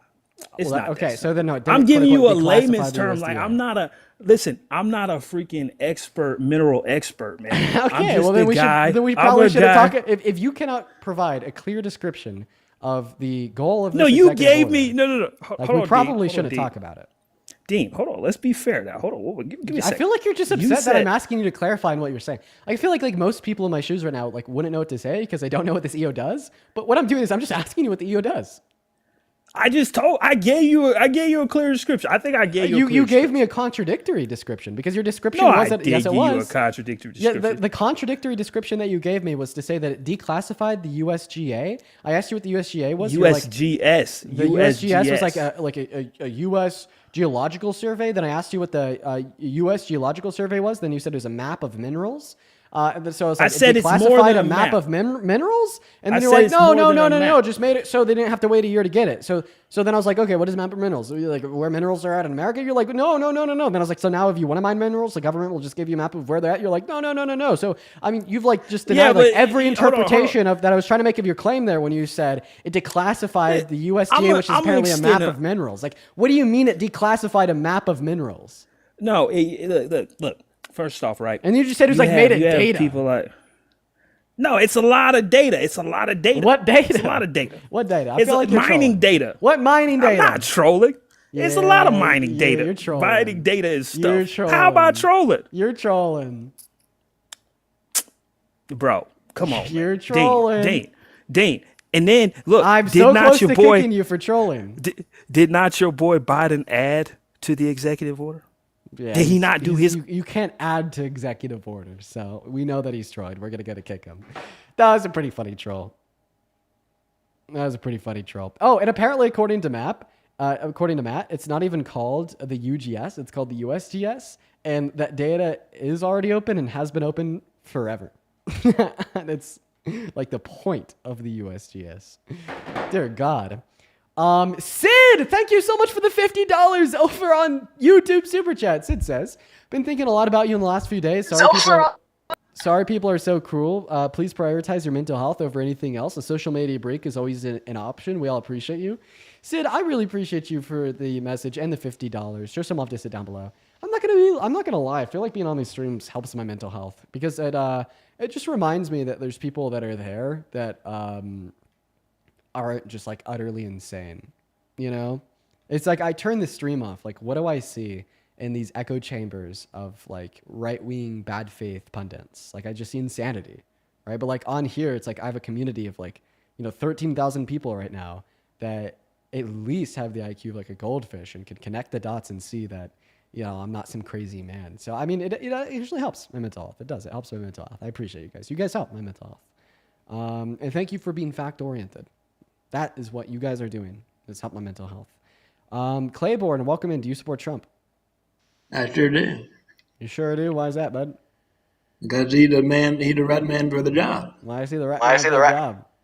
Because I mean, you look at what his plans is. His plans is to save America, and he's planning to get rid of illegals. He's planning to get rid of all these taxes, and so the thing is, when you get rid of these taxes, is you allow the big boys to play, and the big boys, they're gonna spend more money, and when they spend more money, it's better for everybody. Okay, so you just told us that you supported me because of mass deportation and trickle-down economics. So trickle-down economics actually doesn't work. When you give rich people more money, they don't just like save and invest it. They don't just take it and invest it into America. They just save it. This is why after the introduction to trickle-down economics by Reagan, we saw a stagnation in worker wages with an increase in worker productivity. They're actually like less incentivized to pay their employees more. And that's like and then after the first round of Donald Trump's tax cuts, we literally saw no new macro level business reinvestment. But we gave over $1 trillion to the most wealthy among us. They just take that money and save it. No, that's not the case. Because if rich people weren't paying money, none of America would be anything. You wouldn't have Target. You wouldn't have Walmart. You wouldn't have Best Buy. You wouldn't have anything. Okay, well, just saying that we wouldn't have Best Buy without rich people doesn't combat my argument that when we give rich people more tax cuts, they don't just reinvest it back into the country. Like, imagine it. Imagine if you were like a really rich business owner. If you were given a tax cut on the net profit that you take out of the business, would you be incentivized to take more money out of the business or less money out of the business? Give it a tax cut on the net profit you take out of the business. Well, with that tax cut, you don't understand all the philanthropy that these companies be doing. Philanthropy isn't taxed. No, but I'm saying, but if you don't tax them, they can give more. That's what I'm saying. But if you reduce their taxes, they're less likely to engage in philanthropy because philanthropy is a way to get around taxes because it isn't taxed. No. What specifically did I say that was wrong? You ever heard of J.D. Rockefeller? Have I heard of Rockefeller? Yeah, I think I have. He was one of the biggest philanthropists this country ever seen, and I bet the more money you have, the more money you could spend on philanthropy. That doesn't amount to... That's exactly, you're saying I'm wrong, but that's exactly what I'm saying, is that if they have more money, they can... How about proportionate to their income? Ooh. And well, sometimes What percentage of Rockefeller's overall net worth was put into philanthropy? Like 2%? A good amount. When he died, he said he was going to give a whole bunch of it. Oh, good for him. You're still not combating my argument that when we give rich people tax cuts, they don't reinvest it back into their company. They do. What's your evidence? You look at parks. You look at all the infrastructure they invest in. They give back to this country. So you're saying that if we look at the infrastructure that rich people invest in, like their business infrastructure, this somehow proves to us that when we give them more tax cuts, they'll invest more into that business infrastructure. Yeah. Okay. How does looking at business infrastructure prove that if we cut the taxes on rich people, they'll invest No, more into their hold on. infrastructure? I didn't just say business. I said infrastructure, as in they help build bridges, they help build No, they don't. roads. Yes, Rich they do. people, like through the taxes they pay. Is that your argument? Yeah, yeah. Okay, so do we. Okay, but they have a whole lot. You know, most of the money come from them because they got the money to give. Most of the money, yeah, sure. Like the top 1% pays 45% of taxes, but they own 85% of all wealth. So I don't know. You're But they still not work okay. hard. Okay, so I just want you to repeat front to back, start to finish. What is your argument that if we cut taxes on rich people, they'll reinvest more money back into their businesses? My argument is if you let the big boys, if you cut the big boys loose, the big boys will give you more money in the end, and So- that's exactly what's happening. So that's not an argument. That's a claim. That is the argument. No, it's just a claim. If Well, okay then, that's my claim. Then. Okay, now give me an argument for the claim. I don't know nothing about this debate stuff, but let me tell you something. I want you to tell me what your argument is to demonstrate that your claim is true. What my argument is that that's a good thing that Trump is doing it. That's not an argument. Well, that's my argument. Your argument is that it's good. It's good because Yeah. it's good. Yeah, It's good because it's good. yeah, Oh, we my all goodness. benefit from it. Oh, Victoria, thank you for the $5 over at Venmo. No, we don't. Everybody making under 51K per year is going to pay more in taxes. 17 million Americans are going to lose Medicaids. 3 million people are going to lose food stamps. 18 million school children. Well, they should be on the food stamp. You put yourself in a position where you got to be on food stamp, then that's your fault. It's okay. Can you repeat that? If you put yourself in a position where you got to rely on food stamp, that's your fault. Yeah, for sure. Ain't nobody 'Cause made- all you low wasn't born- you wasn't born on food stamps. low income Americans just choose to be low income Americans. Did you know Yeah. it's like literally easier for them to work hard, like in very different aspects, to no longer be a low income American if you give them social safety nets? Because No, if instead they of work- being if they focused work- on their immediate needs, like working 60 hours a week just to put food on the table, they're more No, incentivized to no. work a little bit less and dedicate more of their time and attention to like going to school to get a degree to become a higher skilled laborer to No. generate a higher income. No. Whoa, you're saying that you don't know this. Well, I'm happy that I can inform you on these No, facts that we no, empirically observe no. when we compare countries that have more social safety nets to countries that have less social safety nets, and we gauge their overall economic mobility. I'm really happy I could inform you of the facts. That's not what I'm saying. What I'm saying is that they need to pull themselves up Yeah, and pull get the, themselves up by the bootstraps, right? yeah. Yeah. That's what we did. Yeah, when buddy, we- buddy, do you ever drive on the interstates? Yeah, I sure do. You need to fucking pull yourself up by your bootstraps and drive on your own interstates that you make by hand. Why are you relying on the government, you communist pig? Well, that the government is supposed to be there to do certain things for the society. Oh, would you say like one function of a government is making the economy of the society and everybody in the consumer base significantly better off?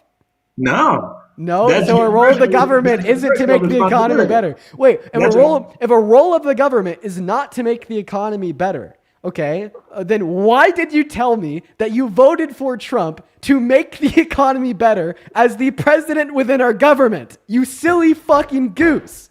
No, that ain't what I said. I said he lowered taxes. Yeah, you said to lower taxes on rich people so they'll reinvest more back into the economy. Yeah. So the role of the government is to make the economy better, and that's why you voted for Trump. Well, that ain't the sole purpose of his responsibility. Okay, but it's one of the responsibilities, right? It's a minor responsibility. Would you say that a government has a responsibility to do what is best for their citizens? Not always. Not always? Give me a circumstance where the government has a responsibility to do what is worst for their citizens. Well, sometimes, war ain't always good, but sometimes it's what you got to do. Well, why do you got to do it? Because you got to protect people. Wait, would you say that protecting people is doing what's best for them? Like protecting them is good for them? But people wouldn't see that in the immediate. People would they'd be like, I don't want to go to war. Listen, But you're just still giving me an argument that from your perspective, this is where the government is upholding their responsibility to do what is best for their citizens via protecting them in the long term. No, that ain't what I said. So then you haven't given me an example of a government doing what is worse for their citizens because it's worse for their citizens. Well, I just gave you an example. War is worse for the citizens for citizens overall Okay, then why should we do it? because it protects people in the long run. So you're saying it's better for the citizens in the long run? Yeah, it is. Yeah. So that's still the government, and all things considered, doing what's best for their citizens. Well, I mean, I guess so. I guess so. Yeah. So then we can agree that the government does have an obligation to do what is best for their You know, citizens. I ain't afraid to admit when I'm wrong. Unlike you, so people get on here and they tell you wrong, and you trying to argue like you ain't wrong, but yeah. I don't think I'm wrong. What am I I'm wrong? wrong. What am I wrong about? Out of You curiosity? wrong. You wrong about 50% of the time. Okay. So it should be It's really more easy to than name one thing I'm 50%. wrong about. Well, I mean, when it comes to immigration, Okay, what am I when it wrong comes, about as it comes to immigration? well, you say that they should be allowed to stay here, but I don't think that's the case. Okay, I'm not gonna argue my sanity to you, brother. I'm sorry. It's almost time to end the stream. Yo, also, I want to quickly go over a video that I think I'm gonna make tomorrow. I want to see if you guys think it'd be a good idea or a bad idea. So I think I want to put out a video responding to all of the nonsense that I've seen on the interwebs. One second, I got to thank somebody really, really quickly. Also, guys, make sure that we're double tapping away on that phone screen. Everybody just give us a minute here. But yo, Colorful Pets, thank you so much for the $50 donation over on PayPal. Thank you, Colorful Pets. That is incredibly kind of you. Thank you so much, Colorful Pets. Colorful Pets says, from a liberal grandma who loves what you do. Thank you, Colorful Pets. I'm going to have to check out your website. Maybe I'll buy something. Thank you so much for the love, Colorful Pets. Oh my God, as well as Aaron. That is Erin. Aaron with the $100 over on PayPal saying, watching you debate people is constantly one of the best parts of my day. Thank you for everything that you do. I hope I could find some joy with everything going on. Dude, Aaron, thank you for the love. Can you guys please show some love to Aaron down below in those live chats for the $100 donation? Seriously, Colorful Pets and Aaron, you guys are so incredibly kind. Thank you so much. Okay, thank you so much, guys. I really appreciate that. But I want to read you guys off some of the headlines that I've been seeing.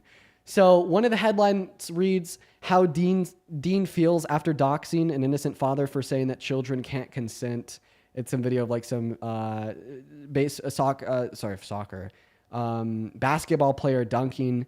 Another buddy says, Dean Withers after encouraging his 20K live viewers to dox and to call CPS on a normal father. Somebody else says, Dean Withers weaponizes CPS to win a debate. Somebody else says, Dean Withers has to be one of us in disguise working as a secret agent because there's no way he actually thought doxing a father for saying children can't consent was a good look. The father even created a GoFundMe saying stand with Thomas, legal action for family safety. Somebody else says, Dean Withers after doxing and getting CPS on a normal father because he didn't answer his question. Somebody else says, Dean Withers orders his fan base to dox a father and report him to CPS for saying that children are not able to consent. Somebody else says, how Dean feels after telling his mindless fans to dox and call CPS on a father because he wouldn't allow nor give his child the choice to watch nude by a 65-year-old man. Somebody in the YouTube chat in response to that says, you need to be put in jail, right? What are the other? So is a general takeaway from all of those headlines that I just read off, Dean Withers is this massive piece of shit that thinks kids can consent to sex, likely a P3DO, that wanted to dox a dad because the dad didn't want to sexually exploit his children. Is that the takeaway from all the headlines we just read? Like, yes or no? Is that the general takeaway? Dean Withers, a ruthless P3DO that wants to dox people that think that exploitation of children isn't okay? No. That's the general takeaway. That's the general takeaway from all those headlines. That's crazy. We'll talk about the doxing claim. Before we talk about the doxing claim, here is the father and mother that all of these headlines are talking about. In the clip that you're about to hear, you're going to hear the father and mother speak. These are the people that are being labeled normal, innocent. These are the parents that apparently said children can't consent to sex. So I apparently doxed them. Here's the parents. Everybody listen in. So yesterday, like the other... Oh, wait. Somebody in the chat just says damage control. I'm going to call you out. I'm going to invite you to the stream. I want you to come up here right now. Anarchism. You're in the chat spamming damage control. I want you to specially hop in the queue right now. You're going to come up here and listen to this with me. And then I want you to tell me if this is damage control or this is correcting blatantly false misinformation. Anarchism. I'm looking for you in the queue. We're gonna hold off playing that clip before we try to get anarchism up in here so we could listen with him. It doesn't look like they're gonna hop in. Anyways, let's go ahead and listen to this clip of these innocent parents, of these innocent good parents that just think children can't consent to sex. That I called CPS on and apparently doxed, quote unquote, according to these bad faith actors. Let's go and take a listen. The other day when we were talking at the start of the conversation, like the very first thing that was said was, here's Donald Trump walking into the changing rooms of these naked teens. And what was your first response to that? Did the parents give consent? Did they allow it? Goatman, precisely. I don't think that a parent can allow for their underage teen to be perved on. You don't think, or that's the law? There's a difference. There's a huge difference. What's the law? Wait, are you... So no, that's actually not the law. It is... What is the law, Dean? What is the age of consent? What is the law? We're talking about teenagers, under 18 here. Right, and they don't have the legal authority to make that consent. So whose responsibility is it then?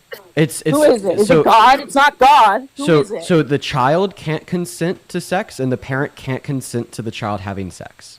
So where does the consent fall? Because nobody. When you go to the doctor's office, when kids go on field trips, who's signing the papers? Because it's not the child. From my research, statements from the girl specifically that he went and saw it in the changing room said that it was more transactional than anything. If anything, because these girls are competing against each other, they went to Donald Trump when he was back there to get some sort of not promotion, but like to get some sort of like feedback and transactional advice from the guy because he's a businessman. This is exactly what these women that were back there have said on BuzzFeed. I've seen it. I've read it. What do you mean it was transactional when he's walking on a naked teenage girls? It was transactional in a business sense. It was transactional in a business. Yes, I can, because Trump is a businessman. He has a huge persona, publicly business essential. The girls were trying to get his input and get him to like promote or like give them advice on how to. They're children. They were naked. They can't consent to that. Dean, how do you know they was naked, Dean? Hold on. How do you know they wasn't sitting in a pair of Can I bloomers? just say something? Hold on. Like, Dean, are you going to listen, or are you just going to be like just interrupt?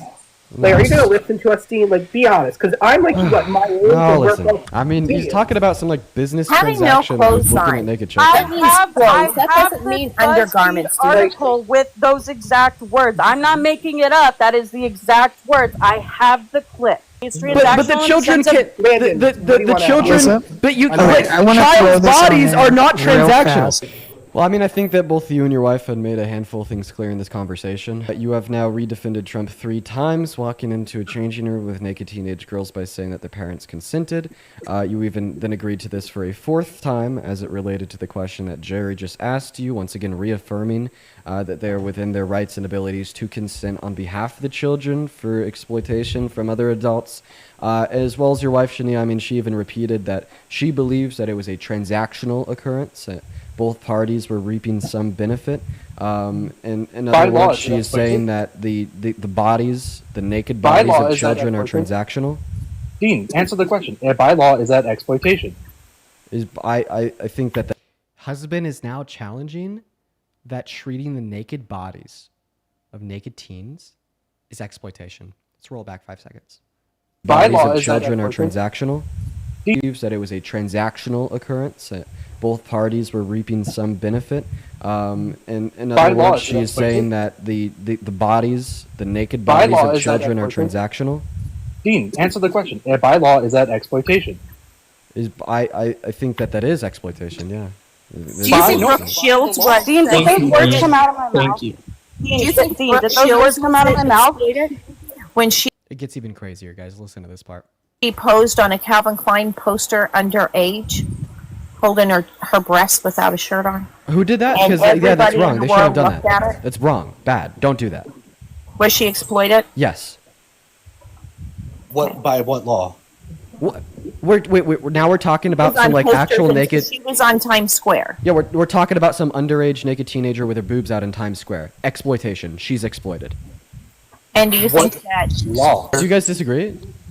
Goatman, the father says, what law? What law was this 15-year-old girl that was to pose naked without a shirt on and then have that picture broadcasted in Times Square? By what law was he exploited? Just like he said earlier, by what law are naked teenage girls, naked 13-year-olds, exploited by an older man? Because it's just a transaction that helps them too.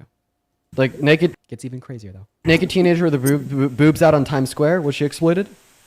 Yes. I think it's art. I think it's Now they're calling it art. beautiful photo Now they're calling it beautiful of a art. baby that was on Times Square that was perfectly legal. You just called child pornography art, by the way. That You was just called not child. Don't be smug. Do not dare be smug. I can't believe it. She literally just called Don't CP be art. smug. That's Do why not I'm not be being smug. That's what she said. But Dean, what I'm asking you, if it was child porn, do you think that it would be legal? Because there's laws against child porn. Do you think it would be legal to put child porn up on Times Square? I think that it was probably either ignored or not illegal at the time. That doesn't change that it is child porn. In your opinion, it's child porn. Yeah, because it's a naked teenager with her boobs out. She's not naked. She has a pair of Calvin Klein jeans on, But just no shirt on? and she's got her hands covering her breast. She's not showing her breast. Dean, I still classify It's it kind of as- like a woman walking around with side boobs. Well, you know? the reason it's not like that is because she's literally not a woman. So, do you think that's child exploit? I mean, if that's against the law, like child porn is, I don't even think that needs to be against the law to be child exploitation. We just listened to all 5.5 minutes of that. And by the way, that's not all. That's not all. That's just 5.5 minutes that I edited together yesterday before I went live. This is the couple that half of the internet right now is defending. This is the couple that is being labeled innocent. This is the couple that is being labeled normal. This is the father that, according to so many pundits on the right and the left, just simply said that kids can't consent to sex. He said the exact opposite. And then asked by what law is looking at the naked body of a 13-year-old girl to further her career because you get pleasure from that experience as an older pedophile. What makes that exploitation? That's what he said. These are the people that are being paraded by the right, okay? These are the people that have now started a literal GoFundMe to collect and garner money because Dean Withers thinks kids can consent and ducks the father for thinking kids can't consent. And then about that doxing bullshit, you guys want to know what I asked my chat to do? I said, find public information, and if you want, privately take that to local CPS authorities. Now, you can say that I shouldn't have done that on live, and I'll agree. I should have either done that myself, just knowing that mandatory reporters watching would have done it, or taking some other recourse of action. I probably shouldn't have said that on live. But to call that doxing is wrong. And to say that I was doxing a normal couple after listening to the 5.5 minute clip, people on that live were calling CP art His dad was asking, by what law is CP exploitation of children? The dad said at the very beginning, the parents have permission to pimp their kids. The wife said that I'm okay with pimping and exploiting young children as long as it benefits the young children and furthers their career. These are the people being labeled by so many people on the right and even some people on the left as innocent, normal parents. So yesterday, like and that's not it. We're not done yet, because it doesn't stop at these people being labeled as innocent, normal parents. It goes to the claim that I doxed them. We've also been able to refute that. It doesn't stop there. It goes to the claim that I'm a pedophile, because I guess something somewhere in there implied that I'm the one that that kids can consent to sex. I'm the pedophile. Guys, I've already told you all about this. I'm getting so many DMs, okay? Like people like Sarah Fields over on Twitter have literally posted, at Dean, kids cannot consent to sex, you maniac. Dean thinks so many people. There's some other tweet with 20,000 likes saying, Dean, after dad says kids can't consent to sex? It's going on Twitter, TikTok now too.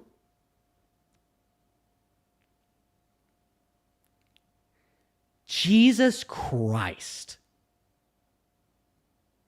I feel like I'm doing a 1v million right now. I feel like I'm going insane. These videos are far and wide. You'll see these videos on your For You page. Nobody in the comment section thinks I'm anything but a deplorable POS that deserves hate. You'll see these videos on Twitter, on YouTube. Like, I actually think earlier today, ABA and Preach posted a video. It already has 90K views in 2 hours saying, influencers are taking people's kids away? What?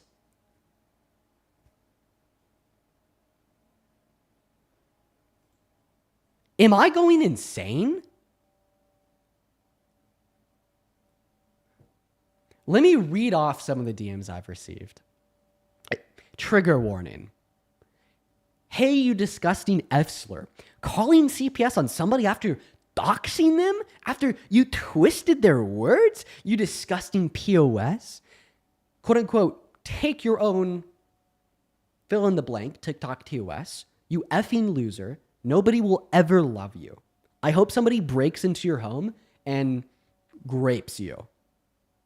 That's a message that I received this morning because of this.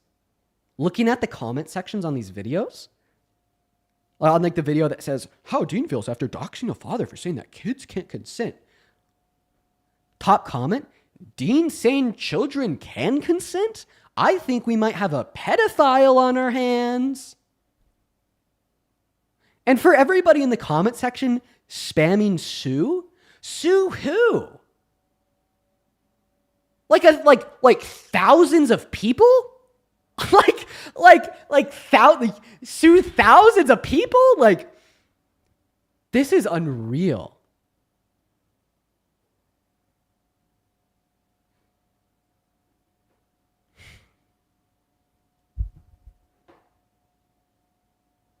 And apparently now somebody in the chat is saying that it's on MSN. I doubt. I doubt that it is. I don't know, we'll see. It is on MSN. Great.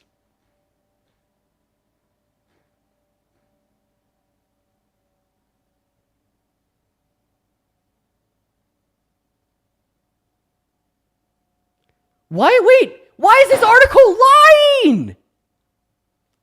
This article on MSN is just lying.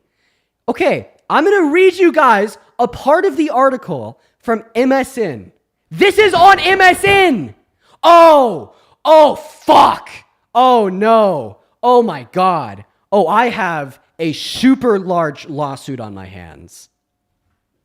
Oh, my God. I have an incredibly large lawsuit on my hands. This is coming from MSN. This is coming from MSN, everybody. Dean responds, ... and makes it worse, ? Instead of laying low or addressing the matter seriously, Dean went full sarcasm mode. In a stream, he joked about how people, quote, can't take a little bit internet sleuthing, end quote, and said the CPS situation was, quote, just a prank, bro. Fans weren't laughing. Clips of his mockery started spreading fast, and even creators who previously supported him started pulling back.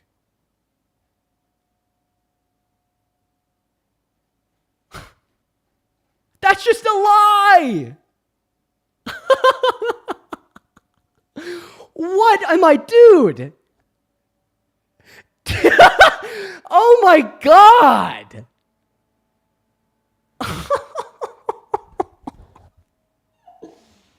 Oh my God, I'm going to lose my shit.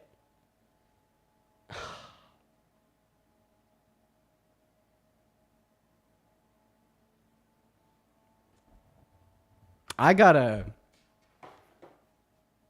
like, I don't even know what I'm gonna do. I don't even know what I'm gonna do, chat. This is a political execution, or at least an attempted political execution. This is now going to impact my life. I just want y'all to know, after these false reports, these false statements, these false claims, if I ever stop doing what I'm doing right now, I turn around, I want to go get another job or something, my employer looks up, sees that I doxed an innocent father and I'm a pedophile and that I just was making a joke. Dude, like this shit will like fuck me for life. It's unreal. Justin, thank you for the $20 over on Venmo, saying that you need to hire a lawyer who specializes in defamation. If somebody lies about you on a platform, you have every right to protect yourself and at the very least get it taken down. No, yeah, I mean, we're definitely going to do that now. Matthew, thank you for the $50. $50, thank you, Matthew. Matthew says, capture the MSN article while it's still up. Good fucking point. Thank you for the $50, Matthew. Heidi with the $10 saying that you did the right thing. Even if they can't find anything, calls stay on record if there ever was one. People ignoring red flags is how kids get hurt. People ignoring red flags is how kids get hurt. It's a good point. Megan, thank you for the $150. Jesus Christ, Megan, that is so much money. Megan, thank you for the $150 donation on Venmo. Saying, I can't believe these people are trying to paint you as the problem. That father was disgusting, and the wife defended him was equally as gross. I'm sorry, fuck them. Thank you for everything that you do. Thank you for your kindness. I'm really happy. Like, NA, that's a lot of fucking money. I cannot believe, like, the fucking, like, what's going on. I just can't believe it. God, I mean, we're going to do a TikTok video. We're going to do a YouTube video. I'm going to reach out to a lawyer. Oh, what's up, Can you Matt? hear me? Yeah, what do you got to say? Hey, your image went black, so I don't know if they can see you or anything now. Yeah, it's just a glitch, so you won't be able to see me. If you want to okay, that's fine. It doesn't matter then. So just so that everybody knows, this is not MSN. This is the Times of India. Okay, MSN only aggregates site, so it's not actually MSN that's doing the actual thing. So it's Times of India. So that's the one who you have to act like a go after. Is there like any? I'm guessing that there'd be like case law to demonstrate that aggregate sites like that, like can't be held culpable of what they report. Google can take it down, right? But they're not responsible for the content that is up there. Wow. Okay. So then where's Times of India? Is Times of India just like making fucking shit up? Then is that what Times of India is doing? But here's the original article. So you now have it via text. So thank you. Now you have the original article. As well as El Valentine, thank you for the $31 Australian. over on YouTube Super Chat saying for the legal fund, we got you, Dean. I'm not going to start a legal fund yet. I do appreciate you for your kindness, but I just want to make it incredibly clear. Like I might start a legal fund. I might, but it's not something I'll be doing right now. As well as Annie, thank you so much for the $50 over on YouTube Super Chat saying, I'm serious. Please log off and make some calls in the morning to get some PR assistance. You don't want to make anything worse. I agree. I don't want to make anything worse. I don't feel like I have though. Like the whole time we've been talking, like I don't think it made anything worse for me to play a 5.5 minute clip of them saying that they're literally okay with child exploitation. You know, but I do agree. I don't want to make anything worse, right? Like this is like a time where like, I have to be incredibly mindful of that. But I don't think I have. Somebody in the chat says, don't stop until you get justice. Yeah, man, this is crazy. Yeah. It is completely outrageous. Like very impactful for me in my life too. Very, very, very impactful, you know? Like imagine if you were in like some hot seat where individuals were literally falsely accusing you of being a pedophile. It's unreal. Stephanie, thank you so much for the $75 over at Venmo saying get off the live and find a lawyer ASAP. You'll always have our support. I appreciate you for the $75 donation. It honestly might just be time to do that. Chris, thank you for the $10 as well. Thank you so much. Then Sid, thank you for the $25 saying I recommend trying to save the article unless they try to take it down. Good call. Gold, thank you for the $20. Thank you so much. I got you on that, by the way. I do appreciate you for the love. Gold. I know exactly what to do. And then Beth, thank you so much for the $100 donation over on Venmo. Jeez, Beth, thank you. Beth says, Dean, as an attorney in Colorado, you have a case against the writer of the article. Oh, yeah. Yeah, no, they just made shit up. I'm pretty sure it was AI generated. And now it's like being aggregated on MSN. Vesna, thank you for the $20 saying, Dean, don't read. Stop talking about it now for your own good. Get an attorney immediately. Okay, it looks like everybody's like, shut up and get an attorney and take these motherfuckers down. Yeah, I would, because in these kind of suits, the more you say, it actually becomes a little bit worse because you can, like, because everything that you say in the past plus the future will be used. And so what I would do right now is I would stop talking about it if you actually are serious about, like, doing legal action, then I would just shut up about it. Yeah, I guess I don't know if I'm serious about legal action or not. Yeah, I mean, that's up to you. I should probably shut up until I determine if it's something I want to do or I don't want to do. Only because in any case, what you said in the past plus what you're saying now can be used. And so you just want to make sure that if that's what you want to do, you know, just to kind of like tamp down on what you're talking about. Yeah, that's probably a smart idea. Just until I determine what I want to do, because there's like so many angles I could take this in. But you know, honestly, man, I'm probably not going to shut up though, because I want to drop a video on this tomorrow because it's only growing like wildfire. But I'll probably run that video by an attorney. That would probably be a good idea. You do you. You know, it's just something that you have to like, you know, just be aware of. Yeah. I'd probably like want to consult a lawyer and like run a video that I would to post by a lawyer. That's probably a good idea. Yeah. Kimberly with the $10 on PayPal saying, Laura, buddy, we support you. Thank you, Kimberly. Might be doing that. Caitlin with the $15. Thank you so much for the love. Natasha with the $2. Braylon with the $30 saying for the legal fees. I caught you, man. Sorry, I joined late to the stream. Once again, Braylon, I do appreciate you for the $30. I'm not taking any collections for legal fees because I don't even know if I want to pursue that, but I do appreciate you nonetheless. As well as Danielle with the $50 saying, please stop talking about it unless you get a lawyer. I'll take your advice. It looks like everybody's essentially giving that same advice. I appreciate everyone so much for the love. There's definitely an argument to be made there. You know, anyways, about, you know, what I've already posted. Everybody, I just want to put it out there. Like, once again, 1 second. Kyle, the $20. An official case will be sufficient to prove that you're not in the wrong, non-debatable proof. Probably. Thank you for the love, Kyle. You need to find a media lawyer. Yeah, that's what I'll do. Somebody in the chat says I'm cooking myself. I guess I'm not sympathetic to that perspective. I don't think I've cooked myself. I don't think so at all. Anyways, look at my Twitter. There's a 5.5 minute video over there. It is a clip of this couple, husband and wife, saying that they think parents have the ability to give permission for their children to be exploited. Apparently, now I'm even seeing New York Times. No, that's false. No, I'm not saying it. I just checked it. Yeah, I mean, we got the Bro Whisper article, LFG. That's right, still the Bro Whisperer. Anyways, for everybody watching, please combat misinformation with truth. Please combat misinformation with truth.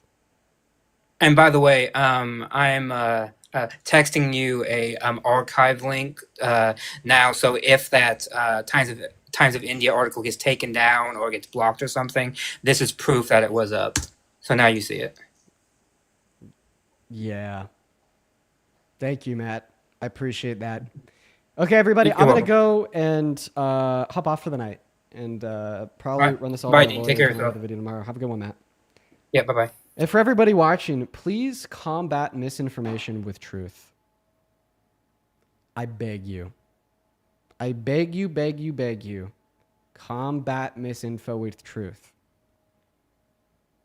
I also see a lot of people in the chat telling me to combat misinfo with a law.